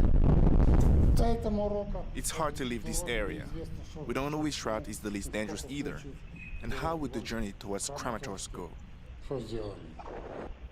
Despite the intensive onslaught, a few hundred people have remained to brave the siege in Severodonetsk. A candid exchange of views, but no sign of significant progress after the US president holds virtual talks with the Indian Prime Minister on the Ukraine crisis. During the meeting, Joe Biden asked Narendra Modi not to accelerate the buying of Russian oil as Western nations try to cut off Moscow's energy income. India's neutral stance on the war has raised concerns in Washington and earned praise in the Kremlin. Our Washington correspondent Katavan Gorjistani has been telling us more about the meeting. The United States really not trying to push or to criticize India, at least publicly. And so when some senior administration officials were talking about this meeting between Joe Biden and Narendra Modi, they really tried to sort of downplay any disagreement and try to praise India for some of its recent comments about the atrocities in Bucha. They also underlined the fact that India was a big humanitarian help provider for the Ukrainians. The Americans saying that India had made some pretty strong statements condemning the killing of civilians, also making statements about those independent inquiries into those atrocities, and that seemed to, at least publicly for the US, be enough coming from India. As far as the energy payments, the Americans there again trying to downplay, repeating a couple of times in a briefing with the reporters that India wasn't really relying that much on Russian oil, just 1 or 2% of their imports, that really it was their decision to make, that it was a discussion that they had, that Washington was saying that India shouldn't increase or accelerate its Russian gas imports, but that in the end it was India's choice to make. And so the US acknowledging that it had made no direct ask, no direct request from the Indians, and therefore did not get any real direct answer as to any of these positions. Turning now to the presidential election here in France, where Emmanuel Macron has been taking his campaign to a northern stronghold of his far-right rival Marine Le Pen. Both candidates are back on the campaign trail ahead of what's shaping up to be a closely fought race to the Élysée. Let's hear some of what the two contenders have been saying. Il y a un autre nuage noir qui arrive sur la tête des Français et qui va être l'inflation des prix de l'alimentation. Je veux même convaincre nos compatriotes qui ont voté pour le Front National ou qui se sont abstenus de venir me rejoindre. Donc oui, moi je veux convaincre toutes les Françaises et tous les Français sans exclusive. Taking a look now at some other news making headlines around the world, and first to the Philippines, where at least 25 people have been killed by landslides and flooding triggered by a tropical storm. Meggy hit eastern and southern parts of the country on Sunday, packing winds of up to 65 kilometres an hour. It was later downgraded to a tropical depression, but continued to bring heavy rains. Rescue services in Spain's Canary Islands have taken dozens of migrants to safety after 2 crowded dinghies got into difficulty off the coast. Officials say 46 men were rescued. Situated off the coast of West Africa, the Canaries have become the main Spanish destination for migrants trying to reach Europe. Last year was one of the busiest for such crossings in the past decade, with more than 22,000 people making the journey last year alone. The EU is halting its military training missions in Mali, but is set to keep a presence in the Sahel. The bloc's top diplomat says the region remains a priority for Europe, but that it's concerned about the activities of Russian mercenaries in the West African nation. France has meanwhile expressed concern over reports that Malian soldiers and Wagner mercenaries killed more than 200 civilians in an operation last month in a Malian village. He was the only contender after lawmakers ousted former cricket star Imran Khan. Pakistan has sworn in a new prime minister, ending a weeks-long constitutional crisis, which also drew thousands of protesters to the streets. Leo McGuinn has more. A new era in Pakistan, as newly elected Prime Minister Shahbaz Sharif was sworn into office on Monday. Fireworks let off in Karachi as the Pakistani people took to the streets to celebrate their new premier. Leader of opposition party PMLN since 2018, Sharif was voted in earlier that day and used the opportunity to address Parliament. Mr. Speaker, let me tell you, this will take years to make things better. And to make these things better, we need unity among us. If we are to unite, then with the grace of God, we'll be able to achieve destination for our country. The new PM is the former Chief Minister of Punjab province and younger brother of three-time Prime Minister Nawaz Sharif, barred from office by the Supreme Court in 2017. There wasn't much doubt that he would win after former Foreign Minister Shah Mahmood Qureshi withdrew his candidacy, announcing an en masse resignation from ousted Prime Minister Imran Khan's PTI party as its MPs stood and chanted, "We want freedom." We've decided not to participate in this unjustified election process and are announcing a resignation from our National Assembly seats. Monday's vote was scheduled after Khan was dismissed in a vote of no confidence on Sunday. No Prime Minister has ever served a full term in Pakistan, but Khan is first to lose office this way. Khan has called on his supporters to join him on the streets in hope of forcing an early election. Thousands have followed his call in cities across the country. Every minute of protest is a lost opportunity to earn dollars, so says the Prime Minister of Sri Lanka, as thousands continue to join anti-government demonstrations over the country's crippling economic problems. It's the first time he's addressed the nation since the start of the crisis. He's insisting he needs more time to pull the country out of the deep end. Let's take a listen. Even though it can't be done in 2 or 3 days, we are working to end this crisis as soon as possible. Every minute you protest in the streets, we lose our ability to earn dollars. Authorities in the Chinese city of Shanghai are easing COVID restrictions despite record numbers of infections. Cases hit a daily high of over 25,000 on Sunday. Pressure has been mounting on officials in the country's most populous city and one of its wealthiest, from residents growing increasingly frustrated as the curbs dragged on, leaving some struggling to find enough food and medicine. An auction with a touch of stardust. Various items from space history are going under the hammer in New York later this week. Among them, a sample of lunar dust gathered by astronaut Neil Armstrong when he landed on the moon with the Apollo 11 mission in 1969. The items are expected to fetch more than $1 million at auction. Let's take another look now at the top stories this hour. Repositioning and refocusing. US officials warn that Moscow is gearing up for a major new offensive in Ukraine's Donbass region. It comes as President Zelensky warns that tens of thousands of Russian troops are preparing to do battle. Back on the campaign trail as Emmanuel Macron and Marine Le Pen go on a charm offensive to win over the undecided ahead of the second round of voting in the French presidential election that takes place on April 24th. And Pakistan has sworn in a new prime minister, ending a weeks-long constitutional crisis which drew thousands of protesters to the streets. Russian troops are believed to be trying to take full control of the besieged city of Mariupol as part of an anticipated massive onslaught across eastern Ukraine as defending forces try desperately to hold them back. It's thought that Moscow is seeking to connect occupied Crimea with separatist territories Donetsk and Luhansk in Donbass and has laid siege to the strategically located city, once home to more than 400,000 people. Well, for more, I'm joined in studio by our senior reporter, James Andre. James, there are also reports that Russian troops are considering using chemical weapons in the besieged city.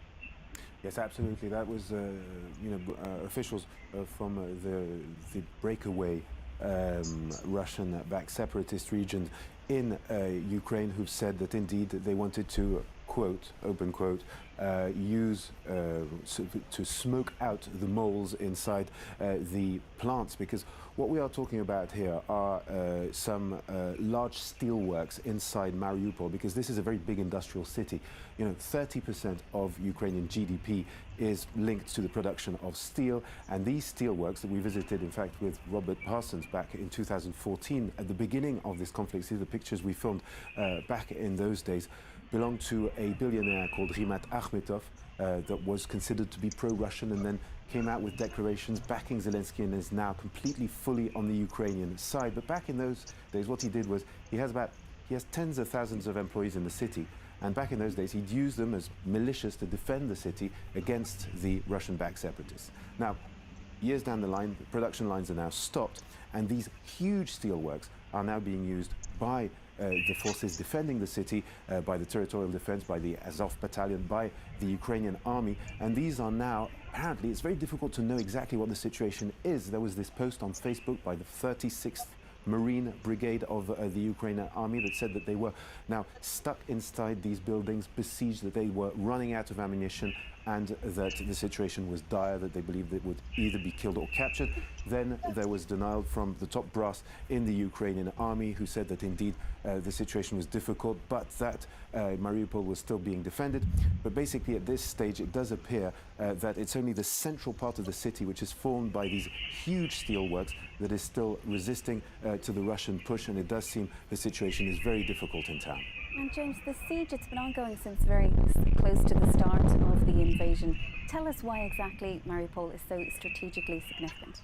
Now, Mariupol has been bombed and bombed and bombed. It is the most bombed city in this conflict. And the reason why Mariupol is so strategic is simply because of its position. Now, it is a big city for starters. It's roughly 500,000 people before the beginning of this war. It is situated right here on the Azov Sea, and it's on the coast. It's also one of the main ports. I was saying earlier, 30% of Ukraine's GDP, roughly 28.6, is the production of steel, and most of it is produced in this region, Donetsk and Mariupol. Now, this port, of course, is extremely important, but for the Russians, it's also the land connection between the Luhansk and Donetsk regions, that are these breakaway separatist regions, and Crimea that Russia took control of back in 2014. And it is this big block on this road, and as you can see on this map, all the pink is what is controlled by the Russian army right now. One of their objectives was to secure water, fresh water providing for Crimea here, but in order to have this complete land control, they need to take Mariupol. This is why they're concentrating their efforts on Mariupol, and now they've been pounding this city. Volodymyr Zelensky says he believes tens of thousands of people have been killed in the city. For now, there are no figures. It is destroyed to an extent that is very, very important. These steelworks are not operating. They're huge. They're also destroyed. So, yeah, we have a very grim situation in Mariupol, and yes, it is absolutely strategic for Russia. And James, this comes amid reports that tens of thousands of Russian troops are preparing for battle in the wider Donbass region. Tell us more about that. Yes, well, absolutely. In fact, when the war started, indeed, we saw there was an offensive in the north part of the map that we just saw there, around Kiev. And then there was a global offensive around the whole of the eastern part of Ukraine, basically taking this zone here, and indeed this part in the middle. This is where the most battle-hardened Ukrainian forces are set, because this is where they were fighting the separatists here, and they've been fighting since 2014. Now, one of the plans, and a lot of strategists said that the idea was to basically surround them completely and then take control. Now, what we're being told is that indeed Russia is concentrating its efforts here in the city of Izium, that's the northern part, and also, of course, in Mariupol. But the idea is that they've pulled out of the Kiev region and are refocusing onto this eastern part of the country, basically because it didn't work out in Kiev. Clearly, the Russians were hoping that Kiev would fall quickly. This didn't happen. But the thing is, analysts are also saying that, of course, it takes time for these tens of thousands of men and all their heavy equipment to be removed towards this region. And, of course, everybody here is bracing for a massive attack. And indeed, the authorities have asked people in these areas to leave as quickly as possible. And, of course, Dnipro is becoming a bit of a hub here where refugees from all these regions are fleeing.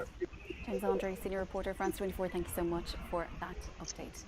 Well, today's Focus Report stays in Ukraine. We're taking a closer look at how farmers have been affected by the war. Several videos have emerged online of agricultural workers towing away Russian tanks and other military equipment. But away from the battlefields, farmers have been plunged into crisis. Their difficulties also have wider consequences, given the country's importance to global supplies of grain and sunflower oil. From southern Ukraine, our correspondent Gulliver Cragg sent us this report. Farmers in southern Ukraine made this video as they prepared to tow away some Russian trucks.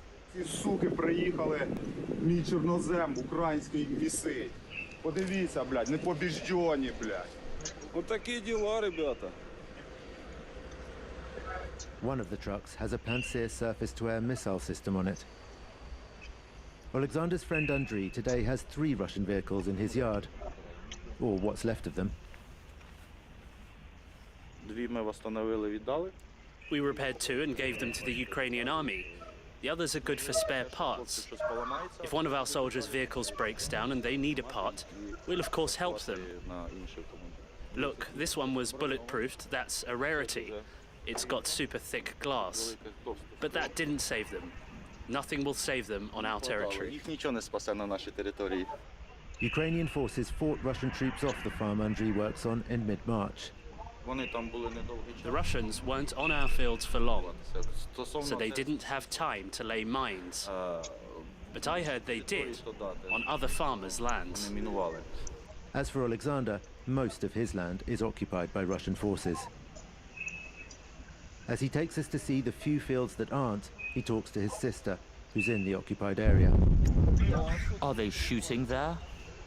Constantly. There's constant shooting back and forth. And is there electricity in the village? No, there hasn't been for 2 weeks. Their mobile connection only came back this morning, literally. There are Russian soldiers in the village. They kicked the security guard off our farm. Locals tell us the Russians drove tanks across our fields and dug trenches. Alexander currently has access to only 600 of his 5,000 hectares, and to only 1 of his 8 tractors. Almost all of our farming machinery is on the occupied land. It's expensive stuff. We just finished paying off our loans. Plus, all the seeds are over there, and most of the fertilizer and pesticides. This winter wheat is getting less than half the fertilizer it usually receives. Even if Alexander does manage to harvest some crops this year, he doesn't know what he'll do with them. In this barn, we've got more than 500 tons of sunflower seeds. Normally, we'd sell them to sunflower oil producers, but right now, we can't transport it to the factories, and all the ports are blocked anyway, so they can't export the oil. In normal times, Ukraine accounts for more than 40% of the world's sunflower oil, and most of the country's exports go by sea. But now 2 of its ports are occupied, 2 under attack, and while Odessa is largely unscathed so far, Russian warships and mines in the Black Sea make its ports unsafe to use. Ukraine's Farmers Union is calling for urgent help to find alternative routes. Today, our export capacity is tens of thousands of times lower than when the ports were open. And Ukraine supplies food for the whole world, so there should be some kind of strong reaction from international organizations, but there hasn't been. Ukraine's exceptionally fertile soil has made it a key player on global food markets. This is our black soil. This feeds people in Ukraine and abroad too, all over the world. It's our earth and our livelihood. But even in areas that are far from the fighting, like here, this year's crop will be much reduced. We didn't think there would be war. So some of the seeds we didn't buy yet, we thought we'd buy them in spring. We were supposed to get them from Kharkiv, but the suppliers have had their stocks destroyed. Lyudmila and her husband recently bought a new car, Their small farm had been doing well. Now she says they'll plant as much as they can so that at least Ukrainians don't go hungry, but they've little hope of any profit. This war has turned our whole lives upside down.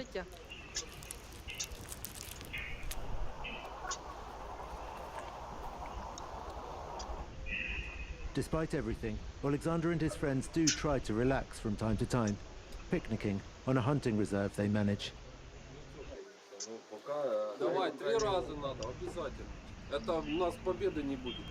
They've also come to feed the reserve's wild boar, but Russian occupation has put even them in jeopardy. All their food is stuck over there, and we've only got a week's worth left. If the boar have to be set free, it's the end of the hunting reserve. One more small tragedy for these men, on top of all the bigger ones. Gulliver Cragg reporting there. Well, that's it from us for now, but do stay with us. Stuart will be taking you through the next hour of live programming here at France 24. He's in studio with me. Stuart, what do you have for us? Thanks very much, Sharon. Yes, in the next half hour, in perspective, I'm going to talk to an author whose autobiographic novel tells of his flight from the siege of Sarajevo in Bosnia in the mid-90s to the US. A refugee there, he has a heart attack and reflects on his life. A particularly poignant study then with the current events in Ukraine. That's coming up for you in perspective in around 40 minutes time here on France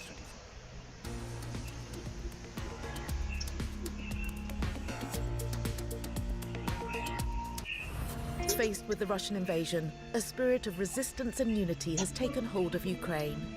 Our reporters on the ground have been talking to civilians and soldiers, young conscripts, volunteer paramedics and doctors who operate or deliver babies underground as the bombs fall.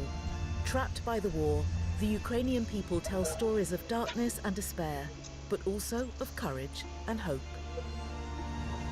Watch reporters on France 24 and France24.com. For this week's France in Focus, we've flown to a Mediterranean outcrop that many refer to as the Island of Beauty. But Corsica is also an island of tensions, with a proud nationalist movement gaining ground once again following the death of the jailed assassin Ivan Colonna. Join us as we head from the seafront in the capital to the university town of Corte to unpick the recent crisis and the calls for change. France in Focus on France 24 and France24.com. For nearly half a century, Cyprus has been cut in two. In the north, the Turkish Cypriot government, and in the south, the Republic of Cyprus, Greek-speaking and Christian. Varosha, a former seaside resort and a symbol of the island's division, became a ghost town when it was abandoned by its inhabitants following the Turkish invasion in 1974. In 2019, Turkey reopened Varosha to tourists and to former residents. Long deprived of their right to return, they are now demanding the return of their property. C'est moi qui me bats pour l'instant, mais je sais pas combien d'années je peux encore me battre. Watch Varosha Revisited on France 24 and France24.com.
France 24, your economy explained.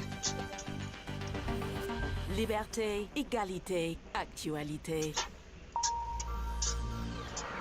You're watching France 24. The main headlines on the programme today. An offensive on the east of Ukraine on a massive scale. The fear from Austria's Chancellor after he became the first Western leader to meet with Russia's Vladimir Putin as tens of thousands of Russian soldiers continue to gather at the border. I'm going to talk very shortly to our chief foreign editor, Rob Parsons. He'll join us from Kyiv.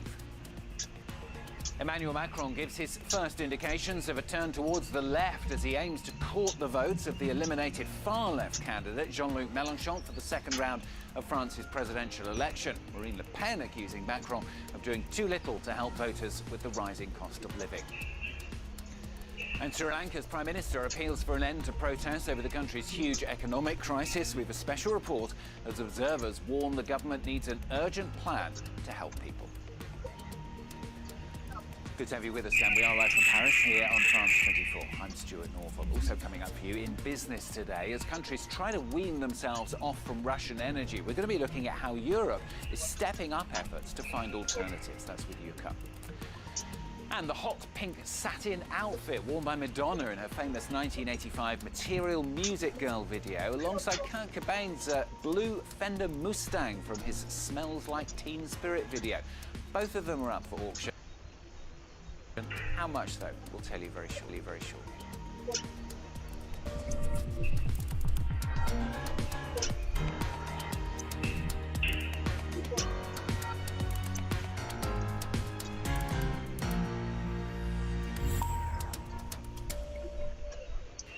So an offensive then on the east of Ukraine is evidently being prepared on a massive scale. That the fear and the worry then from the Austrian Chancellor after he became the first Western leader to directly meet with Russia's Vladimir Putin. Russia then concentrating tens of thousands of soldiers along Ukraine's eastern border, ready for a huge offensive.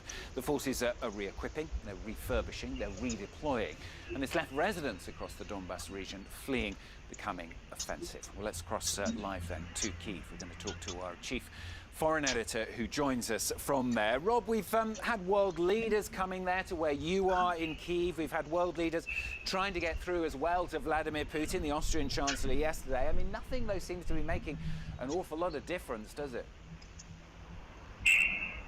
No, that's absolutely right, Stuart. The most recent visitor here, Boris Johnson, trying to encourage the Ukrainians to believe that the weapons they've been asking for are going to come. But this is the first, as you say, the first visit by a Western leader to Moscow since the start of this conflict. Karl Nehammer, the Austrian Chancellor, going there on a mission to try to persuade Vladimir Putin that this war can have no winners, only losers. But he said himself when he came away from Moscow that he was pessimistic, that he didn't feel he had managed to convince Vladimir Putin, but that it was worth going 100 times if he could just by stage try and bring this war closer to an end. He said those talks have been very tough, very direct, extremely hard, but you know, no real progress. Vladimir Putin seems to be set in his mission to try and conquer at the very least the eastern part of Ukraine, if not the whole of the country. He told Putin that the European Union remained entirely united on opposing Vladimir Putin and Russia, that it was committed to sanctions, that the sanctions would only get tougher. And he felt, you know, he got his message across. But will it be enough at this stage to stop the war? Almost certainly not. But as Nehammer said, you know, if there's just a slight hope, then it's worth pursuing the diplomatic effort. Rob, what is the latest that we're hearing about the situation in the east? Because there does appear to be some conflicting information, particularly in the besieged city of Mariupol. Yeah, there seems to be a lot of clarity on what's happening in the Donbass in general, with the massing of forces by the Russians and the Ukrainians getting ready. But as you say, Mariupol is coming back into focus at the moment because the situation in the city appears to be pretty desperate.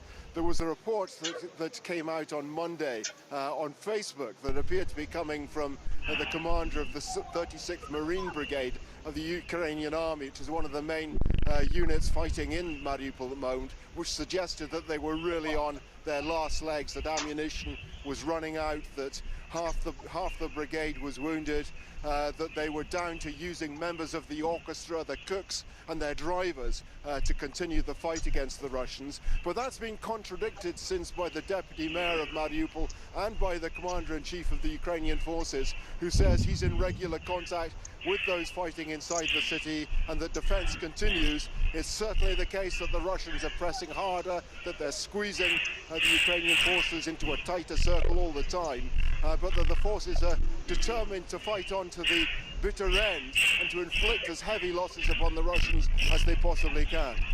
Rob, thanks very much. Rob Parsons, our chief foreign editor, joining us from Kyiv. Let's bring you the latest from Mariupol, in fact, because the city's mayor has said more than 10,000 civilians there have died, and the full death toll has surpassed twice that number. It comes as Ukraine's President Vladimir Zelensky saying now the Russian forces could use chemical weapons to flush out the last of it. Today we heard a statement from the occupiers confirming they are preparing for a new stage in their terror against us and our defenders. One of the spokespeople of the invaders said they are considering using chemical weapons against the defenders of Mariupol. We take it very seriously. I want to remind world leaders that a possible use of chemical weapons had already been discussed by the Russian military. Vladimir Zelensky there. Well, President Joe Biden and the Indian Prime Minister Narendra Modi have had a candid exchange of views. It's been described as on the Ukraine crisis. That at a virtual summit. But the United States appears to have made, well, little progress in wooing India away from its neutral stance on Russia's invasion. Earlier, I spoke to our correspondent in Washington, Ketavan Gorgistani, and I put it to her that despite that summit, there's no real change in India's position. Not much wavering from the Indians when it comes to dealing with the war in Ukraine. The Prime Minister of India reiterating that he was calling for peace, that he was hoping that there would be peace talks between Russia and Ukraine. He also reiterated the fact that his country had instantly condemned killings, referring to the atrocities in Bucha, and that he had called for an independent inquiry. But India so far has not shown any willingness to go anywhere beyond or even directly condemn the actions of the Russians. They've abstained several times at the United Nations as to any vote that could sanction Russia. And on the energy front, India is continuing to buy Russian oil. The imports of Russian oil actually having grown exponentially since Russia invaded Ukraine, growing about sixfold, according to some estimates, since the end of February. And it doesn't seem like India is willing to decrease their reliance on Russian gas, at least for right now. Ketavan Gorgistani there. Well, meanwhile, in Russia itself, there is no more independent media working in the country, and the journalists still there are taking large risks. Since the invasion of Ukraine on the 24th of February, the Russian government has been tightening laws and imposing strict censorship. Those who are trying to speak out about Ukraine accused of spreading false information and trying to discredit the Russian army. Well, let's report on those trying to do their job still, though, in such conditions. Our correspondent Elena Volatile met them for France 24 in Moscow in this report with Josh Vardy. Vasily Polonsky worked at the independent web television channel Dozhd for 6 years. On his return today, he pushes open the door of the studio, revealing nothing but a deserted office. Была великолепная наша интернет-редакция, которую я очень люблю. Тут на этом месте стояли столы вот так вдоль видеоредакции, а тут было вот прям напротив моего этого столба было мое рабочее место. On the 3rd of March, Vasily presented the channel's farewell program live. Then, almost the entire newsroom fled Russia. A drain of journalists just as wartime censorship took hold. But Vasily would have preferred to have continued working. Это наше время, время новостей. Когда новости наступают, когда наступают события, конечно, мы должны сейчас работать и как не в себя. А вместо этого вот Вот так. Vasily now publishes his reports to YouTube under threat of being shut down. After Dozhd, he worked on the independent newspaper Novaya Gazeta for a week before that closed in turn. Irina Bablayan worked for Radio Echo in Moscow for 16 years. That too has closed.